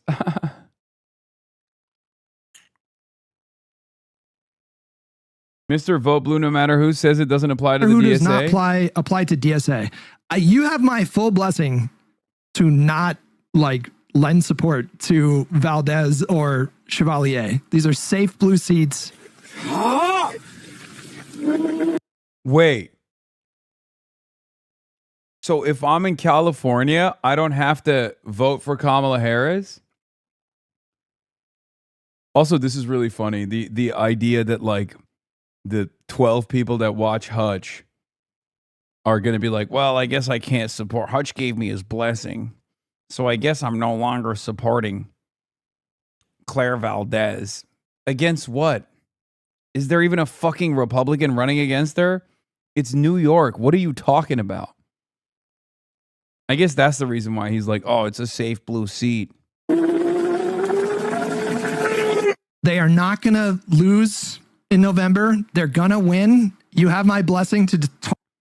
Asman basically called you gay. Every single time. It's so weird. He's downplaying it. He's 100% trying to downplay it. And this is the thing that I feel like a lot of the women, because there's a lot of women that watch Hasan, right? And, you know, he takes, I don't know how a hairy Turkish man has the biggest feminine energy on the entire website. I don't know how this has happened. Big dog, it doesn't work that way. This is a tried and true failed method that Republicans try to engage me with. This is not the first time I heard this. I mean, sure, yes, I'm very gay. I'm a gay man. You got me. I got a lot of feminine energy. But somehow it has. And so there's a lot of women that watch him. I think, you know, he's a good looking guy. And on top of that, yeah, I think he's, when he says feminine energy, I think he means I bathe. You know, I shower every day. Sometimes, if I'm feeling frisky, twice a day. Like a woman. I wash my body. Like he thinks like a woman a lot of times. He does. Thinks like a chick. And so I think that they watch him and they're like, yeah, that's so true. You're so right. You know, and that's it. And so that's it. I feel very disappointed. And this is the problem, is that he will make excuses for you getting raped as long as it's being done by somebody who he can use politically to his advantage. Wait, what? Wait, what does that even mean? What the fuck? Bro.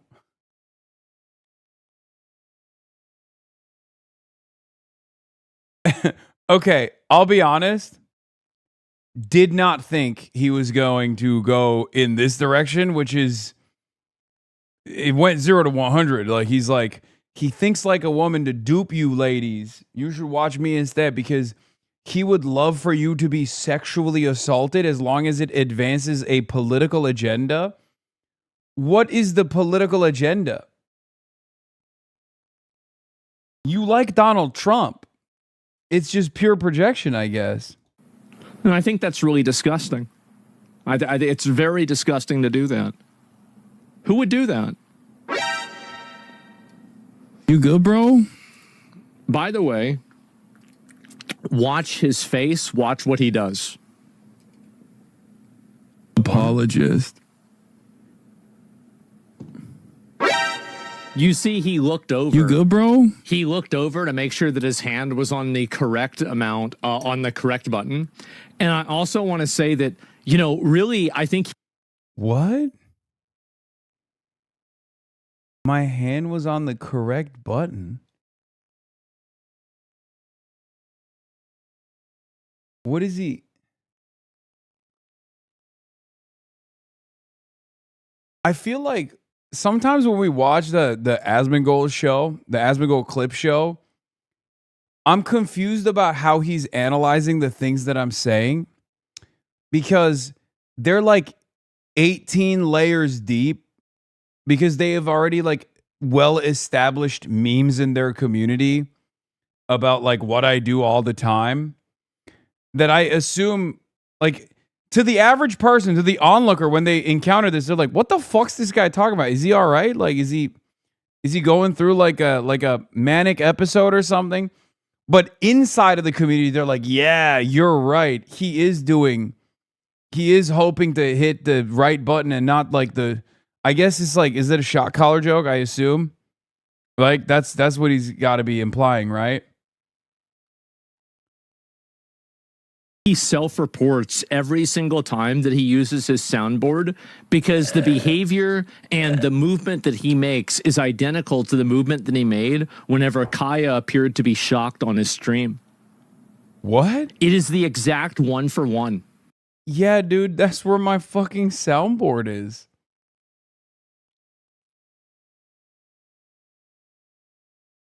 That's where my zins are. That's where my soundboard is. Are you okay? Yeah, numerous times throughout the day, I'm ruffling around.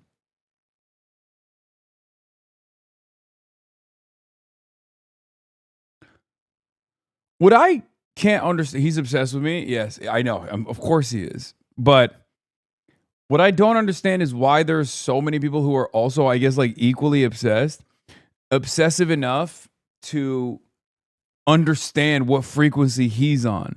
Because this is schizo shit, right? This is what you would hear from, guys standing at, near a subway station, standing on a soapbox, screaming into the ether, right? And you're like, sorry, bro, I don't have any change on me. You move on with your life, right? Or if you're kind enough, if you're one of the very woke people, you basically assume the role of a social worker in that moment and you try to help that person, right? Very nice for people to do that. But there's a fucking market for it. The internet is so crazy that there is a market for that guy where they're like, I literally understand the frequency you're on. It's so perfect. It speaks to me in ways that no one has ever spoken to me. Does the exact same thing. Just interesting. Manual labor would help Asmongold a lot. Yeah, guy who called me feminine and gay. Men are naturally more attractive than women on average. That's why women need makeup. This isn't me being gay. It's science. Yeah. Why do all your ops eventually turn into psychosexual stalkers? I'm dying. They have to bring up your body and sexuality every time. I think I know why. I don't think all of my ops are sexually obsessed with me, but they are probably sexually frustrated. And I think they also know like that there's a big audience for it. Like I suspect that some of this does legitimately come from a lot of people who are just like upset, frustrated that they don't get I guess any female attention and they assume I do. I'm not saying I do, but I think they assume I do. Right? And that's maybe a cause for envy. That could be part of it. So then it develops this like weird psychosexual obsession.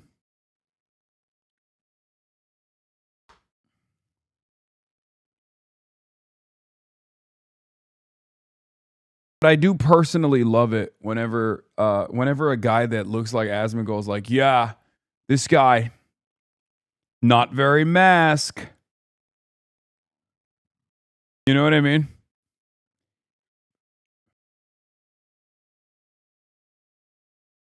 Anyway, getting back to centrists malding. As a liberal progressive, I would be fine with the party moving left if these wins were about Medicare for all, reproductive rights, universal child care, taxing billionaires, and creating affordable housing, but they weren't. Really interesting.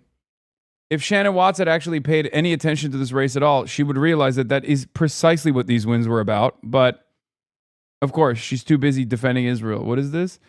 I'm trying to find the words for how serious this moment is, and I don't have them. Try grok.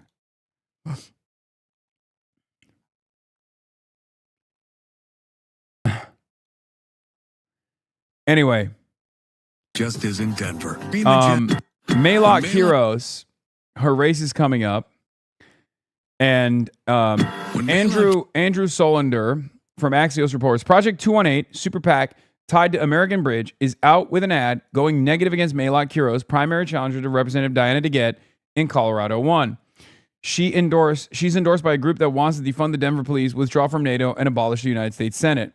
So they're attacking DSA, okay? They're attacking some of the DSA left positions. And what's interesting is, so this race is next Tuesday, okay? And in the last moment, what a lot of these supposedly fake progressive candidates, or even candidates that are in districts that are far more progressive than they actually are, you know, comfortable blue districts, a lot of them end up doing this exact same thing. They try to hit like racist notes. They try to say like, oh, these people are radical. They'll be like, oh, she's posted in ways that I don't like. And I think most people don't care about that. What they care about is just the policies. But as I've said with the Daria Valdez race, there is one way to combat this, right? Effectively.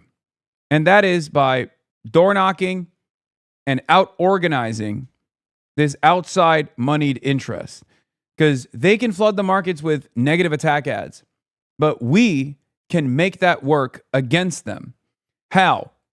Because a negative attack ad might be the first time that a person learns about a candidate. Okay? If it stays with that negative attack ad and they don't search further to understand where this candidate is coming from or what their policy positions are, why they're being attacked, then that's bad. Okay? We can't beat them on the money side. We can be competitive, but we can't beat them on the money side. Israel has too much money. All these other groups have too much money, right?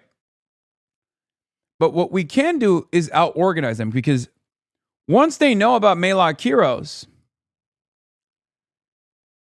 if they get a phone call from someone who's phone banking for Maylock Heroes, or if they get a door knock from someone who's door knocking for Maylock Heroes, and they learn about her actual policies, they will recognize that these ads were bullshit, and they are more likely to go out and vote for her.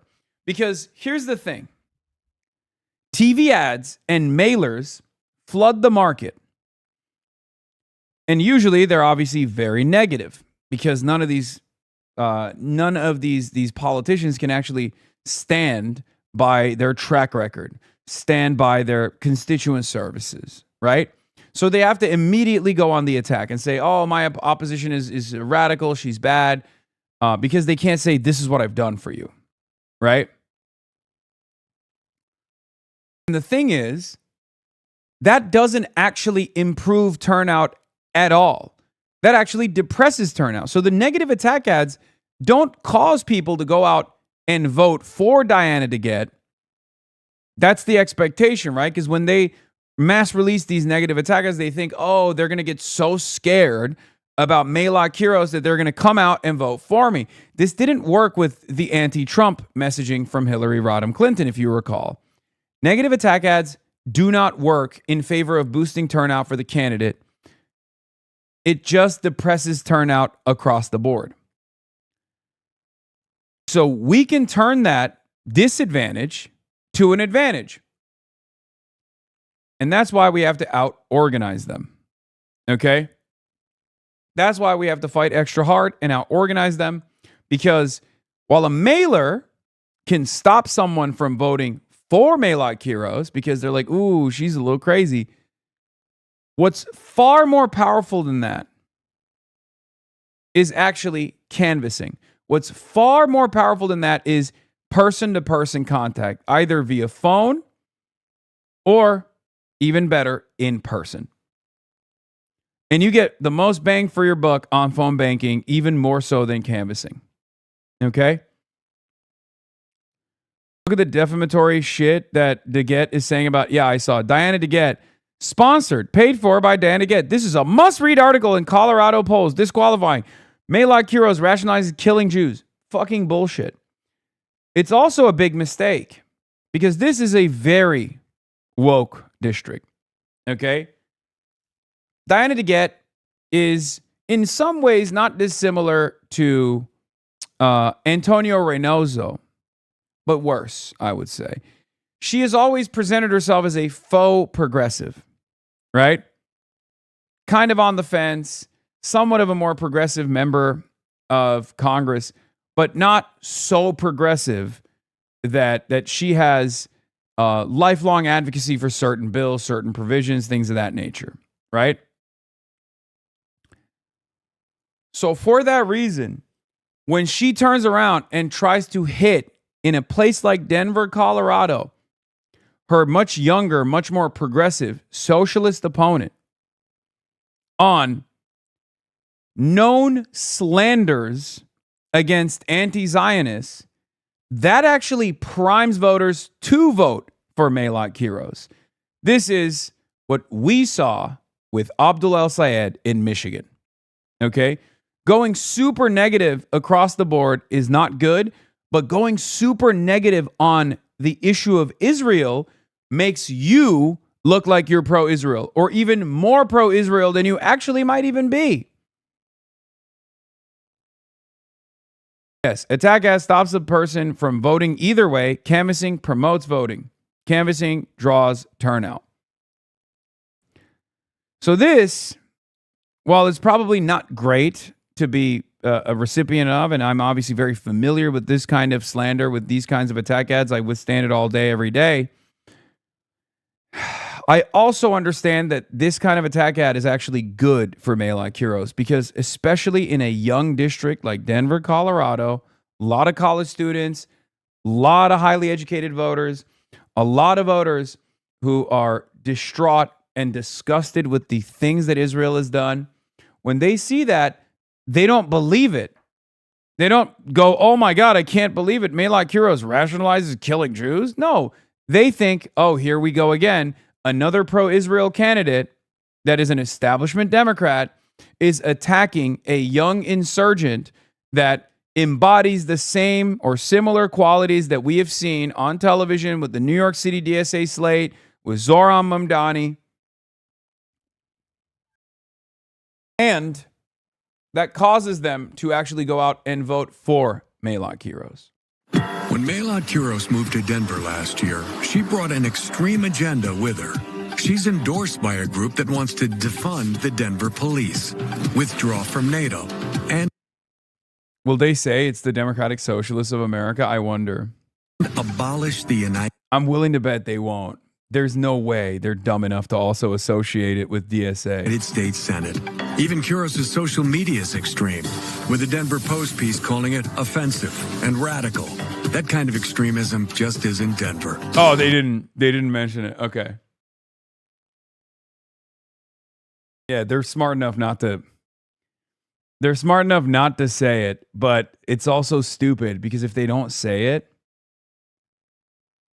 if they don't say that it's DSA, then it just like rings hollow. What do you mean?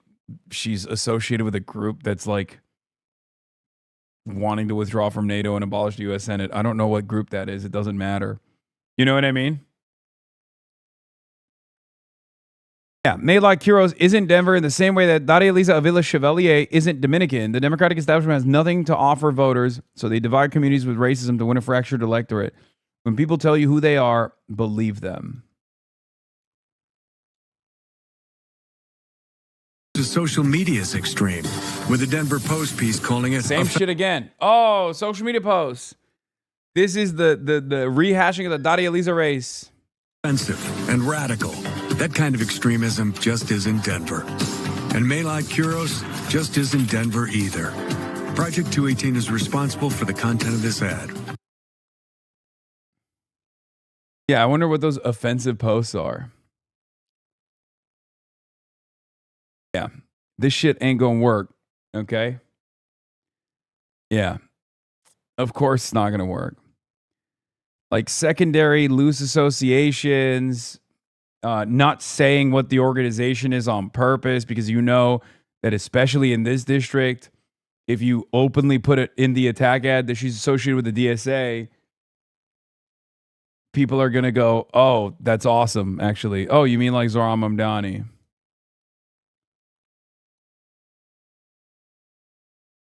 You know? A centrist admits a mistake? Wow. Yeah, I'm deleting this since I got it wrong and both being smug and just on the facts.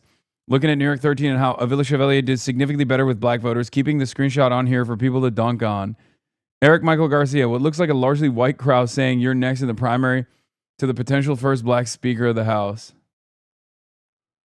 Wow. That's crazy.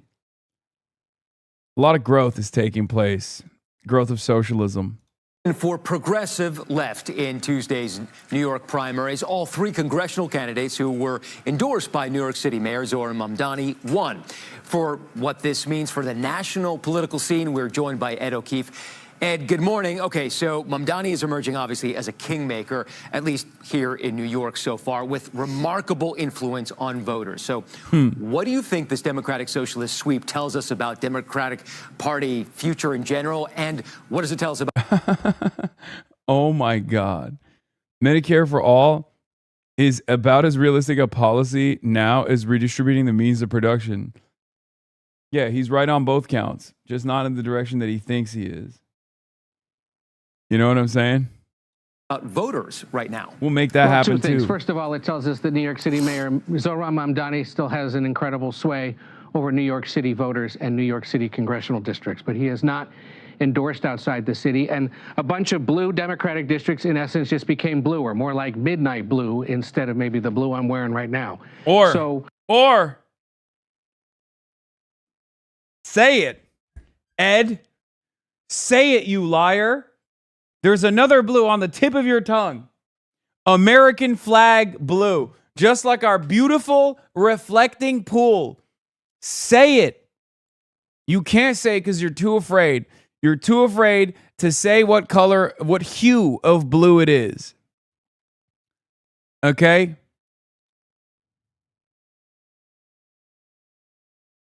I'll say it because I'm a goddamn patriot. American flag blue. You know, they reflect, however, something that the Democratic Party is going to have a big conversation about in the coming years, especially as they get ready to nominate someone for president. And that is, what exactly did Israel do in the wake of the October 7th attacks? Was it genocide or was it something else? Because for a growing number of far-left Democratic voters, it is genocide. And unless the candidate is saying that, it is a disqualifying characteristic for that candidate. But that won't be a factor in every race across the country. And Democrats certainly aren't nominating socialists everywhere else. Just 40 minutes north of where you guys are sitting, for example, they nominated a woman named Kate Conley, an Army combat veteran, to take on Republican Mike Lawler in one of the most competitive House districts across the country. The issue for her will be Republicans are going to run ads saying, does she associate herself with the socialists in New York City, or does she represent you? And it'll be up to voters to determine whether they think the Democrat in their district is more in line with those in New York City or elsewhere. And what this says more broadly, guys, among Democrats and Republicans, is voters want change. They are sick of the status quo. 2 House incumbents were defeated last night in these primaries. They were supported by House Democratic leadership. We've seen other incumbents in both parties lose primaries this year, and will continue to do so. And it's why you've seen Democrats across the country have these races with less conventional contenders, because they are, in fact, intrigued and looking for someone who doesn't necessarily reflect the politics of right now, but a different kind of politics they want to see in the future. Yeah, Ed, you sort of led me. Any chance Zohran can endorse mail-out? Buddy, what the fuck are you talking about? Sorry. That was such a silly take that I just swallowed my own spit. Dude, Zohran is the mayor of New York. Okay? Calm down. AOC never would. AOC has endorsed Diana in the past. To my next question, what, if anything, do these results mean in New York And she outside doesn't of New endorse York? against And you said, incumbents. listen, it's sending the message voters want change. Do you think this translates outside of New York? Not necessarily the socialism part of it, because you're not going to see a socialist candidate running, per se, in congressional races in Virginia or Texas or Arizona with any success. But the idea that Washington needs to be shooken up, that the U.S. relationship with Israel needs to be rethought, those kinds of themes will definitely play in all of these races. And what you're going to see almost immediately, probably by lunchtime today, is Republicans start running ads featuring these winners in New York City and trying to associate Democratic candidates across the country. Dude, this shit doesn't work. Like, let me tell you something, okay? I don't think they're going to do that. You want to know why? Or if they do that, the only way Democrats lose is if they don't lean into it. Okay? If the Democrats don't lean into it, they're fucked. Then they'll be like, they'll look hypocritical, they'll look stupid. That's kind of the point with DSA, with the DSA candidates. When you're like, oh, these are radicals, they want to abolish the police, you can just be like, dude, no, that's not the case. They want Medicare for all, and so do I. Okay? So do I. I want Medicare for all. Now you have to say that. Tallarico will not lean into it. I'm worried about Tallarico because he's also sponsored by majority Dems. With them. That's not unlike what Democrats did when the Tea Party was getting popular back in 2010 and tried to take out moderate Republicans with those conservatives. What goes around comes around, and both parties are going through change. All right, Ed, thank you. What do you think Democrats not in New York City should be learning from this? Well, first of all, New York City matters because the two most exciting left-wing candidates are here, AOC and Mamdani, but also this is the stronghold for the establishment. Zohran needs to go on a long march. He needs to go on the long Democratic Socialism of America march. Yeah, the center-left commentary trying to ride the anti-establishment energy. Just fucking run on the AI regulation. We learned that we need to disrupt the status quo while in power because Ralph Nader made it too hard to build high-rises. Yeah.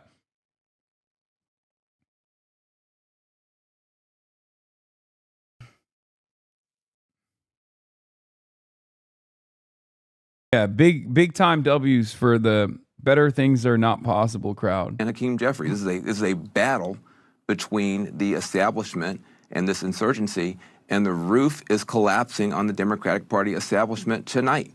If Mamdani gets a hat trick, 3 out of 3, this is a new era for the Democratic Party, and you can't write off New York City because this is the place where both, it's the power center for the establishment and the insurgency, and they're going head-to-head tonight.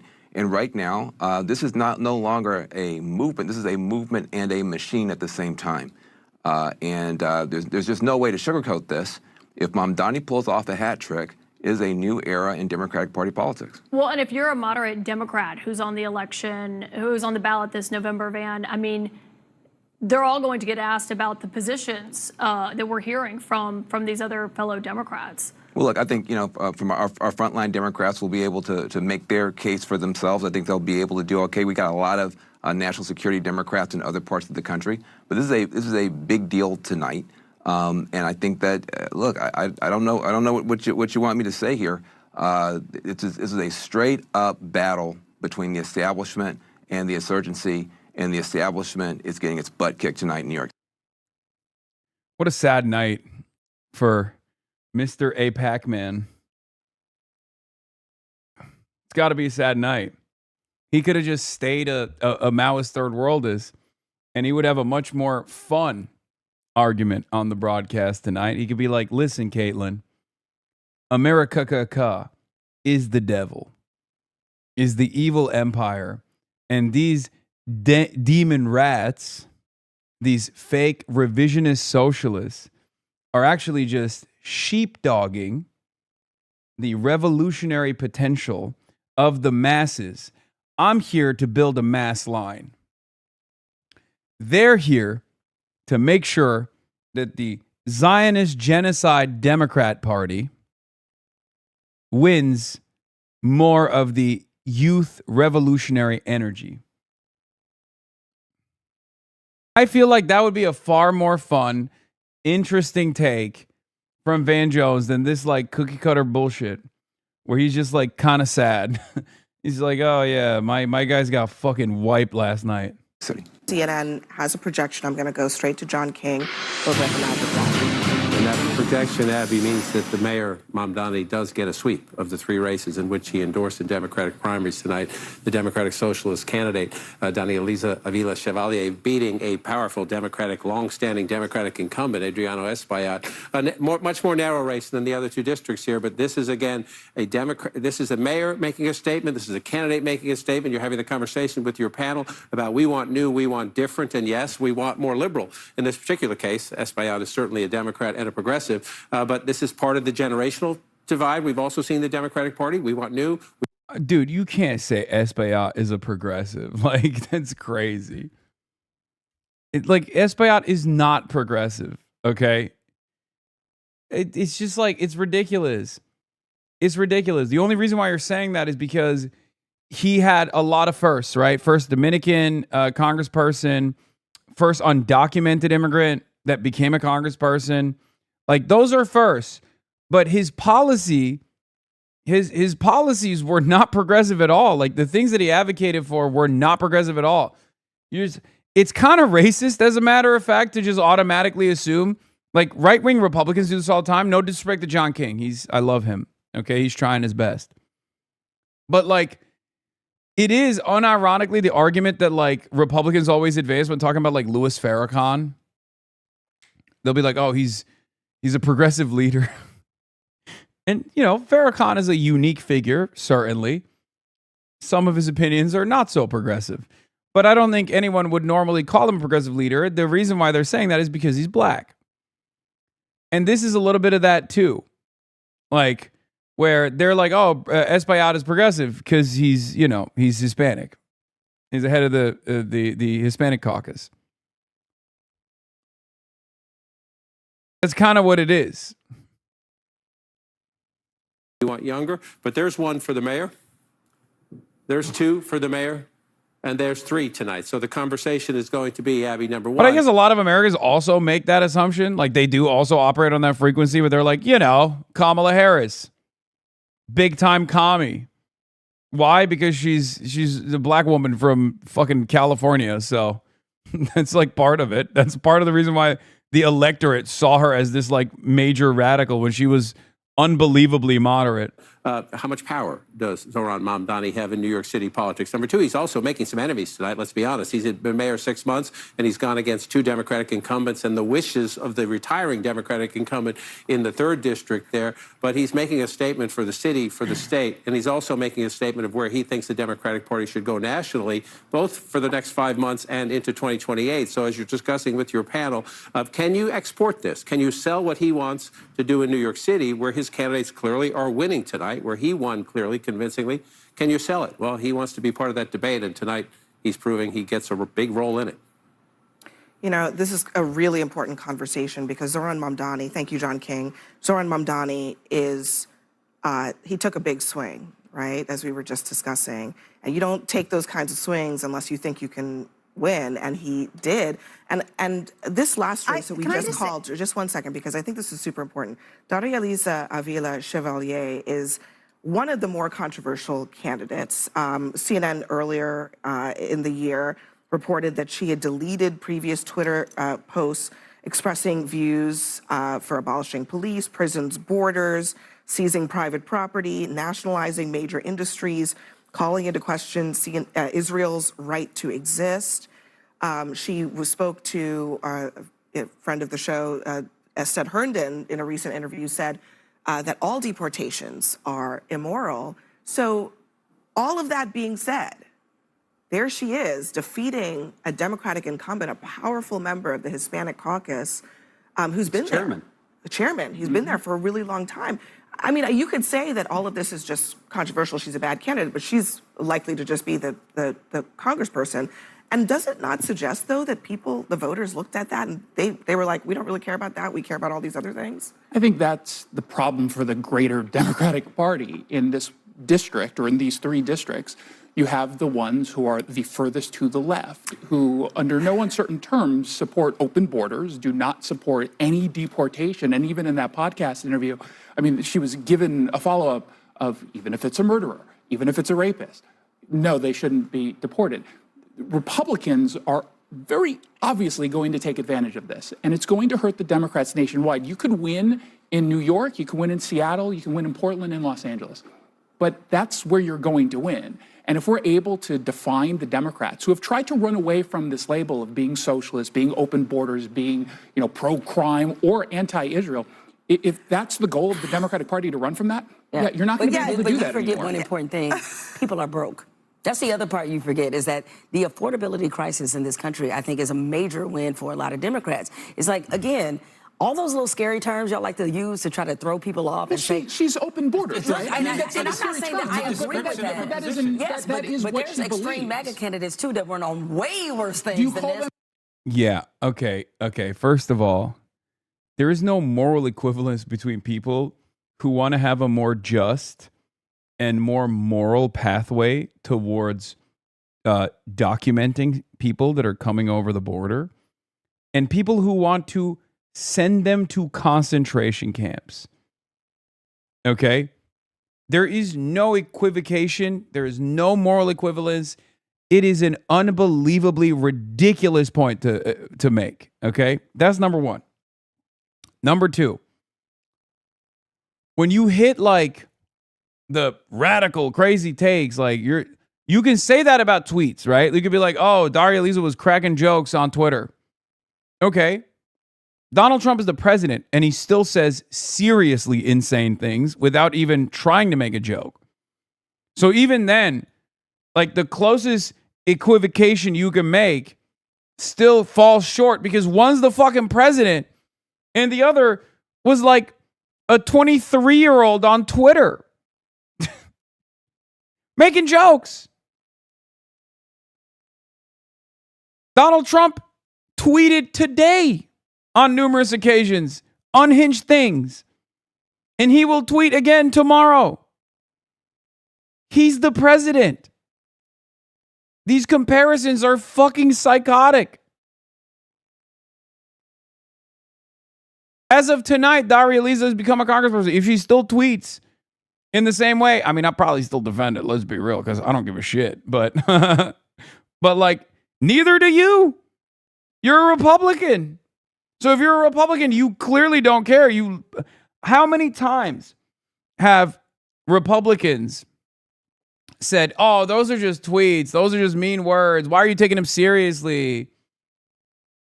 Don't listen to the president making revelations on his own personal website.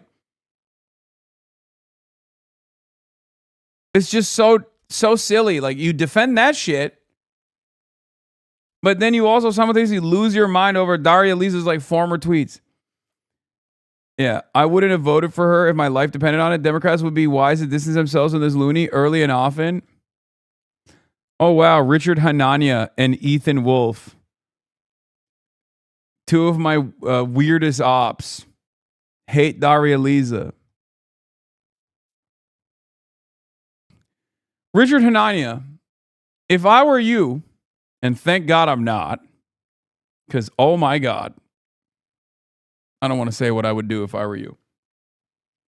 But for the sake of this hypothetical, if I were in your shoes, I probably would be the last guy that tries to bring up former weird and quirky ideologies of people, considering that you were an out and about race realist, white supremacist, and still harbor some of those racial resentments to this day, as you have simultaneously tried to rewrite yourself into this like liberal spectrum because you can't stand how fucking objectively illiterate and stupid the Republicans are. Richard Hanania is such a funny poster, even though he's a total fucking loon, because he's the guy who openly will be like, black people need to be policed. They're, genetically inferior. He's written extensively about this concept. This is what he sincerely believes. But the funniest posts are when he gets racial, but also reveals his like weird attitude about his own perceived failings. I'm reminded of that tweet or of that article he wrote.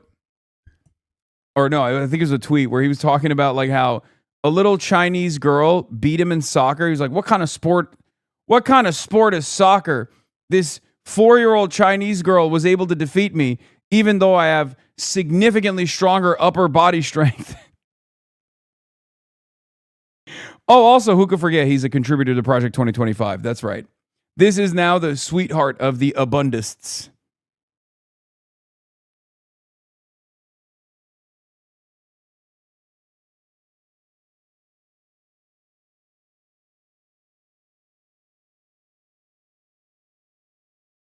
I mean, this tweet responding to you is another example of that. Yeah. I mean, a dystopia by definition is bad. So, of course, what he's saying has to be true. Maybe Hasan isn't very smart. Undocumented. Because I said, if this is a whites-only capitalist dystopia, you think your life would be fundamentally better. I'm sorry, I didn't say it's a whites-only capitalist utopia, which is something that Richard Hanania sincerely believes. He's like, no, it would be a utopia. Yes, I said it's a dystopia because in my worldview, it would be a dystopia. So I'm not even willing to entertain it as a matter of using the correct language. You better hug me like this when we meet someday. Oh, there she is. Look who it is, the lady of the hour. Hello. Thanks for coming. Of course. How are you? I'm good. How are you? Good seeing you. I'm good. It's a big day. It is a big day. We're bringing a big crew. Hello, you guys. Yeah. How are you? It's Brace Belden from TrueAnon and Ryan Grimm. Back there from Breaking Points. You've been on a show. Yeah. Hi, it's good seeing you. Hey, how you doing? Doing well. How are you doing? Good. Hi. Seeing you. Hi. It's good to Where see you you in going? person. Where you going? How are you? Doing well.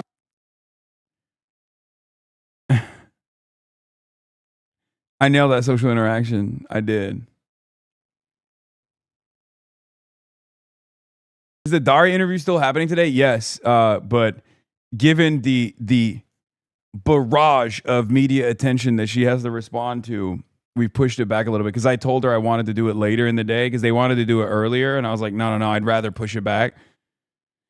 The later the better. So it's gonna be in a little bit.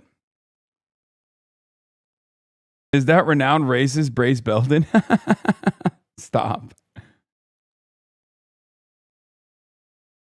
That was so awkward, man. But we had such a funny resolution to that.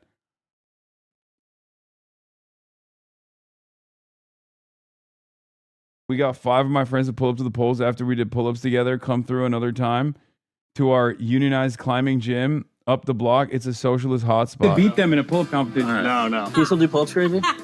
I can do pull-ups. How many pull-ups can you do? I can't do that much. 1, 2, 3. This is where we use You counting? Yep. 6. That's actually very good. Okay, I wasn't going half. I thought I was actually going half, but I wasn't. I was going. Those are legit. I mean, they're chin-ups. You can say they're chin-ups, not pull-ups.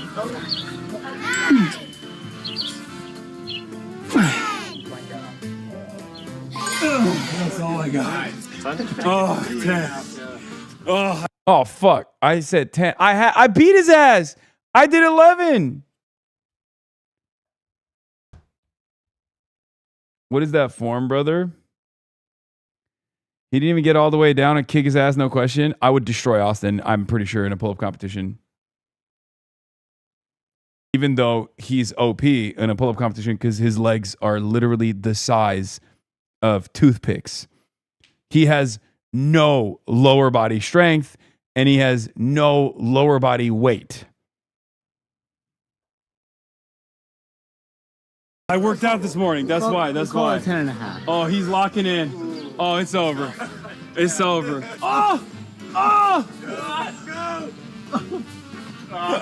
Wait, for real? How much is that? 9? What's up, dude? How many pull-ups can you do? How many pull-ups can I do? Yeah. Oh, he's got the wide grip and everything. Great form. God damn. Hasanabi heads are out here. When you went with Mero and Zohran, I bet they didn't do fucking pull-ups. Yeah, exactly. Yeah. Pull up for Valdez to your polling station. DSA.NYC/vote, right? To find your nearest polling station. What's going on? You vote today? Yeah, it's happening today. It's today? Yeah, it's till 9 p.m., man. The days. Okay, good to know. You're going to do it? Yeah. Let's lock you down for Claire Valdez. Hello. Hi. What's up? Vote for Claire. Oh, that's nice. My favorite outside park time. The only thing I'll give you is that pull-ups, no warm-up at your size would feel like hell. Okay, can you guys be a little bit more impressed? Can you be a little bit more impressed? Because, like, I'm a big boy. I just kind of ripped up in there. I just got in there and I just fucking banged 11 like that.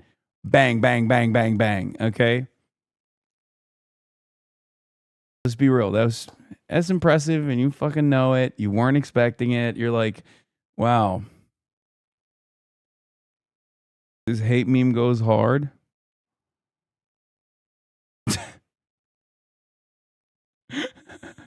Mamdani calls the Israeli lobby AIPAC in the United States monsters.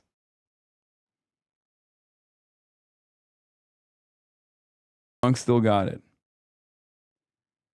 This was impressive. Yeah, I saw. Anti-Piker made my ass fatter than it actually is. This is not what it looks like. What's he doing with all that Cory Booker?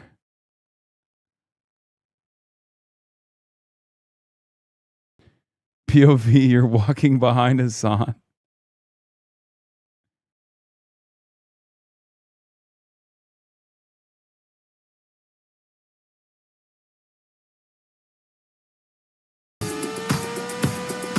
If supporting Israel offends you, this painting probably isn't for you. Yeah, no, it is for me then.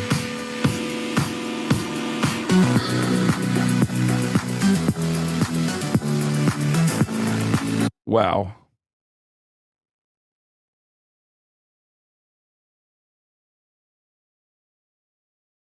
Zohran is a crazy speaker, but I feel like you nailed the quote more. What quote?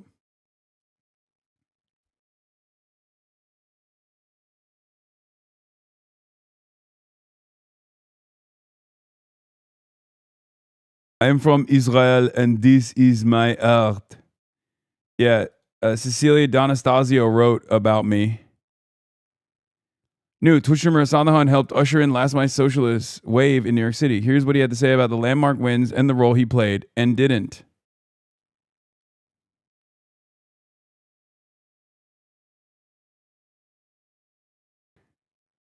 I already read the article while the stream was going on. I think there's an inaccuracy in it. But we'll read it in a second. Let's keep going with this. Yes, we do. And guess what? They still get elected. You know why? Because there is core things that still resonate with people, and all the scary terms aren't going to get them off of that. At the end of the day, if people are broke, they do not care. In far-left districts where Republicans aren't running, like Republicans don't lose anything tonight in these districts, but they are going to be dealing with some of these far-left candidates in, say, Maine. I mean, to come up for Congressman Golden's position, you guys put someone very far to the left, and that's now going to go into the Republican camp. We're going to pick that seat up. When you're going I don't into think you will, my friend. I think that's the thing. You guys keep putting out all these scary terms. No, we've heard all this anti-Semitism and They're we are evil and anti-Semites. we're If you do open not borders. believe in Israel's But listen, right to there's- exist, that is- means you're an that's not- anti-Semite. That's one candidate that you're talking about There's in the three entire candidates. country. No, listen. Why just stand 10 toes down, 10 toes down, 10 toes down. You have to don't let this guy get anything. Okay? Don't let this guy get anything.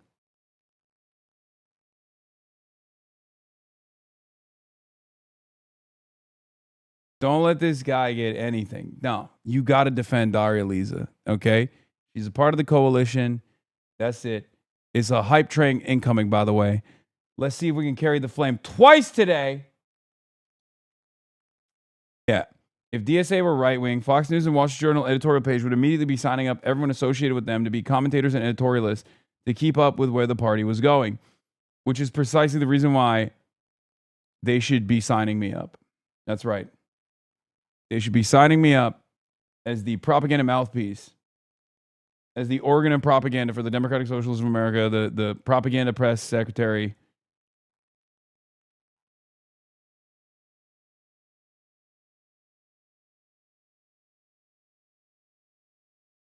Hype train unlocked.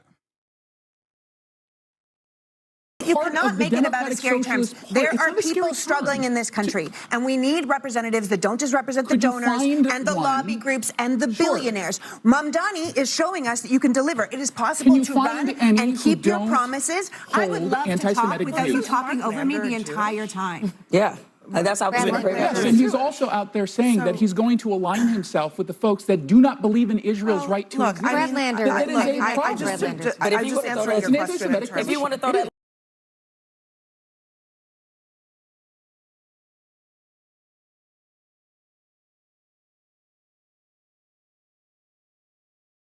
Extreme MAGA politician, that's not.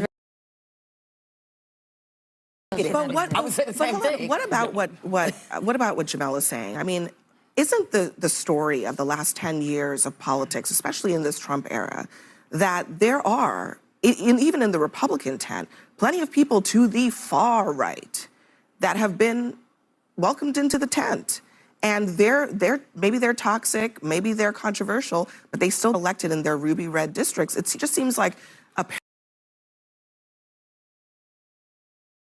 parallel thing is starting to happen on the Democratic side. And part of what's happening is that Democrats are actually learning from what Republicans did I don't think over they're the learning. last 10 years. I don't really think they are learning. I mean, I think if you look back, this happened to us. In 2010 and 2012, you can look at candidates like Sharon Angle and Richard Murdoch and Todd Akin. We left a lot of Senate seats and House seats on the table because we did things that made the most radical people in our party happy. And you guys are celebrating, oh, we're taking our party back. We're finally sending a message. It's a message that swing voters are going to be scared of. Congresswoman Chevalier, Congresswoman-elect Chevalier, I'd like to invite her to come campaign in any of the districts where I'm working with candidates this year. She would be welcome. We might pay her travel expenses. I would like her to be an ambassador of the Democratic Party. But she's not an ambassador of the Democratic Sure Party. she is. Of course she is. Won tonight. You just said that. No, she's not. But I'm sorry, but aren't you celebrating the unity that she's bringing to the base of the Democratic Party? You're saying that she's energizing everyone, No, and we're going to point that I out. think we started she is this energizing by talking. the base of the extremists in your party. By saying her race was the closest, that Mamdani was the thing that we were celebrating, and Mamdani is showing that politicians can. Again, I'm speaking, and you keep talking over me. I would love to finish It's a debate point. show. Okay, hold on a second. Just finish your point, and then you can respond. My point is, we were talking about Mamdani. Mamdani, in 6 months, has shown what the Democrats have not been able to show in years. That you can say you're going to get something done, and then you can get it done. That you can look out for the people, and you can actually deliver for them. That if you don't answer to the billionaire class, and you don't answer to a lobby group, and you don't answer to your donors, then you can actually keep looking out for the people. And that's why when we're talking about John saying, you know, is this Mamdani's idea? This is what a lot of us in the country want. We want politicians that answer to us, that look out for us, that represent us. How big of a shockwave was this to see all of the people that Mamdani endorsed win? I mean, truly, as Politico put it, there is a new king of New York when it comes to endorsements. I mean, just up and down the ballot, from congressional races on down. If you're Hakeem Jeffries and Chuck Schumer, you're really taking a tough look at this because. Truly, New Yorkers sent a message last night, and with affordability at top of minds of Democrats, this has got to rattle them going forward. Yeah, affordability was the word, right, that everyone was kind of looking at and using. Francesca, I do wonder if this is a New York anomaly, or do you see Zohran Mamdani's version of democracy as a harbinger of things to come in potentially other places, other states, other cities? There's a more nuanced look if you go across the country. I mean, you have a state like Iowa where Josh Turek won, and he had large establishment support. Even in looking in New York itself, you have the race where Michael Lasher won and had been an aide to Gerald Nadler and had his support. And so, yes, certainly a progressive wave going on in New York and in other parts of the country for sure. But as Democrats are trying to figure out what kind of message works for them, they're finding that in different states, particularly in red states, in some of these purple states, that the message that might work for voters is going to be different than the one that works in a place like New York that's very blue. And they're having to figure out how to thread that needle as they start to look for a candidate who can try and bring all these different parts of the party together in 2028. But as far as this idea of Hakeem Jeffries and Schumer, I did want to pick up on what Jackie was saying and say if you're waking up this morning and you're Chuck Schumer and you're looking at that, it's my commie tie. Alexandria Ocasio-Cortez, who's trying to figure out what she's going to Hype do. train in her level 3, future. about to be level 4. Hype train level 4. Will we carry the flame twice today? Subscribe. Message I heard was fuck Kamala Harris. I love that there's chatters in here who say, who's Micah Lasher? That's how little I covered New York 12 as a race. There are people who are just like, I've never even heard of this guy. I've been in here every day. Progressive wave that we've seen last night leans, of course, in the direction of an AOC. Yeah, Jackie, as Francesca has sort of alluded to, as Republicans watch Democrats wrestle with their own ideological divisions, what level how of hype might train this for be gaming? used 15 in the midterms in other places? That's the question. I think some of the members who won in New York will be used as the new boogeyman, as the Republicans tried to do with Mayor Mamdani. Now, whether or not that works, I think it depends on where you are. I mean, good luck trying to do that in a place like Texas, for example. But it might work somewhere like Maine, where they have a very progressive candidate running, or around the margins. Somewhere like Maine, where you do have a candidate that is very progressive in Graham Plattner. So as Francesca pointed out, this isn't a one size fits all, but I think as much as we talk about problems that Republicans have, Democrats clearly have some of their own internally. And the other really interesting thing that we're going to see moving forward, potentially into next year, about Hakeem Jeffries is how he governs this kind of caucus that's moving very. Well, as we've been telling you, it was all right, enough of this. All right, let's get to some. A socialist sweep in New York sending shockwaves through the Democrat Party all across the country. All 3 far-left candidates backed by New York City Mayor Zohran Mamdani won, bringing them one step closer to Congress. Those victories from last night are putting the Democrat establishment on hot notice. I'm Harris Faulkner. You are in the Faulkner Focus. They've been covering the fucking socialist rise and fear-mongering off of it literally non-stop, okay? Endlessly. So it's awesome that it finally happened, because they were like, oh, this is dangerous. This is danger. We have no way to deal with this, all this stuff. And now that it's here, they're like, they still have no clue how to deal with it at all. Cheers, chants, all in support of the Democrats, Socialists of America. Now, I don't call them that. They're just socialists. All of that cheering erupted for Daria Valdez, one of the candidates who claimed victory. How we feeling tonight?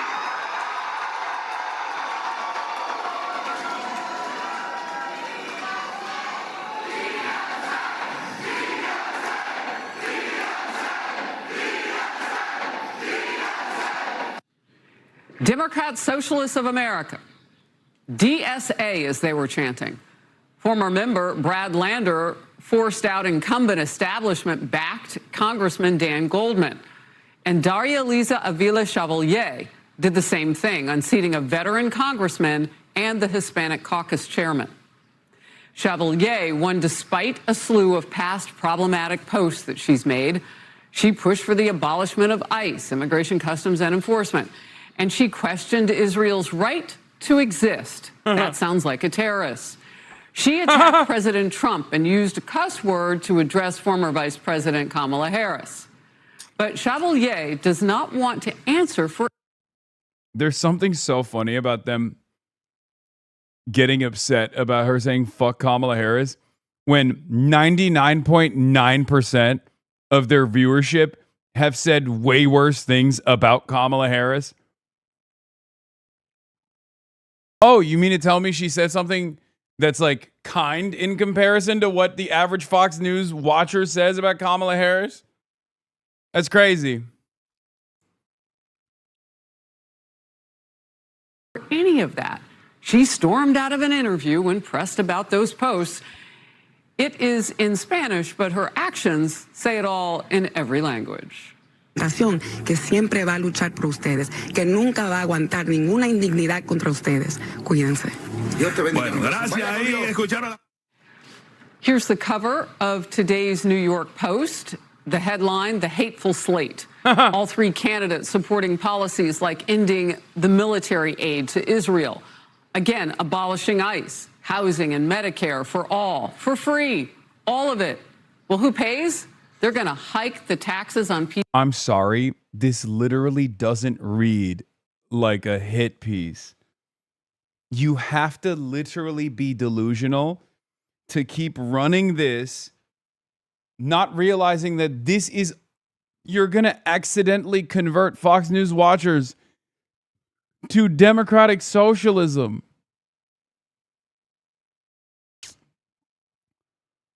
Your voters want this. Maybe not abolish ICE, but housing for all, Medicare for all, taxes on the wealthy. Why the fuck would they not want that?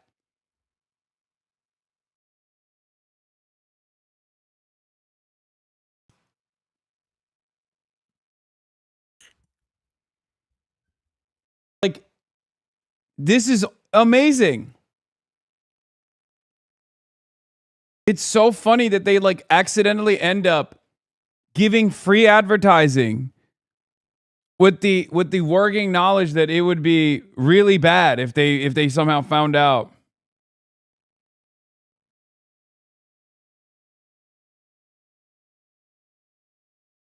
Wait.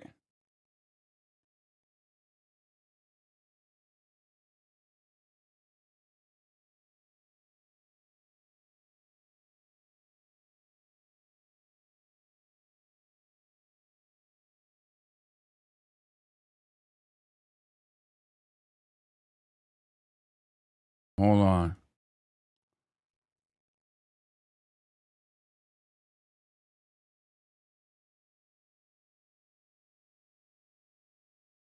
One second.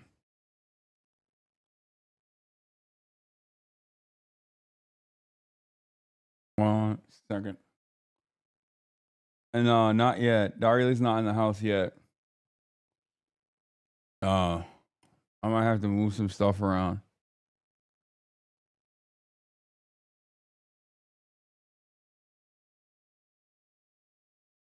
Yeah, a little bit. People who are wealthy. And wealthy isn't just in the millions. It starts really at the upper middle class and some middle class when you look at the numbers that they want to tax. Alexis McAdams has the latest from New York City. Alexis. Hi, Harris. Yeah, yesterday when we talked, we weren't sure exactly what was going to happen. You wake up this morning in what the DSA calls the commie corridor, and it's a different New York, and it's going to be a little bit different in Washington, D.C., where they say you're going to hear people yelling Free Palestine, which is what we heard from these DSA candidates. They're going to take their far-left agenda now to the nation's capital. It's something the mayor says is ready to be done, and it's something they stand behind. Watch. And we have to use every tool in the toolbox to make sure that we abolish ICE and keep our immigrant neighbors safe. Solidarity forever. Abolish ICE. Free Palestine. Organize your union. And join DSA. Mamdani Terrifying. He went 3 for 3. So Zohran Mamdani, as everyone knows by now, is the mayor here in New York City. He's being called a kingmaker with this race. He endorsed fellow Democratic Socialist Daria Valdez, Claire Valdez, and then progressive Brad Lander, who all won. They want to abolish ICE, defund the police, and cut ties with Israel. One of the night's biggest upsets was Chevalier knocking out 5-term Congressman Adriano Espaillat. She is an anti-Israel activist. That's what this comes down to. And that played a huge role in another upset in New York. Dan Goldman lost. My favorite is when they say Espaillat, immediately revealing that they don't even know who the fuck this guy is. Like, in defense, they want to defend the establishment Democrat unconditionally against the left flank, right? But they don't care enough to be like Espaillat, Adriana Espaillat, like the incumbent who's been in power for like numerous decades at this point. Like, yeah, Espaillat. I don't fucking know. He lost. We love him, though. He was really good. Far better than this new crazy candidate. To Brad Lander, and he lost to him quicker than some people expected. Some voters say support for Israel was the dividing line. Yeah. Brad Lander anti-Semitically defeated Dan Goldman in this district with a lot of Jewish voters who also happened to anti-Semitically vote for the Jewish Brad Lander. The Jewish people in the district. They did it, but they did it anti-Semitically. I caught up with Lander and asked him about this split inside the Democratic Party. What happened to the moderate Democrat? Look, I don't think it's so much progressives versus moderates. I think it's fighters versus folders. Well, we'll see what that means. Mamdani says the DSA is winning big. They're going to move the Democratic Party, Harris, in a new direction, and he is celebrating these wins. Bro's talking about losing to Brad Lander as he was defeated by David Duke. Because you poured your hopes into this. No, that Dan Goldman quote is hilarious, dude. He's like, yeah, just a Jewish man was defeated today. That we are showing there is a new path for politics. And if we allow this anti-Semitic incident to manifest, it's going to turn into, something devastating. In our city and in our country. I mean, a lot of racists vote for Tim Scott. Yeah, you know who doesn't vote for Tim Scott? Black people. Okay? You know who voted for Brad Lander? Jewish people in the district. Perhaps there's a big difference here. Okay? Yeah, replace Jewish with Israel. Not so funny, huh? Liberal.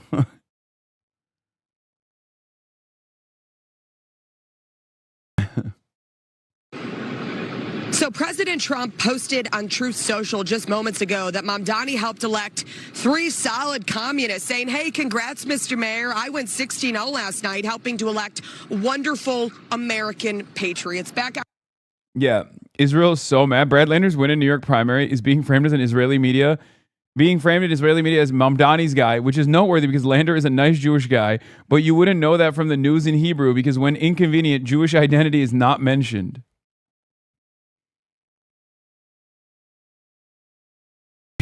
They've erased him. In Israel, they've erased his Jewish heritage and background. It's crazy. Brad Lander, a prominent member of Hamas.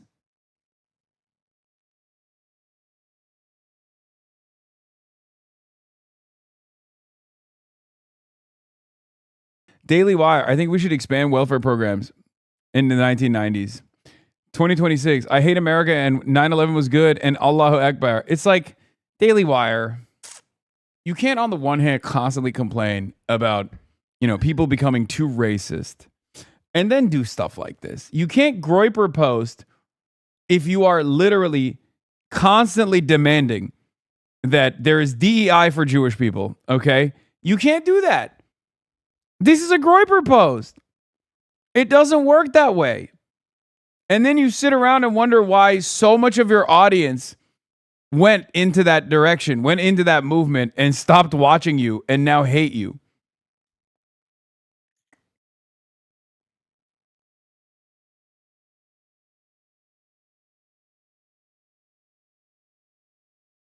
Hunter Biden, I think you cut off the tweet, man. And yeah, these guys in the 1990s would also call that communist too, ironically enough. Oh, Bethany Mandel had a take? Oh, let's go. Oh, fuck yeah. Oh, she just... How do people who say stuff like this process the fact that Mamdani's suite was often spearheaded by young Jewish staffers and supported by many young Jews at the rank and file level? Capos. Oh. So Brad Lander, an elected Nazi in that, is Brad Lander an elected Nazi in that analogy? There has to be an element of reasonableness and factuality, even in ferocious political disagreement. Yeah, by the way, Bethany Mandel famously wrote this article for the Jewish Forward. We need to start befriending neo-Nazis. Yeah. Shocked me to my core when I found out she's a convert, by the way. Did not know that.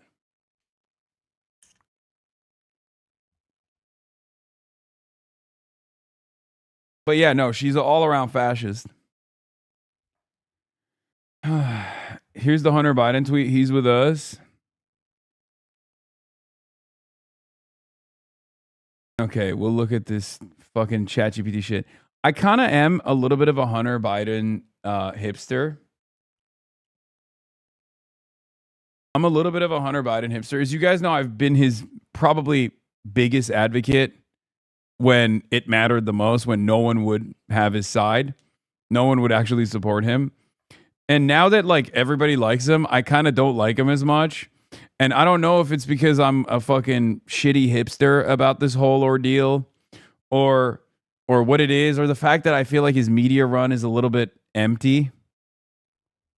I did ask him to be on the stream. He did not respond to me. I think that's probably part of the reason.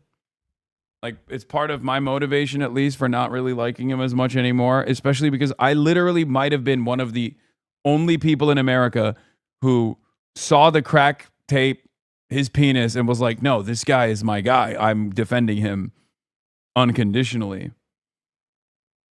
Like, I've been a fucking defender since, like, the laptop days, okay?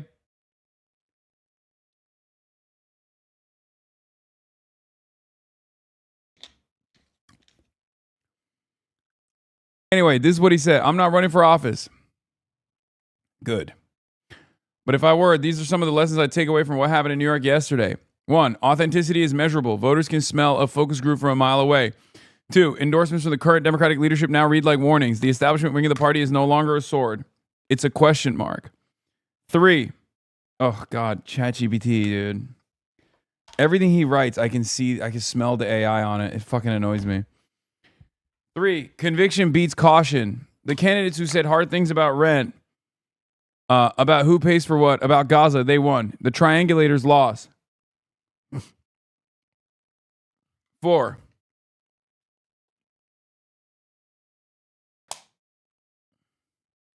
cost of living is everything. Everything else is wallpaper. Should we even read these tweets? Like, it's clear that he's not writing them.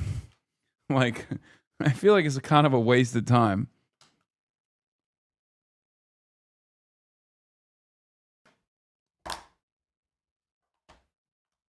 I just hate the quirky juxtaposition ass ChatGPT tweets. You know what I mean? It's not insert A. It's actually insert B, right? Always. Cost of living is everything. Everything else is wallpaper. The middle is not a strategy. It's an empty room. Fuck you. Fuck you. Fuck you. Fuck yourself. I hate this. Voters reach past the establishment to grab someone who actually believes something. Don't fear the base. Courted. The Democrats who ran from their own voters lost. The ones who ran towards them won. If you want to lead a party, you have to be willing to fight inside it. Mamdani didn't ask permission. He took the field. Lesson under the lesson. The country's tired of being managed. The people want to be led. God, it sucks. It sucks. Stop using AI for fucking writing your shit, okay?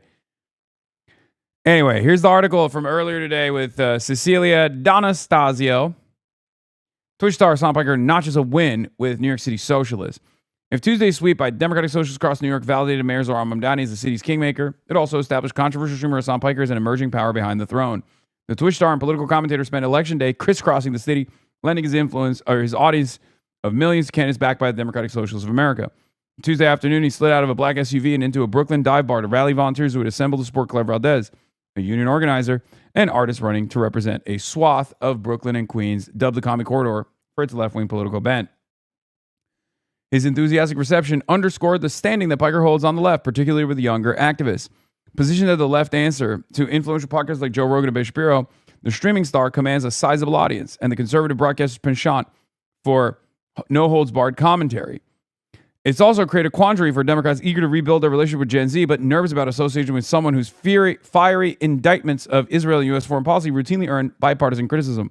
Piker has called Zionism an exterminationist ideology. I cooked there. And regularly describes the Israeli state as genocidal. Also cooked. All facts. His statement that America deserved 9/11, arguing later that the U.S. had brought it on itself, became a flashpoint in Mamdani's own mayoral campaign. Piker subsequently said the comment was inappropriate And his live streams often condemns anti-Semitism, saying his criticism of Israel is specific to its government.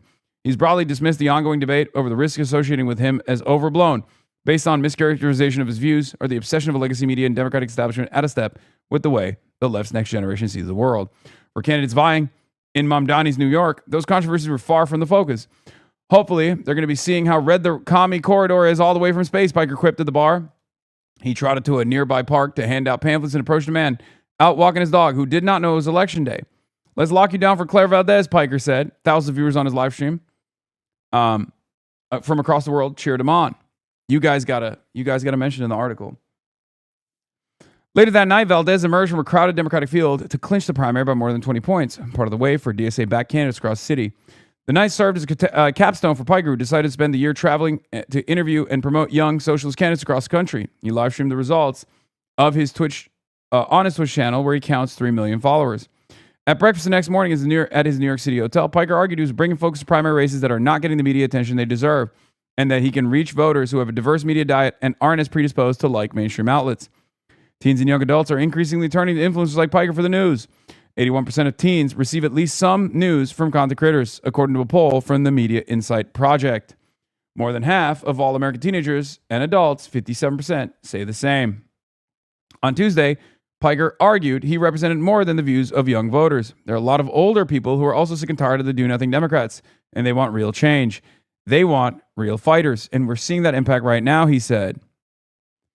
Still, Piker's efforts to exert influence have been dogged by controversy surrounding his more incendiary comments. Earlier in June, his plans to speak at South by Southwest London and the Oxford Union were dashed when the British Home Office prevented him from entering the country. Shortly after, 3 venues in Denver canceled his appearance with 2 Colorado Democratic congressional primary candidates for the House and Senate. The venues cited security concerns, according to the Denver Post. Nor has his appeal always translated outside of deep blue districts. Several candidates endorsed by Piker have gone on to lose their races, including 3 in California. This is where this is a misreporting. They got it wrong. Because I told them that I had not endorsed Nithya Raman, who ended up winning anyway, and I did not endorse Tom Steyer, who ended up losing. Only Shaikat is who lost out of the candidates I've endorsed. And one in New Jersey, where he was born. I don't know who they're referencing that lost in New Jersey, because Hamawi actually won. So I don't know what they were referencing there. Richie Torres, a Democratic congressman from the Bronx who avoided upset from a progressive challenger on Tuesday night, called him the anti-Semitic poster child for a systematically anti-Semitic social media platform in an email to Amazon.com, Inc.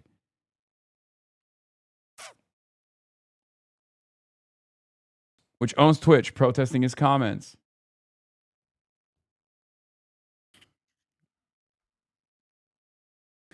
Cat lost in Illinois? Yeah, but that's not New Jersey or California. That's why I'm saying, like, it doesn't make sense.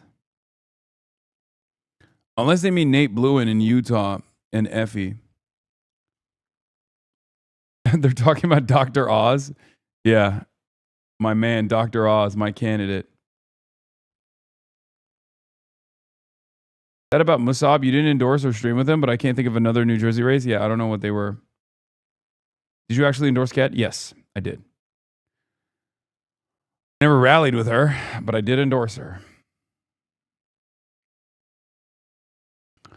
Prominent Democratic U.S. senators, including New Jersey's Cory Booker, Arizona's Ruben Gallego, and Michigan's Elisa Slotkin told Politico earlier this year they would not be willing to appear on Piker's show. Well, I never invited them. But while the provocative comments have grabbed headlines, candidates and operatives seeking Piker's assistance says he puts in the work to help their campaigns. When Valdez was a little-known candidate vying against longtime community organizer and politician Antonio Reynoso, Piker flew to New York to go bowling with the candidate on his live stream. He's helped phone bank for candidates and is in regular touch with the DSA while noting he does not take direction from the party. Piker also says he texted Mamdani, whose mayoral bid he aggressively supported. I think Hasan Piker is actually an extremely significant political figure on the left in this country, and I don't say that lightly, said Andrew Epstein, Valdez's communications director. Amid the celebration, Piker on Wednesday downplayed his role, helping shape the results, insisting he's simply a vessel for changing political winds. A lot of the media focus will be on characters, on individuals, Piker said, but the reality of the matter is this is a movement comprised of people who want to center the working class in their politics that are sick and tired of the way things are going. Boom. Did you endorse Libon Mohammed? No, I did not. I endorsed Nate Bluen alongside Bernard Sanders, and he lost. Yes, I will be talking to Francesca Hong. Yes.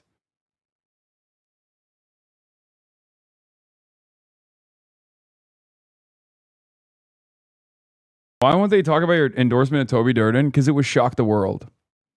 Okay? That's why.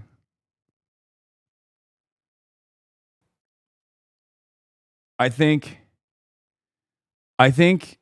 if Bloomberg and mainstream media knew that I was reaching across the aisle and endorsing Toby Durden for South Dakota governor, Turby Derby, my Turby, it would shock the world. Okay? They would say, wow, this guy understands bipartisanship. Wow, this guy knows. This guy knows a real working class hero when he sees one.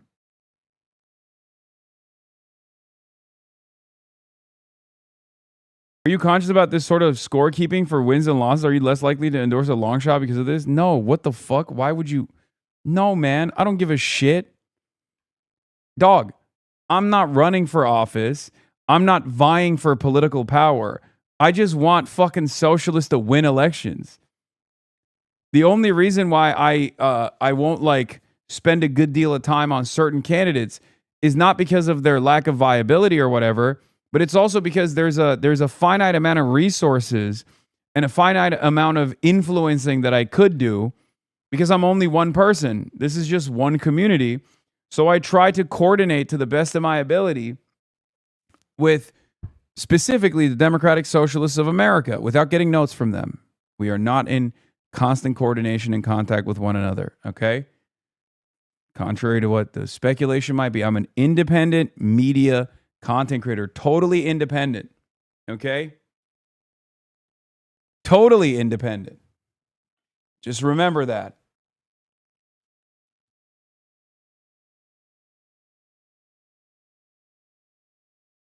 Okay? Yeah.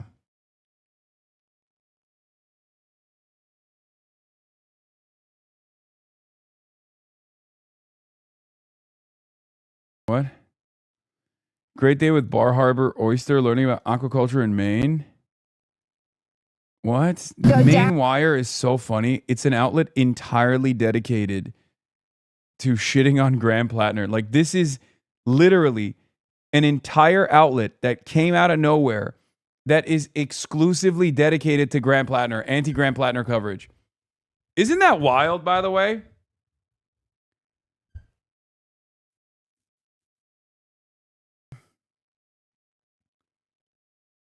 She's literally in a Graham from Maine ad. Why are you so bad at this? Oyster farmer and a small business owner. Graham knows what it means to wake up at 4 a.m. with the rest of us. That's so awesome. And then the meat fills in. So when we put them through the grater, it chips off this edge a little bit, and that tells the oyster to put less energy into going out and more energy into going down. More proof that Graham from Maine is a complete fraud. We meet dozens of people today who really earn a living in the industry. Well, it turns out they were in a Graham Plattner ad. It's Graham Plattner's More Pegasus. More Pegaslop? My goat? How's More Pegaslop doing? Yeah, no, we watched the Dana Bash. Supports. Dana Bash asked a question about AIPAC. Morris Katz answers. Dana Bash, why are you singling out AIPAC? I will say, let's just say there are some more, media trained and more media sensitive individuals that are also receiving the Hasanabi edit as of late. And I will say it's kind of funny to watch them go through the ringer in a similar capacity. Whether it be getting called out for calling AIPAC monsters, or whether it be getting yelled at by Dana Bash for singling out AIPAC after she asked personally about AIPAC. In a long enough timeline, no matter how careful and no matter how sensitive the controversy you might be, controversy will end up finding its way to your doorstep because the controversy and outrage is perfectly manufactured. You're live. This is the question I think people are thinking, including establishment Democrats and leaders of the Democratic Party, Harris, like Hakeem Jeffries, who's waking up this morning thinking, what happened in New York? Can the Mamdani playbook work in November? We'll see. Yeah, I mean, imagine what's happening inside the, deeper echelons of the Democrat Party. All those people who've held office forever, seat after seat after seat after seat, and they're waking up to a new normal this morning. I think one of the best things that has happened. What is this? He's still slopping on me. He's still slobbering. Hasan just destroyed my career. What is it? My apology video. Stream crashed. Why did you say he's still slopping on me?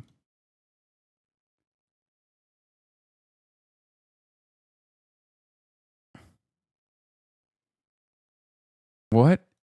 This is from 6 months ago.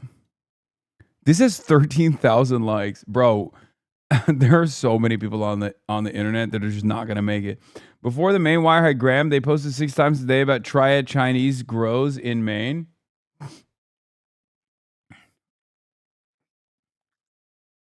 Have you covered the wild article about Tulsi Gabbard being a cult member? No, but I know that already. I've known. It's not new information. That was a known thing for quite a while.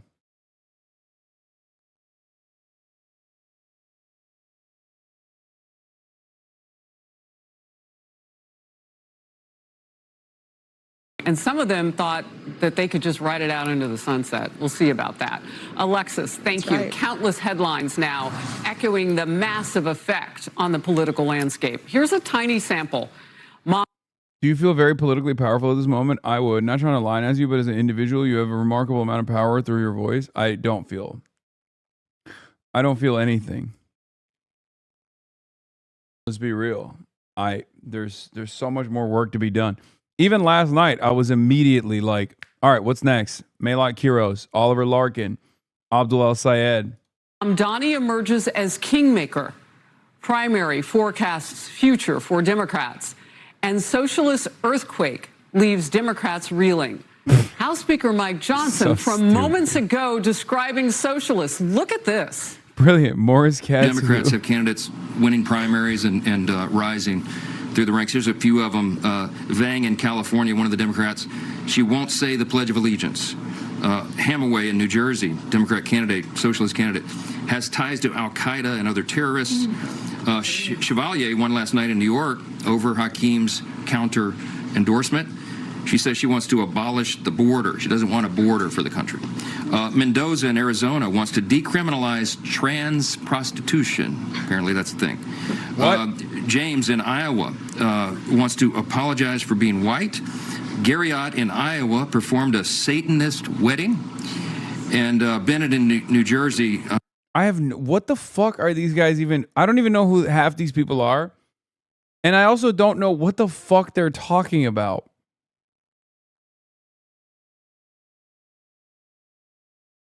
But it's really funny because this has the energy of a guy, like a child, who's reading something out loud that he made up and it's scaring him. Like he's like, I wrote this short story. It's a very scary story. And guess what? It's currently scaring me. Okay? Oh, is Claire on Aaron Burnett? Let's go. That's good. Good stuff. Let's hear what Claire has to say to the CNN audience. Very exciting. God damn it. Fucking stupid ass ads. God damn it.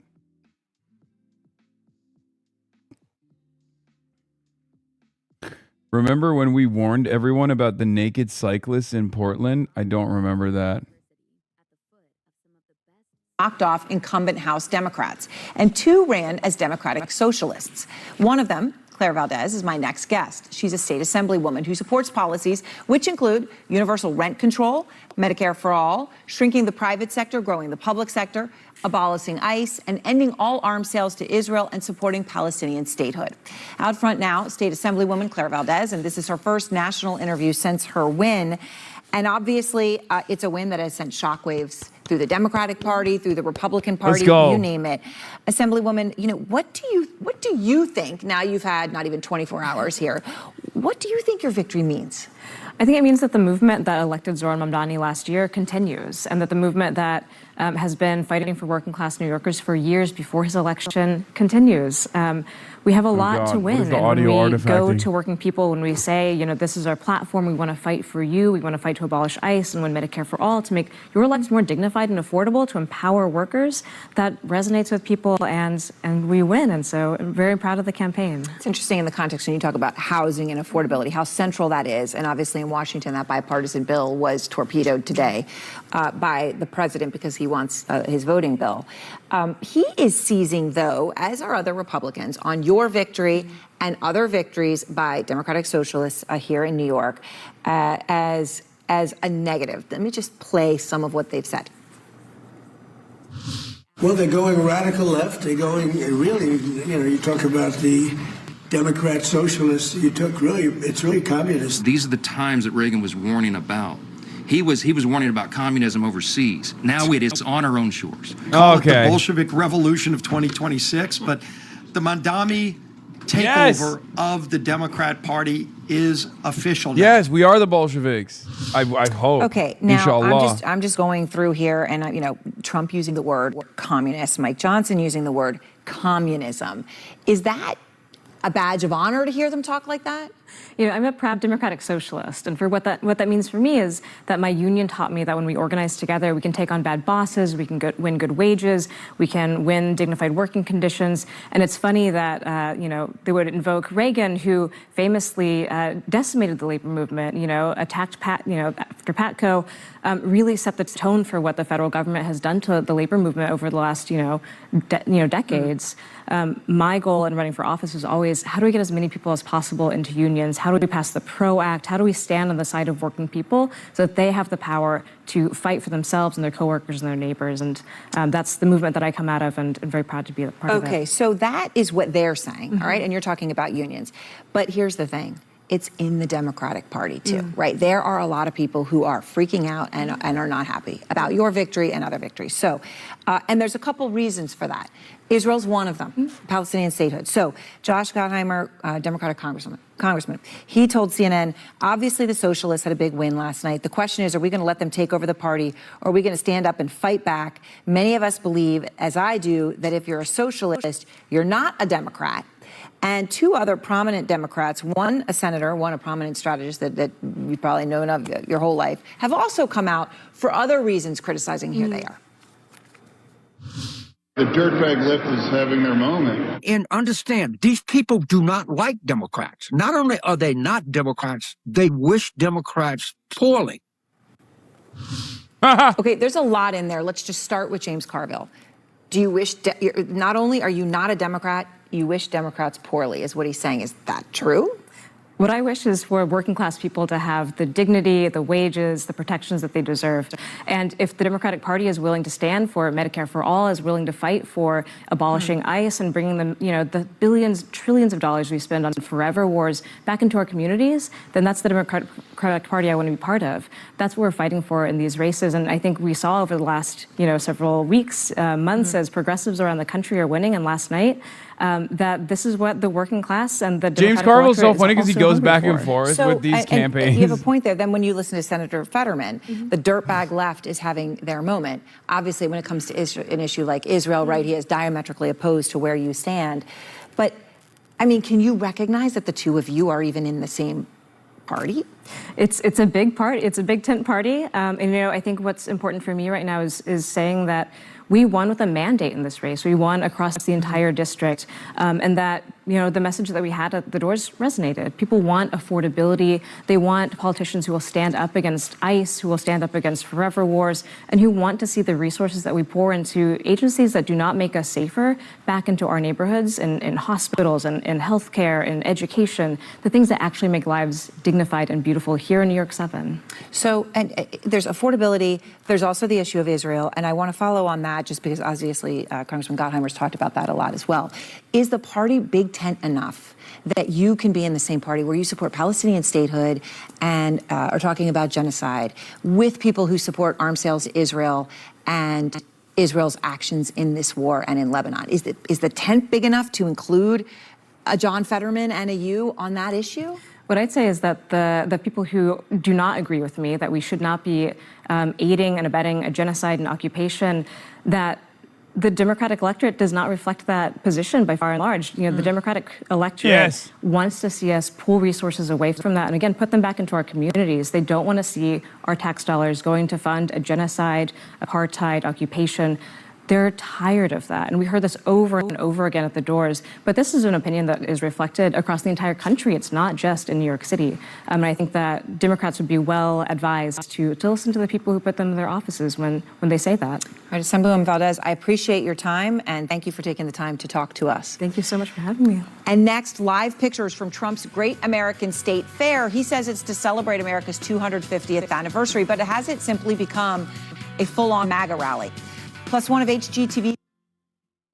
She's doing a good job of not shitting on other electeds directly. I'm all for a firebrand, but she knows right now she needs to just focus on the issues.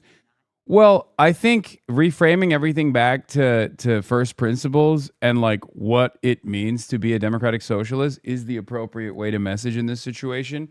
Because they're like, oh, don't you think this is a scary commie bullshit? And yeah, a lot of Twitter posters would look at that opportunity on the main stage and be like, yeah, I'm fucking based, right? Yeah, I'm fucking based, big dog. What's up? Woo, yeah, USSR, right?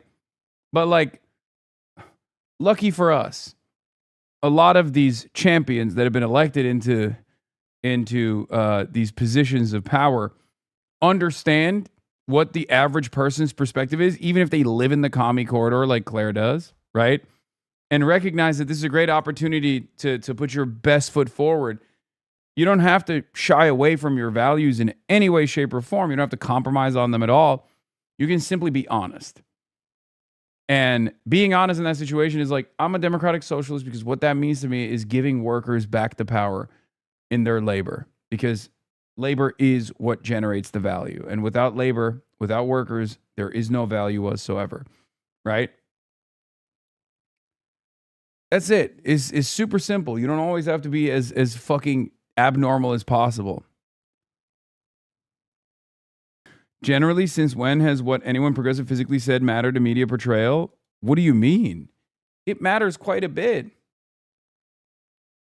It matters so much. Are you kidding me? You're on CNN. There's a reason why a lot of the liberals who hate me and track everything that I do will obsess over shit that I say on my stream as jokes, in comfortable company, versus like how I would present what I believe to a much broader audience. You know what I mean? You're not supposed to compromise on your values regardless, as I keep stressing over and over again, but there's a better way to explain it to people. Especially when so many people have personal hangups over what socialism means.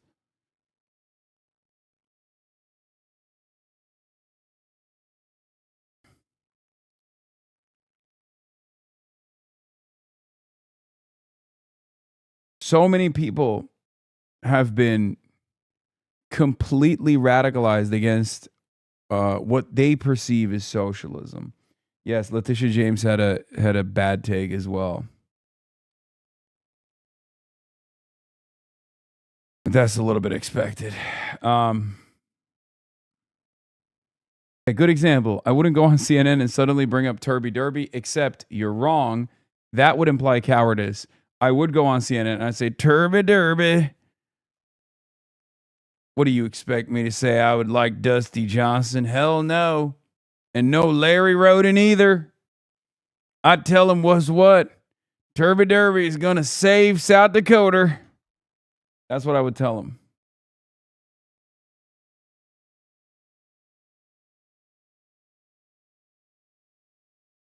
Yeah, New York Attorney Letitia James criticized New York City Mayor Mamdani and some of his endorsed candidates in New York City's Democratic primaries, telling CNN that some of those candidates don't understand the communities they want to represent and are disconnected from the history and struggles of many New York City districts. She also said that she and other Democratic leaders are disappointed in Mamdani, adding, all of us are a little frustrated with the Democratic Party, but you don't blow it up. That's what MAGA has done. Curious how Adam Johnson says, curious how James thinks her attending a pro-genocide rally 2 weeks ago plays with the communities of color who overwhelmingly agree with Mamdani on Israel versus the machine she's defending that made a tacit alliance with the Israel lobby to either support genocide or look the other way. Yeah, it only goes in one direction. A direction that, unfortunately for Letitia James, happens to be very popular, especially considering that it is a direction that is more responsive to the needs.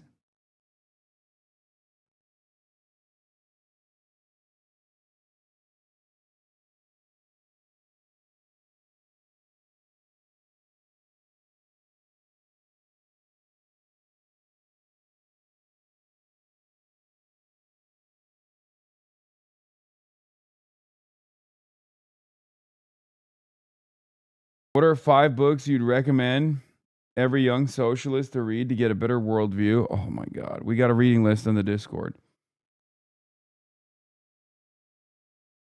She is gone as our second term. No, I mean, I think I think Letitia James is fine. She's also a political operative. And therefore she is the type of person, like as Attorney General, she's done a lot of good. Okay.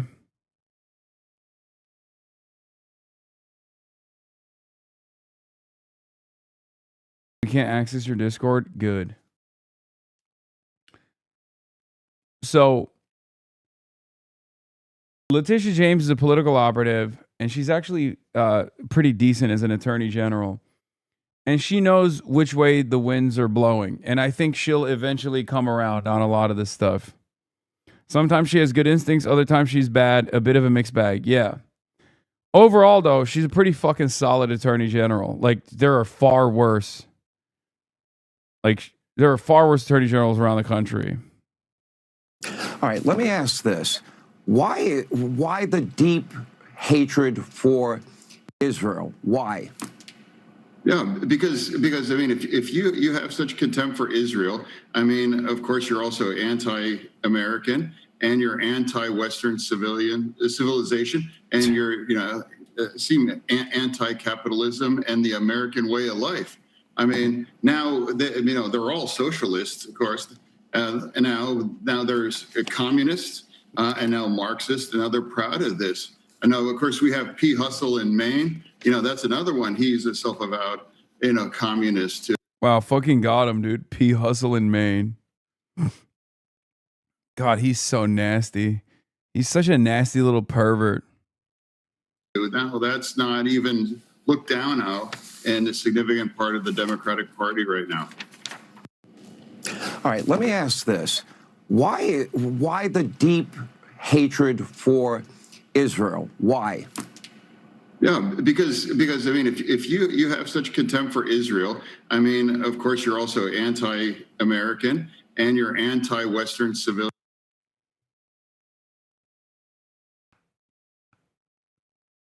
Bro, you think he thinks he's cooking? Bro, I don't think he thinks. Actually, I know he doesn't think. He is literally incapable. Out of interest, why'd you put anti-Israel above anti-American in your list of alleged sins from this candidate? Anti-Israel, anti-American, anti-Western civilization. Yeah, in order of priority. Duh.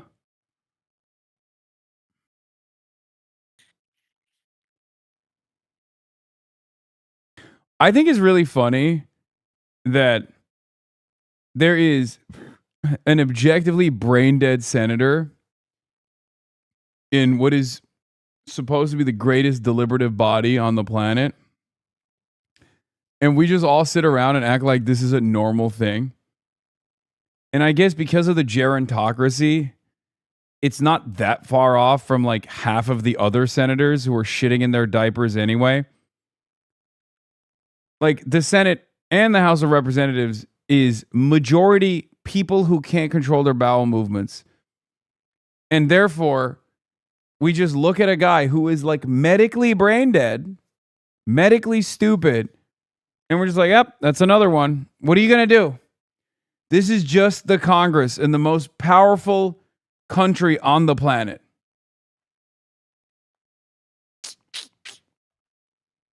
Stop going to church because Trump voters were there. This is just a sampling. And these kind of people have been popping up. You've been hearing me say for weeks, there are many Mamdanis popping up all around the country. It is a dangerous thing. This is not a joke. We're in a fight right now to save the republic. And every American needs to take this seriously. Power panel now. Cassie Smedley, GOP strategist. Megan Hayes, former Biden White House director of message planning. Look, Cassie, this is not a shock if you've been watching some of these races. But some of the things that are being said now, they're not Democrats. And will the Democrat Party, do you think, wake up and say, no, they're socialists, let's do two separate parties? Good morning to you both. It's a good question because former DNC chair Jamie Harrison last night put out a tweet saying, if you're going to wave the DSA flag and then expect to use the Democrat Party's resources, essentially, we don't want you. So where will they go? But the problem they have with this civil war is that the establishment is losing, and the establishment doesn't have a clear leader. They clearly don't think Hakeem Jeffries is the guy. And so in the absence of that, Mamdani and his DSA efforts are. Oh my God. Mamdani? I feel like they say it wrong so much that they're going to say it right, and I'm going to accidentally think they're saying it wrong and be like, no, it's Mamdabi. They're going to be like, Zohran Mamdani. And I'm going to be like, no, stupid. It's Mabdabadoo. Mamdami.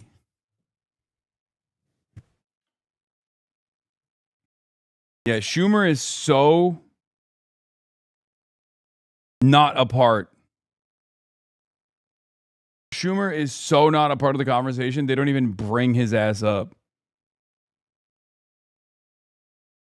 Are happy to step in, and they are organized and they are energized. And as you heard Speaker Johnson just lay out, it's not just in these deep navy blue urban cities. They've got candidates across the country that are winning primaries. And for Republicans, that's the message into November. You think there's disarray in Washington now. Wait until this new Democrat Party gets to Washington. Don't vote for them if you want anything to get done. I want everyone to watch what House Minority Leader Hakeem Jeffries, the most powerful Democrat in the House, this is what he said right before New York City Mayor Zohran Mamdani was elected last November. Watch. Do you see Mamdani as the future of the Democratic Party? No, I think the future of the Democratic Party is going to fall, as far as we're concerned, relative to the House Democratic Caucus and members who are doing a great work all across the country as it relates to our need to both take back control of the House. Okay, that was a lot of words, but his first word was no. Mamdani is not the future of the party. Megan, how did he get it so wrong? So I don't actually think he's wrong. I think a couple things are at play here. This is an anti-incumbency election, I think, for both Democrats and Republicans. But these three people who won last night in New York are not helping win back the majority for the House Democrats. That's taking place in New York 17, in Utah 1, where the people actually elected more moderate Democrats and people who are actual Democrats who speak for the majority of the Democratic Party. So, I don't think he's necessarily wrong. I think that this was a surprise to some people that they were able to take hold and win. But all politics are local, and this is what people in New York City wanted, but this is not what the majority of the people across the country want. Chevalier, I mean, come on. Some of these people are going to Capitol Hill, and this is potential. Guys, you're Fox News. I feel like they keep forgetting that they're Fox News. I feel like they keep thinking that they're like, I don't know, CNN or something. Like this last decade of American politics has been irreparably changed by Donald Trump. You guys have played a major role in being that change, in making sure that that change was permanent. Okay? It's so shocking that they're like, wow, some of these people are going to Congress. Like and even before Donald Trump, like the Tea Party predates Donald Trump. As a matter of fact, one could even say Donald Trump kind of leaned in to the Tea Party, which was AstroTurf by the Koch brothers, right? And you guys were defending that. Those people are batshit fucking crazy, like in comparison to anything that you could even match up with Daria Valdez's like former tweets or whatever. Like there's nothing there. She would be the most normal. She would be the most normal person involved in this caucus. Oh, nice. Thank you. Yeah, it's the same size. Oh, nice. Okay, I think it's the same size.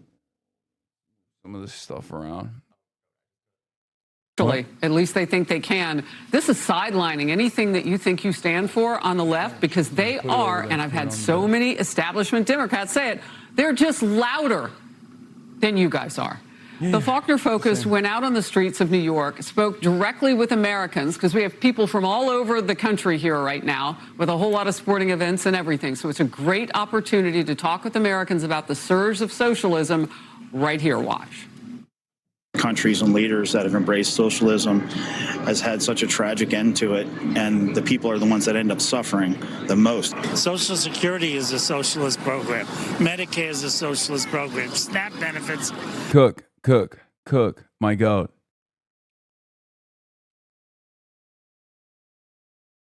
Today, I returned to my work office at Cooper Square Committee.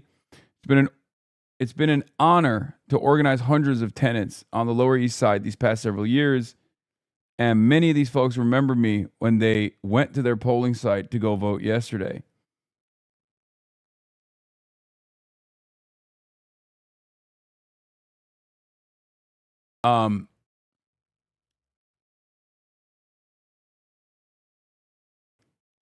Yeah, Iapa cooked.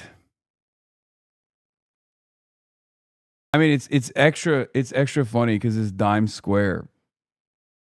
And it's like Peter Thiel has spent a good deal of money trying to make that a hub of like this new crypto fascist, like edgy, but also somewhat art focused community.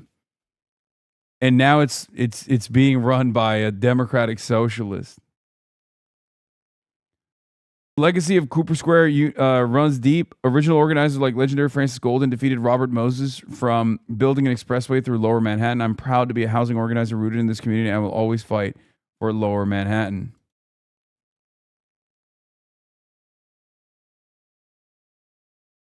It's also kind of interesting because, like, low key, this district is Chinatown, right? So there's a lot of older.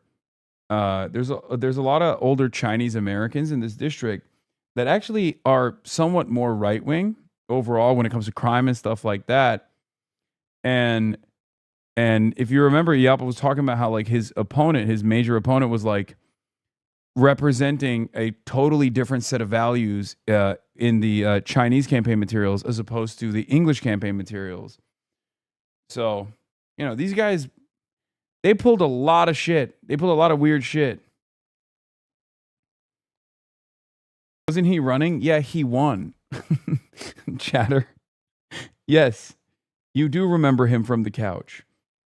Because he was running, and he's no longer running because he won. You know?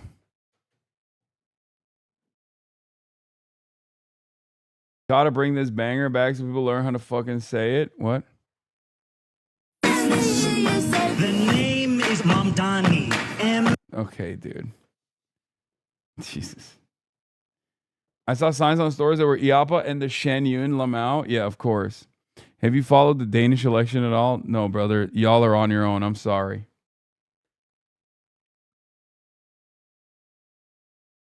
I say this with no ill will and some animosity. I'm a Democrat. I earned the nomination to be the person facing the Republican incumbent in Texas House District 132. Over the last 18 months, I've built my own team using my own resources. Collectively, I've knocked on 40,000 doors in that time. Unless something crazy happens in the next 2 days, I will file a TEC report that shows my campaign has $2,500 cash on hand. So when you say don't use our resources, literally what resources? Don't rely on our volunteers. I'm sorry, whose volunteers? Because you do not own volunteers. Don't use our infrastructure. What infrastructure? Because I'm out here on an island in West Harris County And I might not even be able to afford yard signs, for fuck's sake. And last but not least, don't ask Democrats to invest their time, money, and energy in your campaign. Heard loud and clear. I won't ask for anything. I started this campaign knowing, I mean, look, I don't know who Sarah McGee is, but I will tell you this much. This sentiment has been echoed by numerous campaigns that I have worked with as well. Democrats don't do shit. And as a matter of fact, something very interesting has happened. Okay? Something very interesting has happened. They have money to spend when it comes to establishment, incumbent, machine politicians that are under threat by socialist insurgents. That's when they do actually spend money and a good deal of effort to try to thwart those sorts of candidacies. However, a lot of people don't even give money to the DNC anymore. They just give the campaigns directly. Okay, perfect. So that's the other side of the story. That's part of the reason why. They're having a hard time fundraising, and the DNC is like insolvent right now. Because most people just give straight to campaigns. But luckily, our GOAT has Guam locked the fuck down. Do you understand? He's locked it down. Is this the last day in New York City, big bro? Yes. Tomorrow I'll be back in Los Angeles. And at night I will be going to the Turkey USA football game.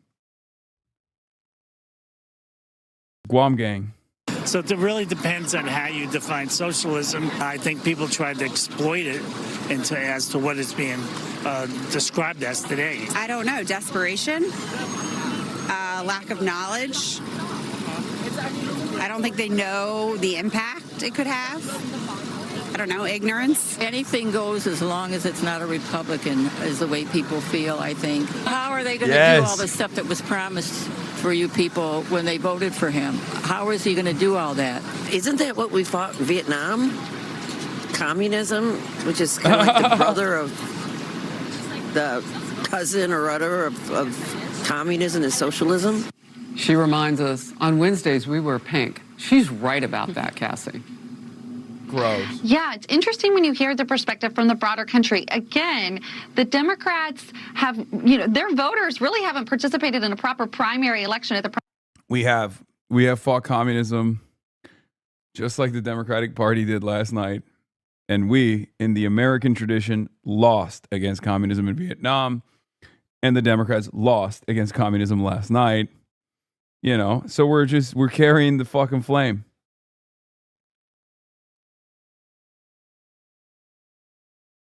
Presidential level in really more than a decade. And so they are feeling left out. They are feeling that they haven't been paid attention to. And in the absence of that, they are saying, we're looking for something different. And Mamdani and the DSA and Bernie Sanders are all too happy to step in and try and capture some enthusiasm. And again, this isn't just relegated to New York and the deep blue cities. Speaker Johnson outlined any number of candidates who are running on these platforms, waving their flags. And because there's not a good option, card-carrying Democrats, I'm afraid, are going to say, well, I'll hold my nose and vote for this person versus anyone who stands with President Trump. That's the only play they have, is anyone but Trump. But I will just say, Dan Goldman, who was the face of the Democrats' impeachment efforts against Donald Trump, just got ousted last night. So even that is too moderate. I think it was really funny because Sean Hannity was like mourning the loss of Dan Goldman, and Donald Trump straight up decided to make it about his impeachment. This is why Donald Trump is awesome, okay? For all of his failures, for all of his like out and about fascism, it is fucking hilarious for him to look at Dan Goldman's electoral defeat by a candidate objectively to his left who definitely hates Donald Trump a lot more than Dan Goldman does. And he looked at that and he was like, yeah, the people in this district voted Dan Goldman out because he was trying to impeach their president. It's bullshit. For today's awesome. Democrat Party. Yeah, that's an interesting point. And look what happened to him at that. Yeah, Trump is nearly DSA agnostic because a good way to stick it to the Dems is true. And obviously, I brought this up when talking about like the kindred spirits that he thinks he is with Zohran Mamdani, because he sees himself as the guy who like broke the Republican machine and took it over. And he kind of sees Zohran and the momentum that Zohran has, because he has an eye for talent. And he sees the momentum Zohran has, and he's like, oh, we're the same. Like, you're doing to the Democrats what I did to the Republicans. Clearly, Zohran called Trump. Took him out for you, boss. New York City has your back. Bernie now says he's really happy that Dari won. Senator Sanders tells me he just spoke with Daria Valdez Chevalier to wish her the very best. Said, I'm really happy that she won, and there was no particular reason she didn't get his endorsement. I thought he already had. Also said, we endorsed 2 candidates in New York City races. That's a lot. That's the only reason. What? That's so dumb.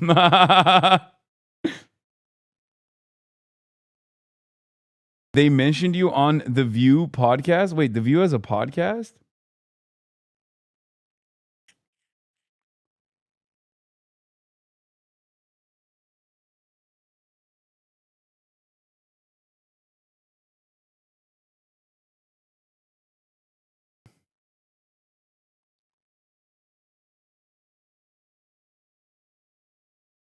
Has Trump ever alluded to you, or is he Turk blind? I mean, he's definitely not Turk blind, because he loves Recep Tayyip Erdogan. And I guess maybe he thinks Recep Tayyip Erdogan is Georgian, and maybe he is Turk blind. He's never alluded to me. We got close, I thought, with the Mike Lawler race, but he never did. And it kind of, at this point, it kind of hurts my feelings. I'm not going to lie. I mean, hopefully, inshallah, one day we'll have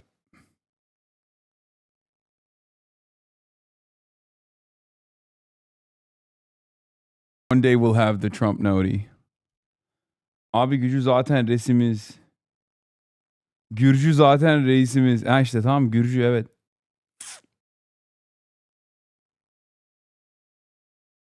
Your mention? That's not what these people were running on. The biggest rallying cries, the things that they were celebrating and that they were chanting the night of, they brought out Hasan Piker, whose entire personality as being anti-Israel was about this very niche issue of Israel rather than... What? Who the fuck? What the fuck is this? Is this like the B League? Wait, chat, I'm sorry. How the fuck did you guys even find out that there is a podcast for The View called Behind the Table and that they mentioned me on this podcast? Some of y'all watch too much, okay? Look, I'm a media demon. I'm unashamed. Maybe I should be. Maybe I should be ashamed of being a media demon. But this is unbelievable, dude. Who the fuck's watching The View's podcast called Behind the Table? This shit has 7,000 views.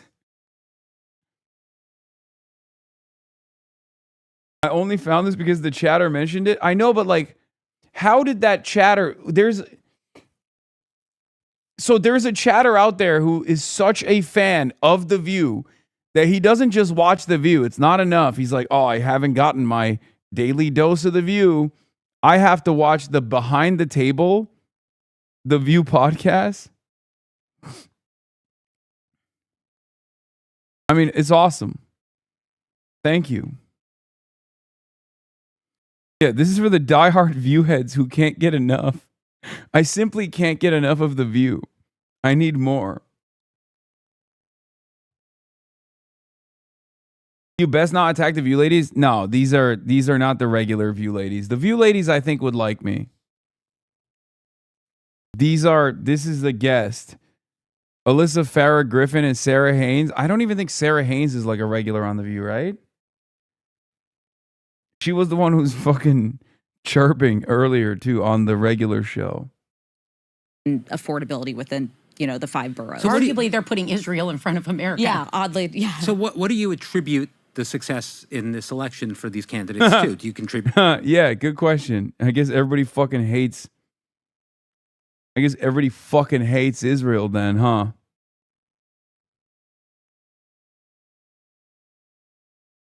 I will not be clipping Trump's 250th rally tonight because I'm celebrating America's 250th in my own way by watching. Okay, he's doing it on purpose.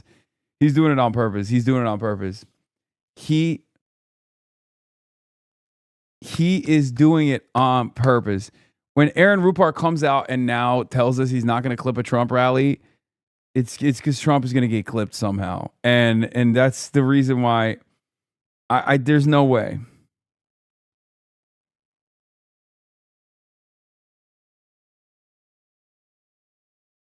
Joy Behar defending democratic socialist policies. Let's go.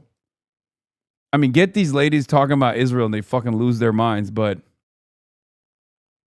of the term democratic socialism. If I fall down, I want an ambulance. If my house is on fire, bring your hose. You know what I mean? Yeah. We are looking, I'm not scared of the term. I think they're scared of the term in this country. But Social Security is a democratic socialism. Partly unemployment insurance is. The people who pick up your garbage, the people who take the fire out at your house, all of these things are democratic socialism. And there's a major reaction formation going on right now. If you see, we'll see soon, we're talking about it later, about Republican senators are turning, congressmen are turning on Trump.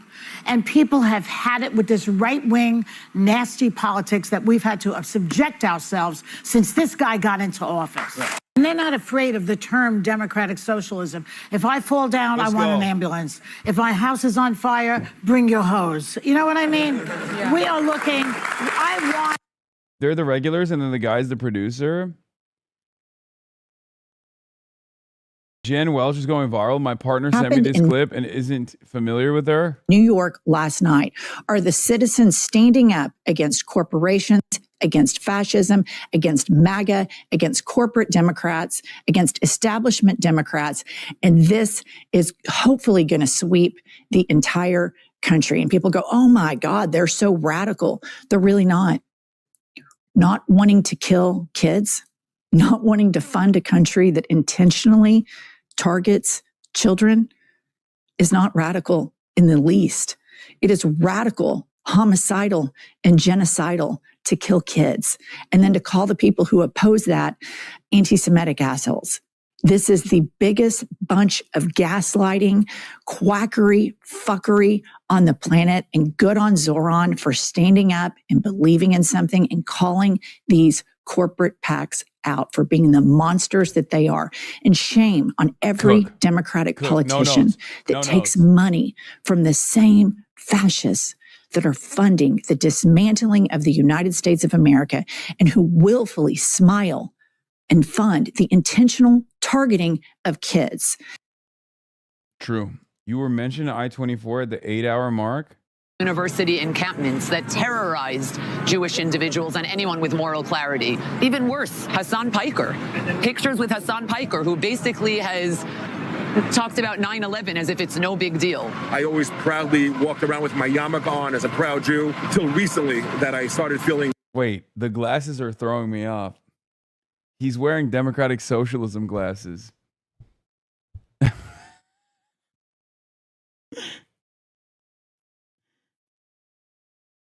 Like, if I just saw the glasses, I'd be like, oh, that's a democratic socialist.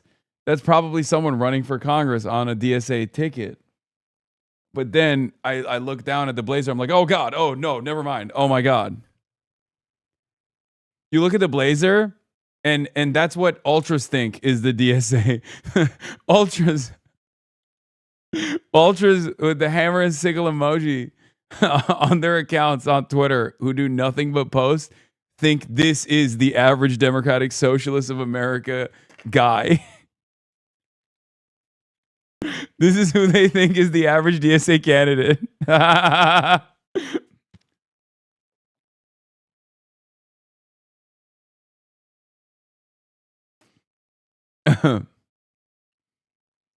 Yeah, I wonder what this guy's opinion on Israel is.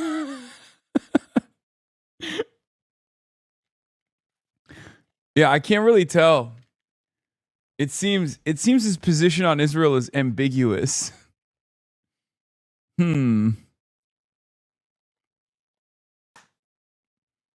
Yeah. This guy will look at you sincerely and without even a little bit of irony say, in the Upper West Side, he is under attack. Okay? He will literally look at you and go, you know what?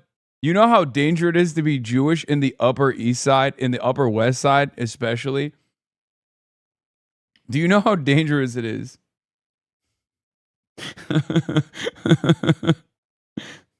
Hopefully not biased. Yeah, I don't think this guy's biased.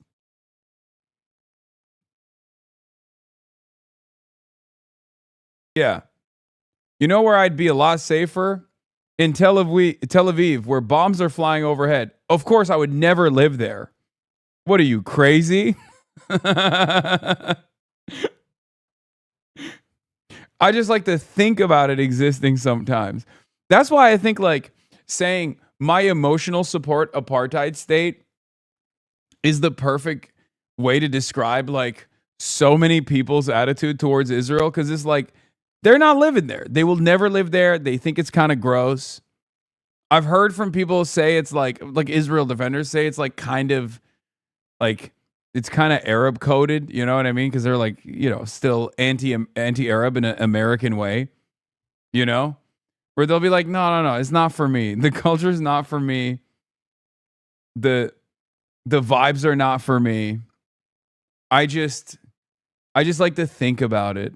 I just like to think about it existing in the violent ways that it does. And it's awesome to think about it like that. It should stay violent. It should stay exactly the way it is, if not worse.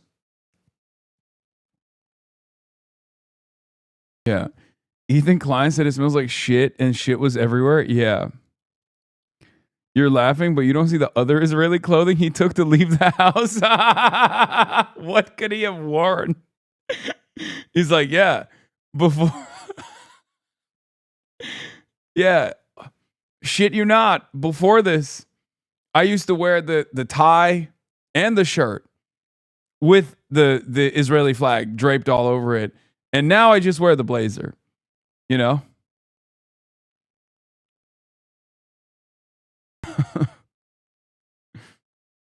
Unsafe in the Yamaka. By the way, he literally is saying he feels unsafe. Recently that I started feeling unsafe in New York. Mamdani.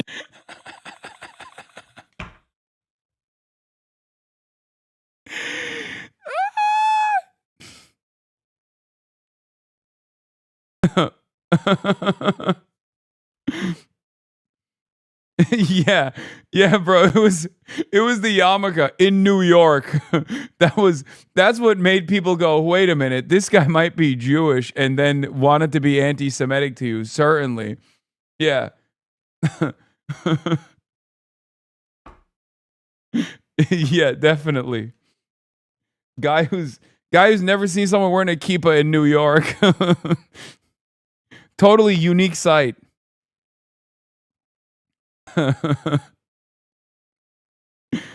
Oh, I bet that guy's gonna also go to the cafe that Dan Goldman went to and be like, this is unacceptable.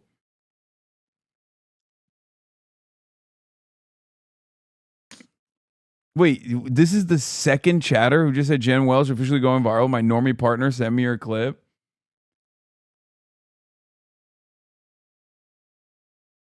Wait, what? Fake populist broadcaster? Wait, fake populist? Another pal of the mayor also backs bizarre conspiracy about 9/11, insinuating that a couple of seven... Wait, what? I've never said that. What the fuck? I mean, what am I going to do? Issue a retraction for the New York Post on the opinion page? The Post editorial board. Wait, why are they saying I don't believe that... What? That's a new one. When have I said that? Fuck it. I guess we're going with that. Yeah, dude, imagine suing the New York Post for libel.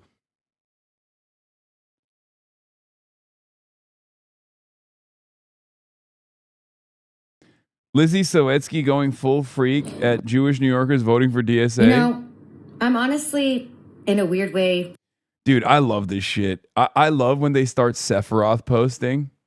Like, this woman literally has an elevator that goes directly to her apartment. Okay? Do you understand?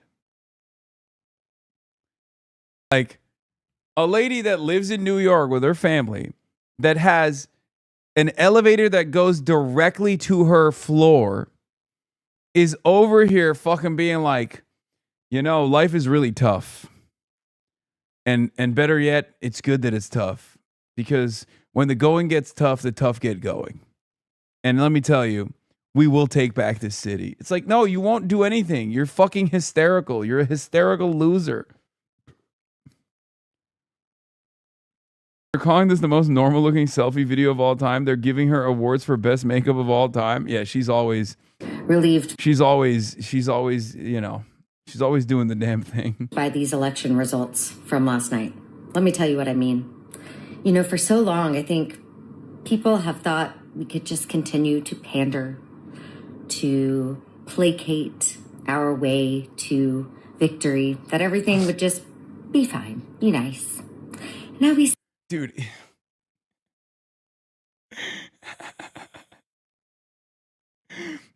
Okay, couple questions. Why does every like super dick rider of Israel turn into Laura Loomer? That's number one. Ozempic Laura Loomer this time. And the second question is, why is there always this like unbelievably neurotic, nervous energy when she's supposed to make it seem like she's intimidating? Not intimidated, but actually doing the intimidation. It's always so funny when they're like, yeah, things are going not so great, but it's actually good.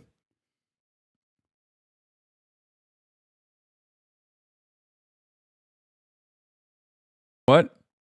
On border patrol with the IDF along Israel's border in Lebanon today? Wait, what the fuck? She's in Israel?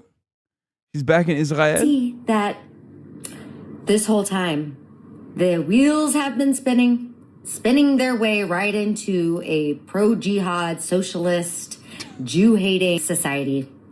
And that's what I'm going home to. Going home to a city where the victory party for a primary in New York City chants Free Palestine, joined by our New York City mayor, who then gives a celebratory speech, and everyone just acts like it's normal to. Yeah, no, I guess she actually didn't feel safe in New York City as a Jewish woman. So she went to the border of Lebanon. You know, one of the safest places she could go to. Be chanting genocidal things about Jewish people in New York City, the largest population of Jews outside of Israel. Yeah, it is time for gloves off. Look at how many billions of dollars our Jewish legacy organizations have wasted fighting anti-Semitism. Look where it's gotten us. Look at New York City. Look at what we have just elected in the Democratic primary. Look at these politicians who are just too scared to take a stand. Did it serve them? No. Unless you count Brad Lander, who is an anti-Zionist Jew. I have a message for you, Brad. The self-hating Jews were also gassed at Auschwitz. Anyway, anyone who has been asleep until now, I hope you're awake, because it's war and we need to start fighting dirty.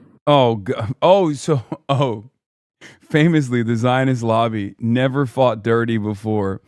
Savetsky is an open admirer of the terrorist thug Rabbi Meir Kahane, whose Jewish Defense League terrorized New Yorkers with street attacks and bombings in the 1970s. This can only be reasonably seen as a call to violence. You know. Yeah.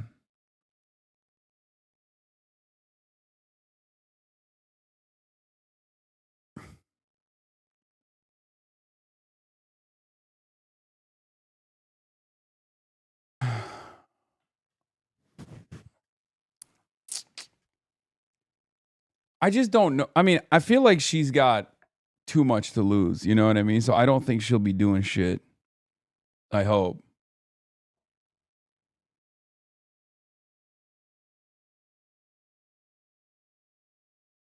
she even a Democrat? I don't think so, but can you turn this off? I'm scared.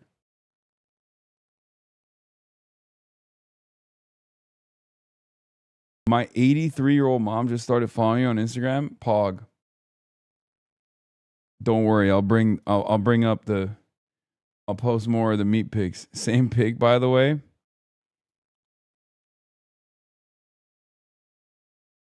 Gopnik has a request for you. I want to see more of Drunk Hasan embracing his Slavic Janissary roots and culture.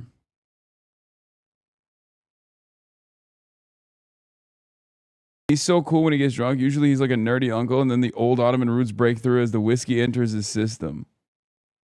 Okay, everybody calm down. This you? What the fuck is this?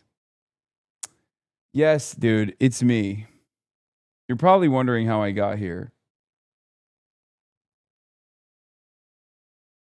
How late are we going? Daria Valdez is going to be here in a little bit. Like in literally 5 minutes. We were supposed to go to her, but she's coming to us instead.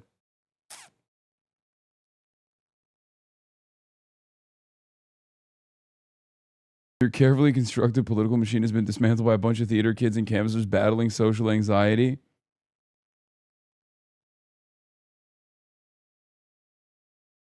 Israel's greatest warrior, Nux, has been put under attack by the evil jihadist Google Corporation? No. Give you an update on what is going on. I've been doing YouTube for over a decade now, and all of my channels have been demonetized. That's right, terminated from the monetization program, and the reason they gave me was harassment. They gave no examples. They just said harassment.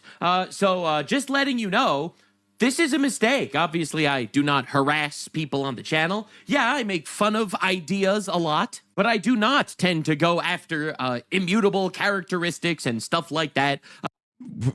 What? You definitely do that. You definitely do that. What the fuck are you talking about? You do that all the time. But obviously, I'm a right-wing channel. I don't lie, and therefore I am subject to this stuff. It happens to a lot of people, actually. I'll be real. I wish I was surprised. Why does he have the traitorous American flag in his background when we know he's tuning in from Tel Aviv?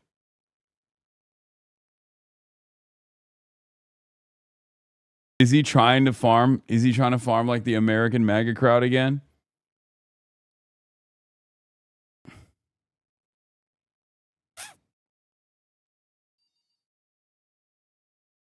Hello? All right, perfect. You can bring him up. All right, thank you. Dude, doesn't that feel official when I have a phone right next to me and I just like pick it up? I don't know why. It feels cool.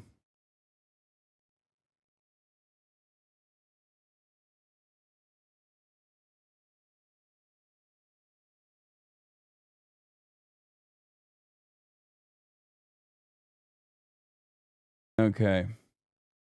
Bro, please cover the train talk situation. Is crazy. No, we're actually going to be joining the DSA call with Daria Valdez in a brief moment. I have to figure some stuff out real quick to make sure that this runs smoothly. Okay.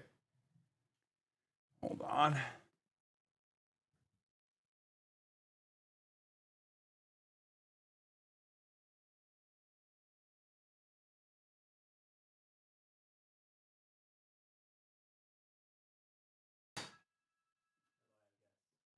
Why are they calling me? Hello? Sebastian? Okay, yeah, you can bring him up.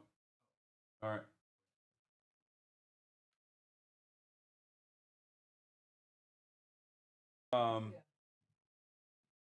Is there a separate one than the one he sent me? Or for speakers, maybe?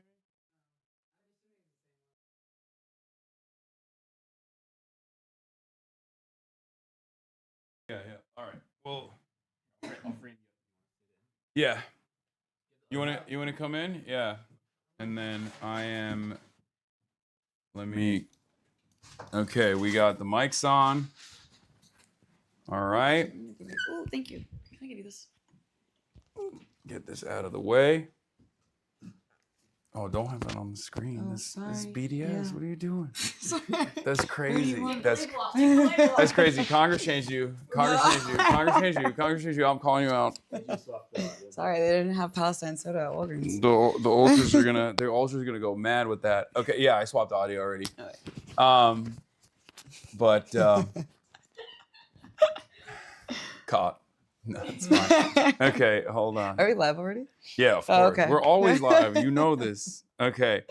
Daria Valdez is in the building, everybody. We were supposed to go up to your district, but you know. Wait. Oh yeah, you crank it up. All right. Copy the link. Oh, you sent it to me on Discord. Okay, good. We're gonna be, what are we doing? We're joining. It sounds good, right? We're joining the DSA Zoom call right now. Hopefully, there's definitely going to be some issues because there's always some issues when I do this. I have to sign in. I don't have a Zoom account. Do you have one? Are you serious? Do you want to use yours? Yeah. Jesus Here. Christ. Or do I have one? I might have one. Hold on. Let me see. Let's see if I have one. Oh, wait. It's not. Use your Apple account. If it doesn't work, we'll do. I'm screaming. Okay, you know what? Let's use yours. Sorry. Maybe that's why it wasn't letting me in earlier, too. Perhaps. Let me see if I can get my freaking. Why is it there's two screens. Hi, everyone. Your special guest is back. Isn't this fucking working? Excuse my language. Seb, do you have a Zoom account on you? All right, we're just gonna say passwords. We're gonna figure this out. We're fine. Wait, you're gonna have to literally go to your email, log into your email. Yeah, no, my email's already. Oh, your email's on your phone. That's true. Oh, Okay. you've never heard of it? Are you familiar with? That's crazy. Devices? I hope you brought me a gift. I brought you a gift. You brought me a gift. And that's why I'm late, actually. Okay. I don't know if you've gotten one yet. Oh, I have not. I was looking for one today. Look at that. No, there's Bianca actually promised me another gift. And I have it. Okay, good. All right, we'll do that later then. Do you guys know that Hasan is extremely demanding? Yes, all the time. Very annoying. You Yeah. didn't even say thank you for Thank you so much for the great You post. never actually greeted me and say hello. How are you? Yeah, because we went into panic mode. You're trying to log on, and then I have to do the camera stuff too. Isn't that all you guys hear, guys? Yeah. Yeah, they pay good money for the yapping for 8 hours a day, actually. Oh my God. Also those yappers were yapping on the phones on the phone bank. They were. Yeah. And I'm so grateful. They were yapping the entire district's face off. Y'all really came through. This is a disaster. You think that old lady that we talked to saw you on Democracy Now! This morning and was like, "Oh my God." Which old lady? The old lady that was yelling at us.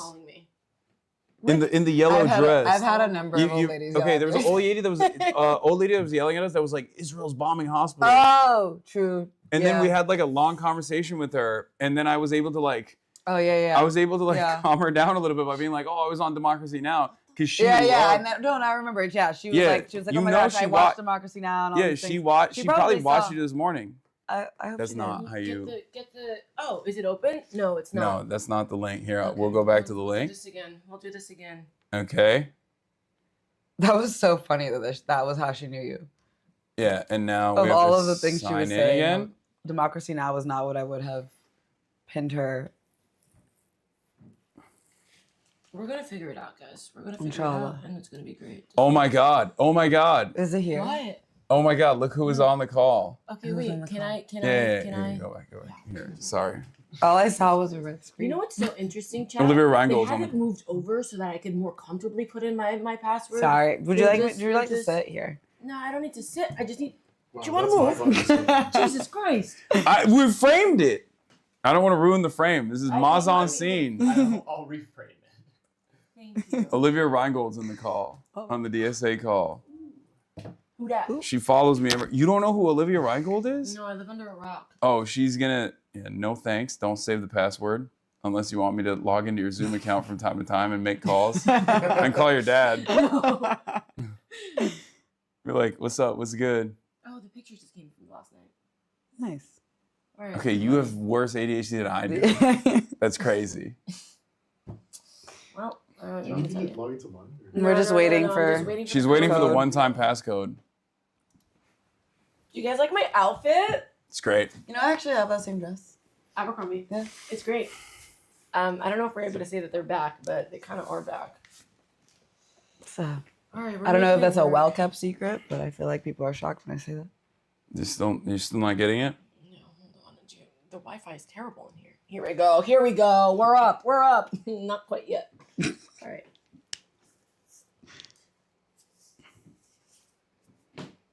Did you No!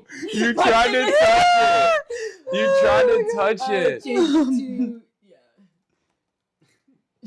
Okay, hold on. Wait, we got to figure out the camera. Hold on. And I'm truly honored to be part of this movement. Okay. So let's talk No, about no, it what we works. are going Virtual to camera do. works. Okay, we're good. Okay. Last year, we won a Okay. momentous people's victory. We I'll fix shook it. the political establishment. And there were so many people who, when Unify. now Mamdani won, thought that this was a fluke, but also we really lesson that I guess we we're muted taken as a by. we had to succeed.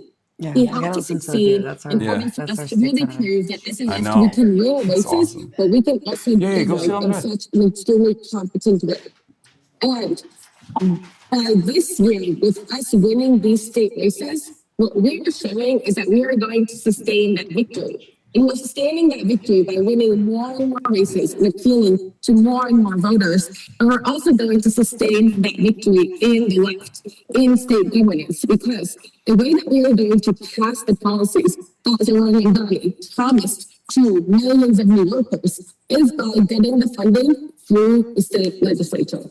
And if we want fast and free buses, if we want an expanded universal child care, if we want to really make sure that our public schools are funded, that our public housing is funded, we have to make sure that we're getting that funding through this. Abir, you muted yourself, so we can't hear you anymore.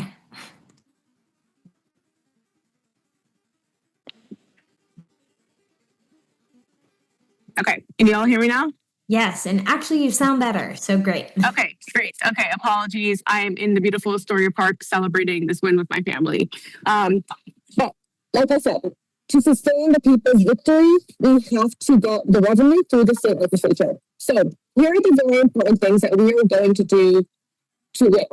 We are going to pass the tax to rich policies. This is a set of policy priorities that will create income tax, corporate tax revenue that will fund things like universal child care, that will fund things like fast and free transit, that will give us more funding to deal with, because we know in the state that so many legislators are compromising because they are dealt with a budget like one we got this year, where our governor presented the budget late, added discriminatory policies like buffers on bills in the budget, and was forcing legislators to negotiate the whole policies through the budget. So we're going to fight against that. We're also going to make sure that we're going to be great legislators in office.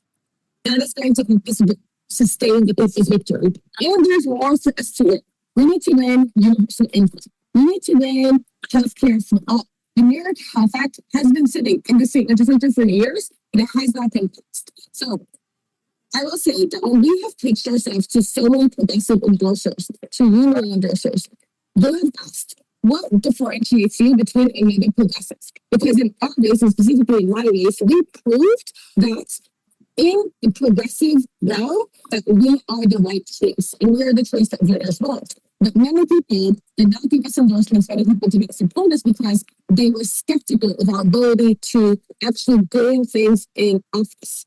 Now, actually, in reality, if you look at the Socialist in Office project, so many of the bills that you will find on endorsement forms for some of the most progressive organizations, unions, they were almost 80% of them were actually sponsored or written or introduced by our socialists in office. So we are leaders. We are able to govern. And again, we are not going to allow ourselves to be left in this position where governor and leadership are going to be pushing us to shape their own policy priorities. Because what we prove when we win our races is that people will not continue to allow their elected officials to not stand up for justice, to not stand down to the right bills. And they will vote them out if they are not going to do so. And that is going to shake up the way that politics works in the state legislature. So we're going to sustain the people's victory by winning the policy. We are going to make sure that we're using this internal, external strategy that we have in our campaigns, and not just our electoral campaigns, but even our campaigns to tax the rich, our campaigns for new accountants. We are using organizers on the ground and working with them to create the conditions for more policymakers to stand on and get those things passed. There is not a lack of good policy in state. There is a lack of political will to pass that policy, and we as socialists in office are the best equipped to make sure that political will is changing for the working class. Lastly, I will say in our campaign, if you compare us to our opponent, we had similar policy priorities. But the thing that people really respected about our campaign was that they felt confident in the political consistency and morality of our base. We ran an anti-war campaign. We ran a campaign that was in one of the most diverse communities where we talked about diversity, not just in terms of representation, but we said if we're going to win amazing affordability agenda, affordability policies for our district and for New Yorkers, we're not going to do that at the expense of others. We said we're fighting for the world and the world's good. And we celebrated our diversity through international solidarity. We celebrated our diversity by not spearheading American exceptionalism, but making sure that the policies that we win, whether they're a climate policy, whether they're better salaries for people in our district, whether they're better working conditions, are not coming at the expense of others. And that was a message that resonated with so many voters. Lastly, I will say we made history with our race because inshallah, I will be the first Palestinian American elected official in New York State at large. And so many thought that our campaign was just about Palestine. But we know that Palestine has always been a proxy. Palestine has been an issue that so many people have erased and not spoken about, and it has shown the moral clarity and consistency, or the lack of moral clarity and consistency of elected officials. And we showed that people want moral clarity and consistency. If they will trust legislators who are actually going to fight for them, they trust them to fight for them and to pass good policy for them because of their advocating for Palestinian human rights, they're advocating against war, they're advocating for international solidarity. These were all things that voters were looking for and resonated with voters. And this is a new chapter for us because we are building a politic, a true socialist politic in the electoral work that we do. Thank you, Abir. We are so excited to get you into the state Senate, to be fighting for Palestinian liberation with you, and to be organizing a Socialist in Office project at the state level with you. But speaking of Socialists in Office, I believe we now have Daria Valdez on the line. She, as well as Claire, are going to be joining AOC and Chris Rabb, and hopefully some other people. And oh my God, I didn't know we had another guest. Great to see you. But Daria Valdez, over to you. Please tell us about your race, about building uptown and building across the country. Yeah, well, I am just so deeply grateful to every member of our coalition, but especially DSA and Justice Democrats, because I think y'all really, we built a dream team together. And I'm just so grateful for all the work that everyone put in, the amount of energy and love that was poured into building this movement and this campaign cannot be overstated. I'm really so deeply grateful.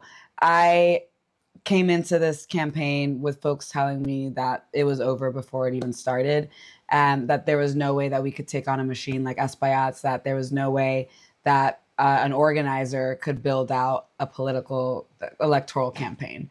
And together we built something out that people, even till the week before the election, were really underestimating. And we won, right? And I think that just speaks volumes to the power of organizing people.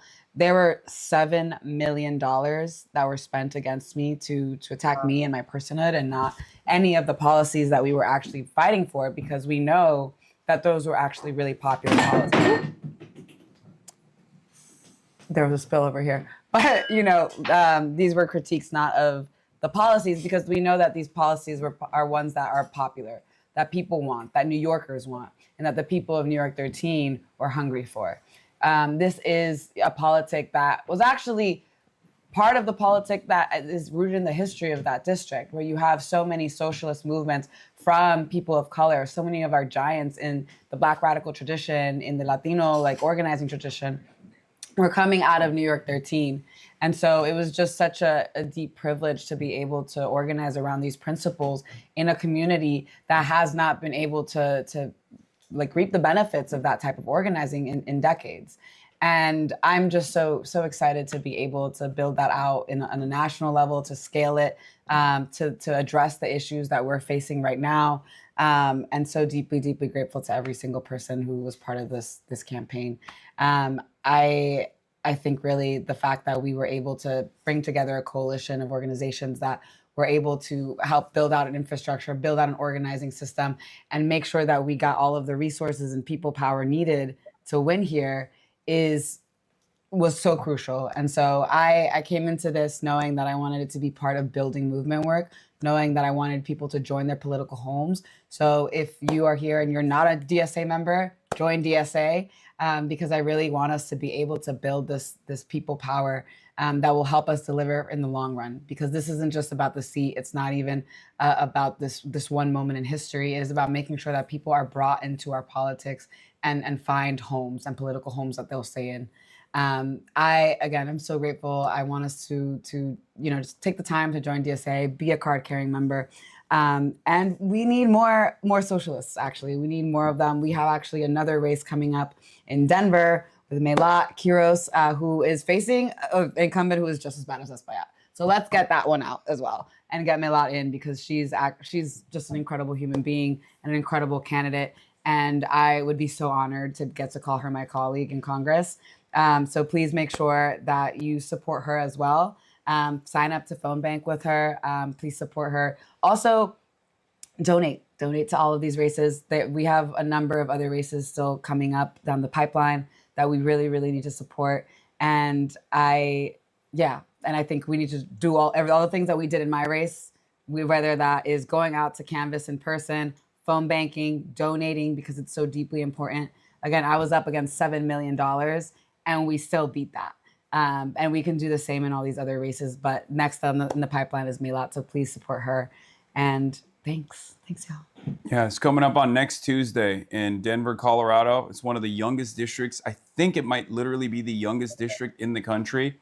Diane DeGette is a faux progressive that hasn't really moved the needle as much and hasn't really done right by her constituents. And they also have the same exact appetite that your district had as well. So many people outside kept saying over and over again, they're only in here every 4 years. They only see Adriana, and there's a real opportunity to make change here. So many people were activated by your campaign. They were so excited to be a part of it, and there were a lot of people who were asking, like, how can we support it, even if we're not in the district? And I think we did see a huge impact on the phone banking, especially at the final hour. And I think we can make that happen for Melat as well. I'm just here as her lawyer. That's why I'm sitting here. Yeah. Sorry. You look Thank you for the very compliment. official. No, it's good. It's good. We didn't know you'd be on. I didn't either. But as y'all can see, so we dropped the chats from a lot, or sorry, the links from a lot in the chat. Thanks in part to Hasan actually on Monday and Tuesday. We had 600 people on a phone bank, and we got over 1,300 positive IDs for Daria Litsa. Between the IDs we got on that phone bank and on the Tuesday phone bank, I'm just saying it was the margin of victory. So were the phone banks why we won? Maybe. You could do that from a lot. But you could also be powering what's happening in New York City. We got our tracker up. We know people love a tracker. I love a tracker. I'm tracker pilled. We want to get to 5,000 in recurring donations. That will allow us to get more than 2 staffers. We're doing all this with 2 staffers. We would love to do more with slightly more staffers. So please click in there. But Hasan, Dari, anything else y'all want to add before we move on?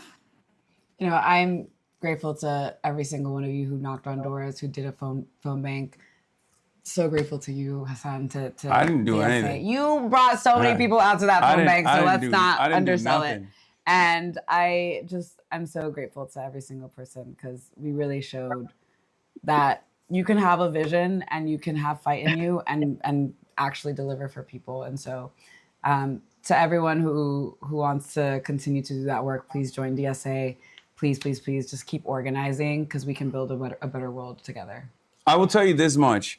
There are a lot of races out there, and there are a lot of fantastic DSA candidates all around the country that are running. You're obviously one of them. And for me, whenever I felt anxiety, I would hit up Michael Lang and I'd be like, give me something good. Tell me something good. And he was not telling me good things, I'll be honest with you. And he was wrong, luckily.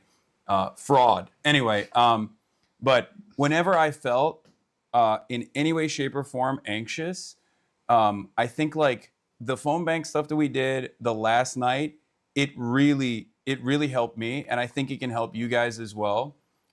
Whenever you feel like a race is close, or if you feel nervous about the outcome, you can be that change that you want to see, and it will soothe your anxiety. You will actually feel a lot better.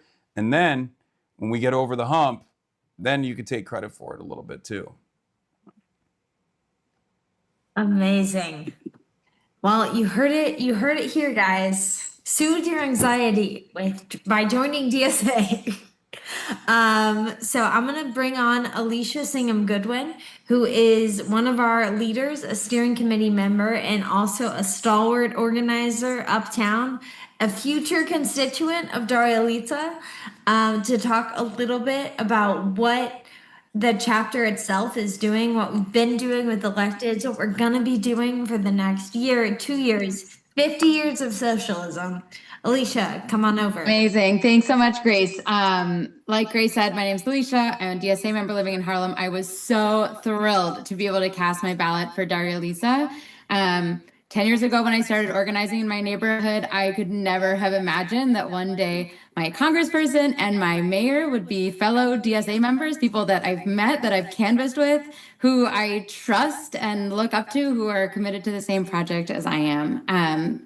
But we've got more work to do. So how are we actually going to win on all the things that Abir talked to us about? And I'll say honestly, it's up to all of you.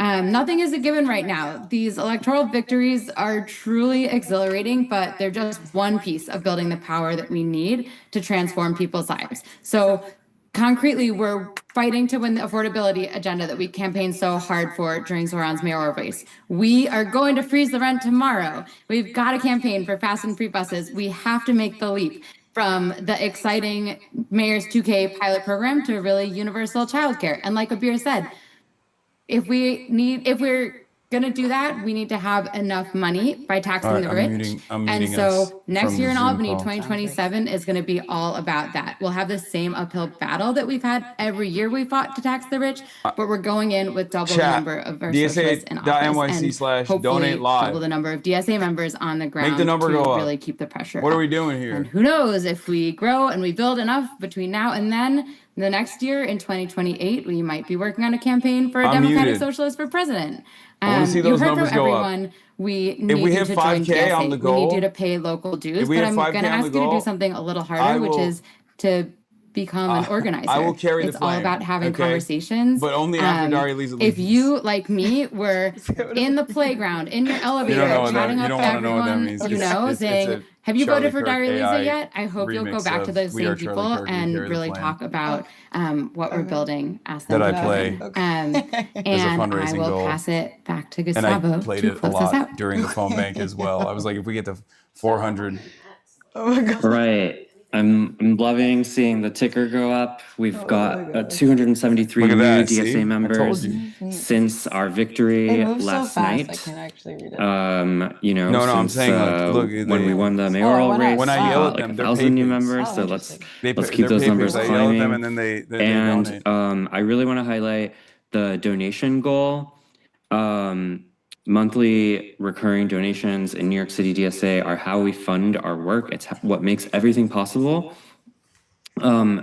This cycle, around 2 weeks ago, probably some of you remember, we started to have a series of emergency all-member snap calls because we were getting alarming Why are you guys information breaking my from hotel early room? voting records What is that young people were happening not right turning now? out.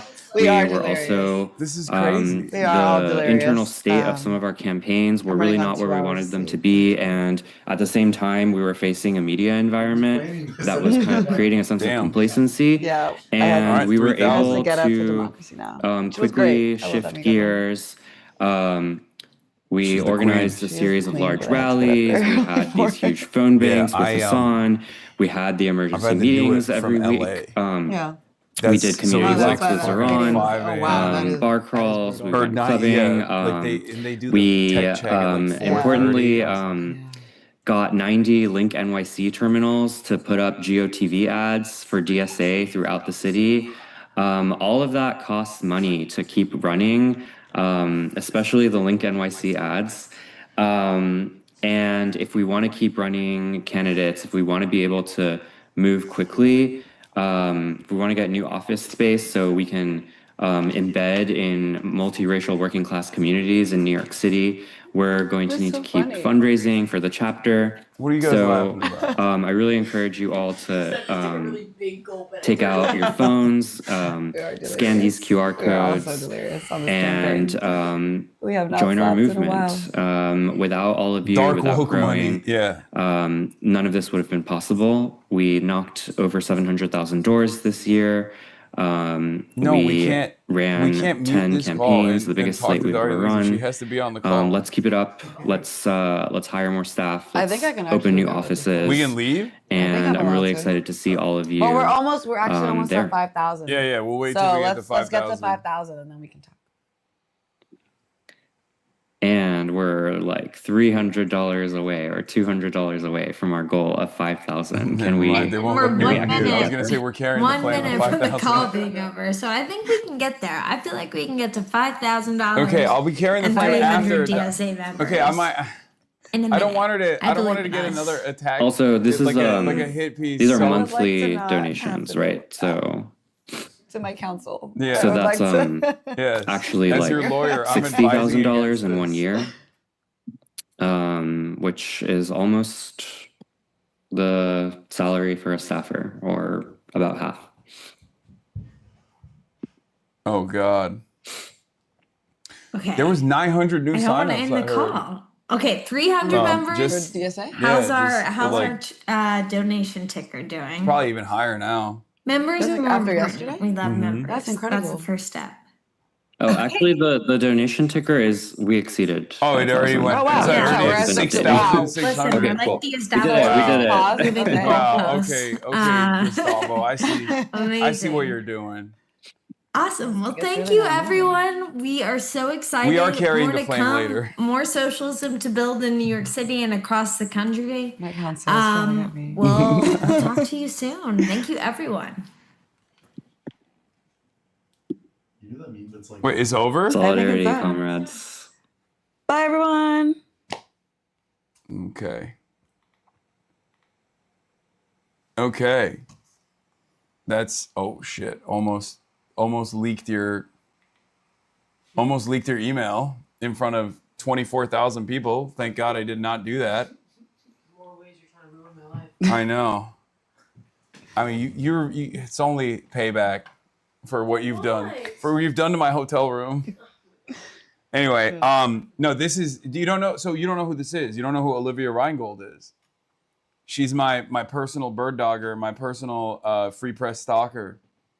But I guess she's like assigned to the DSA beat in general. Is anyone else on this DSA call right now? Anyone thinking, oh, that's just New York City, we'll be proven wrong. It might take an election cycle or two, but this movement is coming to your town. Like, great. Wait, she says that like it's a threat. Yeah, she says that like it's a bad thing. Like that's a good thing. Tracker's at 8K now. Good job, guys. I'm proud of you. Might I recommend? No, we're not doing that right now, man. We're not doing that. We have the newly minted Congresswoman in the building, okay? Daria Avila Chevalier, how are you feeling? Honestly, it's just been such a surreal 48 hours. Does it feel real yet? Like, do you feel like, what have you changed about your life so far? Do you have a different swagger about it when you're walking around? Like, I'm a little sleep deprived right now. Uh-huh. So that has changed. And I mean, although I wasn't really sleeping much for the last few weeks of this campaign, but I don't know, it just feels really great to know that folks really were invested in this campaign and this movement and actually believe in the things that we've been fighting for. And I think back to even a few years ago where it felt like this type of politic just wasn't mainstream. And to know that not only have we won an election, but multiple elections on these issues is just really, really surreal. And, you know, even just like getting up here and down here was just getting stopped a lot. With folks. Wait, really? Yeah, folks congratulating me, saying That's I voted sick. for you. It was really exciting. Hell yeah. It's gonna happen more frequently now too. What do you think is like special privileges of being a congressperson? Like, do you think will people be like, oh, here's a free donut when you're walking down the street? I mean, I know now you actually have restrictions on what you can be gifted. Yeah, I mean, first of all, don't give me gifts, please. That's not why I do this. I think for me, it's really. I learned from Espaillat. That's what you're supposed to do. You know, I think like one of the things that has been really exciting is that people now, like, it feels like people feel more excited to be in community with one another, and so it's like, even when it's like, oh, one person comes up and is like, oh my God, that's her, and then another person's like, oh, that is her, and then they start talking. Right. And I think that sense of community that's being brought through all of this is just really exciting and really like the kind of that's the thing at the heart of organizing is building community, and it's getting folks to actually talk to one another, engage, and feel like the city is collectively ours as opposed to one that too often we are told is just an isolating experience. One of the things that I really love that you said on, I don't think it was on Democracy Now! It might have been, I don't know, one of the interviews that you were doing where they asked you, it was MS Now. And they were asking you about like how you will deal with Democrats in Congress that will disagree with you, right? And you talked about being an organizer and how you deal with people that you disagree with all the time. And I think it would be nice to use that background and to explain to people in my community as well. Some might tell them all the time, like, be normal. Yeah. You know, you don't have to always be based, okay? And be unlikable. It's good. It pays dividends when you're normal, when you're talking to people. What have you learned about coalition building from your experience as an organizer? I mean, to your point, I think just be normal, be yourself. And like, that is where the coalition gets built. It's through the trust building, right? If I sense that you're not being yourself, that inherently puts a barrier between us, right? And so it makes it harder to actually be able to connect and to know that when you say something, you mean it and you're earnest. And, you know, in organizing, you can only move as fast as the speed of trust. And if that trust isn't there, you know, that nothing else can come from it. You can disagree vehemently on a number of things, but if I can trust that you're telling the truth, if I can trust that this is your reality, right, as you're experiencing it, then that's an entry point, right? We can actually have conversations about those things, even if we have different experiences of that same thing. And I think for too often what we have is people who are trying to sound smarter on an issue or sound like, well, there's no way that experience can ever be because my experience is this. When in reality, like, all of us have our own version of what an experience is, and to be able to actually just listen to one another and see truth in it, right, can also be the thing that connects us to get to a shared experience where we can move forward. And I feel like a lot of the issues that the DSA slate has advanced, and especially you and Claire at the congressional level, are issues that are very uniting. These are common economic struggles that every American faces, regardless of their background, regardless of their demographics, regardless of where they live around the country. And therefore, as long as you stay on message, as long as you show people that your goals are to improve everyone's lives and to chart a different path forward and instill confidence in the American public and good governance, one that actually puts their needs over the interests of corporations, I feel like regardless of other disagreements, whatever they might be, those are all going to come secondary. Yeah, absolutely. You know? And I think, at the heart of it, so much of what politics is about people just wanting to feel that they can have a dignified life and that they have power over that, right? That they can have self-actualization and be able to make decisions for themselves and their loved ones about how to live their lives. And we're stripped of that by these economic systems, by these systems of oppression, and to be able to build coalition with folks to actually self-actualize ourselves despite these systems, I think is so powerful. I actually really appreciated what you said at the end of that call, because the places that I've felt most empowered is in organizing. It's feeling the anxiety of the world around me that, is inherently disempowering, and then saying, well, what can I control? And maybe it's just making a few phone calls to voters, right? Maybe it's just asking people to come to an organizing meeting. Maybe it's just asking people to discuss theory with me about how do we move forward in this world. Yeah, no, it's about regaining a sense of control in areas where you can. It's about building autonomy for yourself. This is something that I stress all the time to my audience about, like the power of labor organizing. Like when you unionize your workplace, like you're taking back ownership over a piece of your productive output. And it builds agency, and it builds confidence, and it builds a sense of community. And that's why I think it's important to get involved in these campaigns, because like we can sit around and be black-pilled all the time and talk about how terrible everything is. And there's plenty of people who do that, and I've done it. I've done my fair share of it as well. But I think it's far more rewarding to actually be able to go out and be the change that you want to see. Go out and actually make that change happen. And I mean, that's why I was very excited about your candidacy in particular, because like we don't usually get a lot of people that we align with, not only just politically, but also like we don't.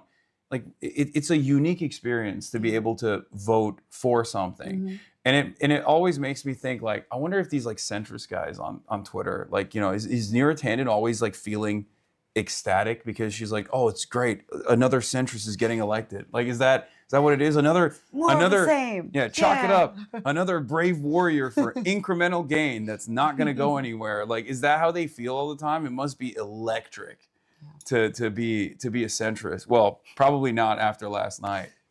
What is the craziest thing you've heard from people so far? Because there is a real sense of panic amongst some of the worst people in American politics. I haven't spent too much time focused on that. I've been That's crazy. I would be literally last night. You know what I did last night?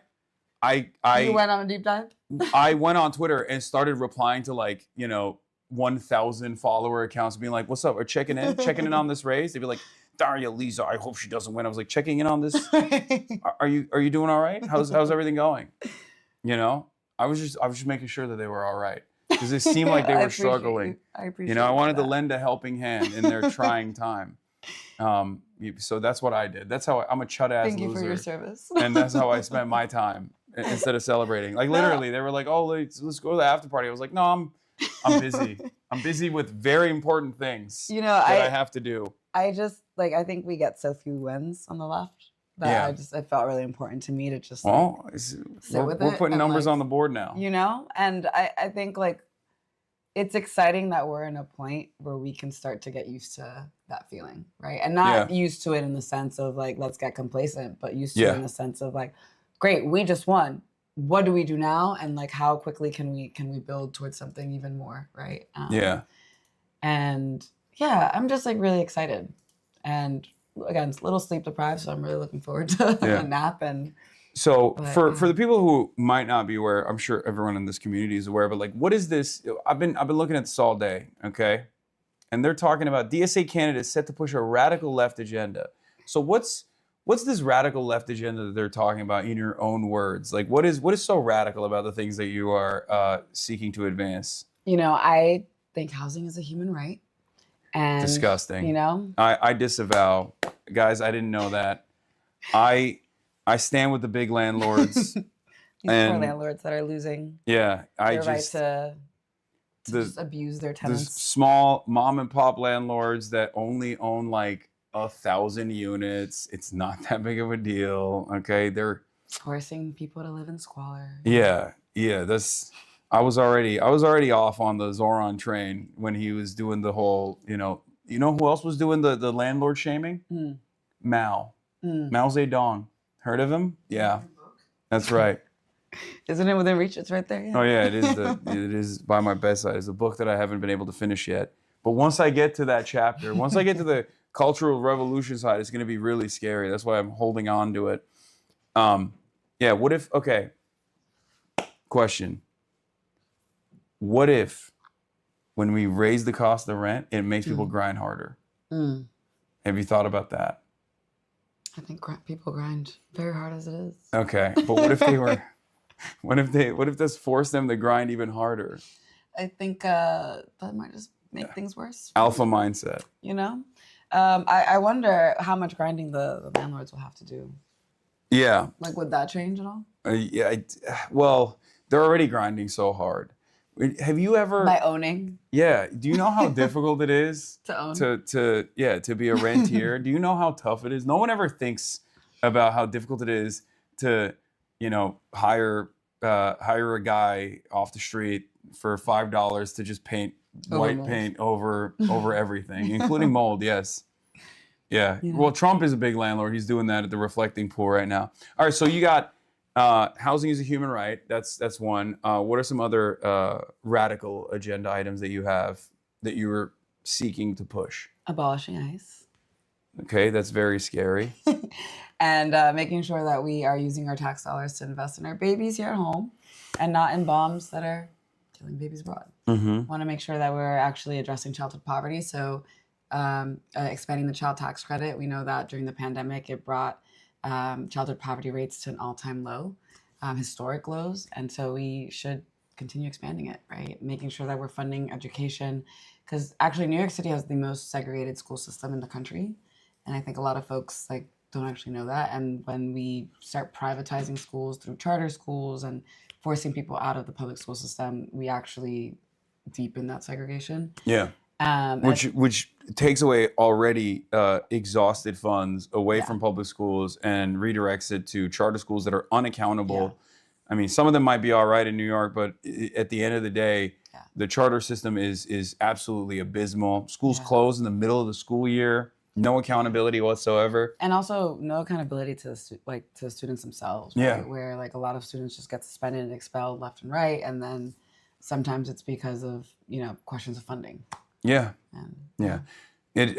Since the 90s, it was a big thing for the Democratic Party to implement the charter system, and it was their way of also destroying the teachers union.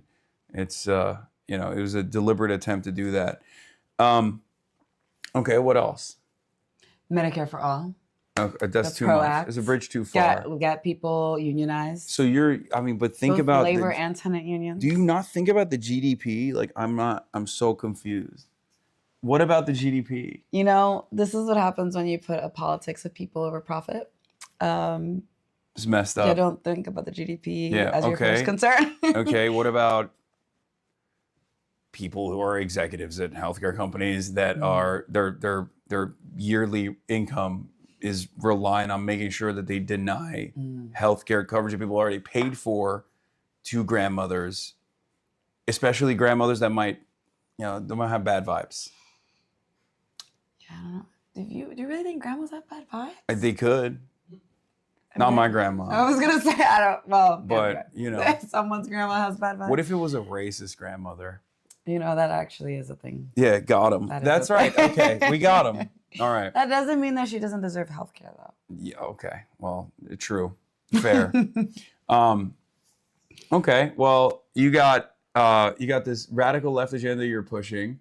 How does this work? Like, how do you get onboarded? Like, is someone going to meeting? is someone going to like teach you what to do? Because you're just, on how to be a radical leftist? No, I meant like how to be how to be a congressperson? congressperson. Oh, I mean, there you bring in a strong team, right? You bring folks who, one, know what they're doing in terms of the skill sets, right, that are needed for the different positions, but also folks who have done this before, right? You still have the general too, obviously. Still have the general, but we're talking also about it this like it's a district. done deal, but it's a district that's Yeah, but no, this district is like Democrat, like so. Yeah. I think in this process, what we're really excited to be able to do is build just a really strong coalition, so that by the time that we step into office in January, like that trust is there with the grassroots orgs and the different community members, so that we can actually have people be part of that process of governing. One of the things that happened, by the way, we're at 12K in donations to DSA since that call started. One of the things that happened that I am personally very annoyed by, that you were a victim to, was the idea that you are wholly incapable of ever joking. Like, you're not capable of humor. You're not capable of hyperbole. And that everything that you've ever said in the past, when you were just a random civilian, was treated as a sincere mandate that you were on board with, including, and they keep repeating it because once they like cover it as it is, they'll say that you were anti-race mixing. That was one of those things. So how did you feel about that? And do you feel like you won not just for radicals, but also for posters? That's right. You did. Now own it. Listen, own it, Queen. I Own think it. You won for posters. This was a huge deal because look, you're 32. I think we have to have a conversation around what it means for young people to be able to take elected office, right? Because I think a lot of us have a footprint. Right? Yeah. And I deleted my account because I just felt like my energy was better spent doing my research, doing organizing. And it was, if I remember correctly, it was also around the time that there was conversations about Elon buying this. So I was like, deuces, I'm out. But I think no blue sky? I do not have a blue sky. You No, dodged a I mean bullet. for the campaign, yes, You but you no, dodged, I never. You dodged a bullet. I think that we need to have an honest conversation around what it means to like be a young person who grew up with the internet, right? And what it means to then step into a very public role and the scrutiny that you get through that, right? Mm-hmm. There seems to be like a lack of understanding that people grow, people change, you become more just nuanced in your thinking, but also like, to your point, like sometimes people just like engage in hyperbole, right? Or like not everything I know. is like, I'm no stranger to hyperbole. and and I think like sarcasm like gets lost for a lot of people in terms of like reading things. And the thing that like hurt me most about the way that all of that was handled was that it was my words, right? And it was causing division and taking away from the conversation that we needed to be having, right? Where in a district where we get overlooked so often. Instead of talking about housing, instead of talking about immigration, instead of talking about childhood poverty, we were all of a sudden having conversations around, you know, tweets from when I had no political power, from when I was just like a 20-something-year-old who was frustrated with the world. Yeah. Speaking of those frustrations, one of the things that Espaillat plastered everywhere that I also was a little worried about, I'm not going to lie, was your core retweeted Kamala Harris telling Guatemalan migrants not to come to the United States of America, where she famously said, "Do not come." I normally have a soundboard. I don't have it here, but that's like one of the things that I play all the time because it's funny. But it wasn't funny at the time when she was saying it. And that was a moment of frustration for you. And as someone who has voted for Democrats, do you feel like you have every right to express your frustration at the Democratic Party? Or should we actually offer unlimited fealty to the Democrats, even if they're actually doing things that they objectively told us they weren't going to do, like Biden, who ran on a first 100 days of immigration strategy that claimed that they were going to actually do amnesty for undocumented immigrants. Very popular policy position. Yeah, by the no, way. I think criticism, we should always be engaging in it where it like is valid, right? Especially when they are saying one thing and then their policy is reflecting something else. Yeah. And I think, you know, yeah, I think people, as you grow, you become more articulate, more nuanced in how you say things. I think for me, when I apologized in the debate to Vice President Harris, and I think part of that has a lot to do. She watches, so if you want to, if you got some more words for her, you can say. Well, you know, I think for me, that was rooted in not only the fact that like we could have engaged in a conversation that would have landed better. I mean, I also. Thinking of the fact I was a 20-something-year-old, I didn't think she was looking at my Twitter account. Never thought. You think she's seen it? She's got to. I don't know. I mean, at this point, maybe. How do you think she feels that someone who said fuck Kamala Harris defeated the long-term incumbent? You know, I think as someone who has been like facing a lot of vitriol and a lot of really like harmful language, and I think also the fact that as an organizer, you're always trying to communicate in a way that actually lands for people. Yeah, I regret that because I would never want someone to feel dehumanized or attacked for not the subject, but as themselves, right? Like, I don't want people to feel that it's them that I'm like attacking. Yeah. Right. And yeah, and I think that's where a lot of that was coming from for me, where the whole point of organizing is to build trust and build community and bring people into that work. And you can't do that if you're constantly in a state of like attacking the person, right? You have to attack the ideas. And I think we always should be very critical, especially when there's like really harmful behavior that's coming from, especially from a party that says it's fighting for us, right? And if that is not actually the case, of course we gotta criticize it.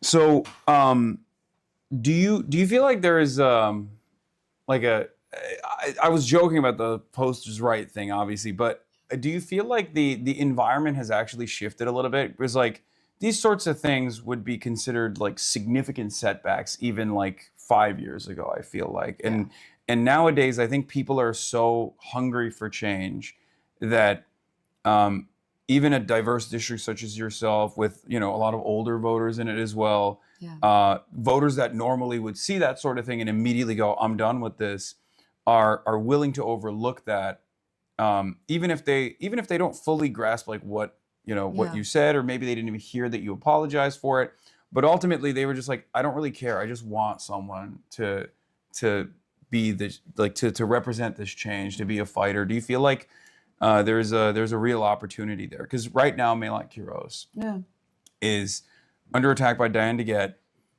She's more of a faux progressive. I want to say she's like as much of a establishment hardliner as Adriana Espaillat is, but the attacks in Denver is a very woke district, and the attacks have turned very vicious. Yeah. And you know they're also running the same play, saying that she's not like Denver, she's not real Denver. She's of course an immigrant. And and it's getting a little bit more intense. And one of the things that they're bringing up is like, oh, she's posted things. Like there's this ambiguous idea out there that she is also unserious or has posted things in the past. Do you feel like people are more open-minded towards that sort of thing? And like, what's your what would be your advice to someone like Melot Kiros?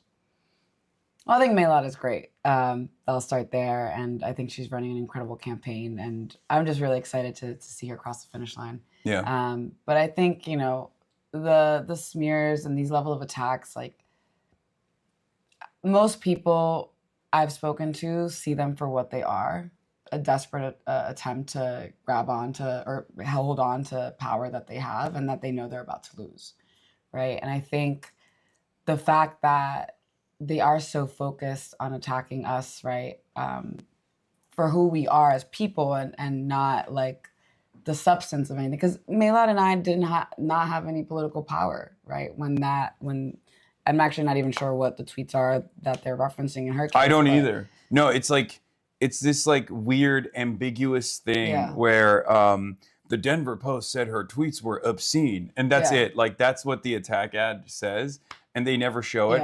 And then they also do this thing where they don't say that she's DSA affiliated, but instead, because they now know that like DSA is becoming this like very popular organization, so the attack ad actually says she's affiliated with an organization, they don't name it, that wants to abolish all borders and abolish the police, or abolish ICE. Or actually, they don't even mention abolish ICE because again, that's another very popular position. So, it's just they say it's offensive and radical, and they just leave it at that. And I think it speaks to like an unwillingness to actually reflect, right? Because like, how is it that we're having a conversation about accountability to versions of ourselves that had no political power, but not having accountability to the people who did hold political power, whose daily decisions had an impact on millions of people across the country and across the world, right? And I think it's just a deflection of accountability, really. It's a deflection to the responsibility that they have to their constituents. And the fact that we spent so much of this campaign, or my campaign, having to say that, right? To say like, hey, like, we can talk about my tweets, but like the topic here are the things that people are actually living through, and the things that the violence that they have been subjected to because of the failed policies of the representatives we have had. Why is it that we are not asking Espaillat to do a direct-to-camera to the working people of this district who have been forced out of it? Why is it that he's not saying, I'm sorry to Noor Mahmoud? Why is it that he's not saying, I'm sorry to, the millions of people who are affected by his vote to arm Israel, by his votes to, fund ICE? Like these are questions of serious harm. And that in and of itself, there's this very frustrating thing that I see all the time where we look at the violence of systems or the violence of countries, and we treat it as though that's normal, and yet what you say in opposition to that violence, that's the real drama, that's the real issue at hand. And I'm like, no, the real issue at hand is like children are being slaughtered in the hands of American munitions that we ship over to Israel that the Israeli Air Force is using. That's the real problem, not like your feelings when you're challenged on your unambiguous defense of this system. And it's very frustrating, but I think it's something that we just have to work through, I guess. Yeah. All right. Well, Daria Lisa, thank you so much. Bianca, where's my gift? Gift, brother. The I even got a second one. Where? Newspaper? No, not the newspaper. I asked you for something specific. She's got to get out of here. Okay. Okay. Well, I will see you. Okay. Thank you for. Will I ever know what this gift is? You missed it. You left it. Okay. Bianca left it. Guess I will never find out what this gift is. That's crazy. Okay. It's a collector's item. I will get it to you. And you are my witness, because now everyone else will, now that this race is over, everyone else will be like, oh yeah, I knew. I was very confident, and like I knew I wanted it. It's your mailer. I was like, what does this connect? Like, this was a really abrupt transition. Okay. As soon as I saw that tweet that landed on my timeline, I was like, Bianca, I need one of these. And I got you one. And I okay. also have, well, yeah, we'll talk about it. Okay. All right. I was like, I need this to look at and go, you know. I'm never gonna live it down. No, not at all. I mean, I think you have to dab up Kamala Harris. Like, you have to do like one of those, you know. Okay, I'm letting it go. I'm not talking about this any longer. Anyway, all right, Daria, Lisa, thank you so much for coming on. This has been an incredibly exciting journey. I'm so happy that you won. New York DSA on top. You're gonna do amazing things in Congress, and I'm very stoked. I'm always here to help out whatever you guys need. Thank you. Of course. I really appreciate it. All right, everybody. On that Bye, note, chat. I'm gonna end it here because we're already at 7 hours and 30 minutes, and I will play us out. And I will make up for the carrying of the flame tomorrow. Okay, I'm not gonna do that with. I've already. Gosh. My counsel. Yeah. Is always trying to get me in trouble. Yeah. No. This is all right. All right, everybody. Bye. Hey, what can you say? That's PBS for you. But he'll do your advice real soon. Just you wait. But hey, what can you say? That's PBS for you. Brought on by viewers like you.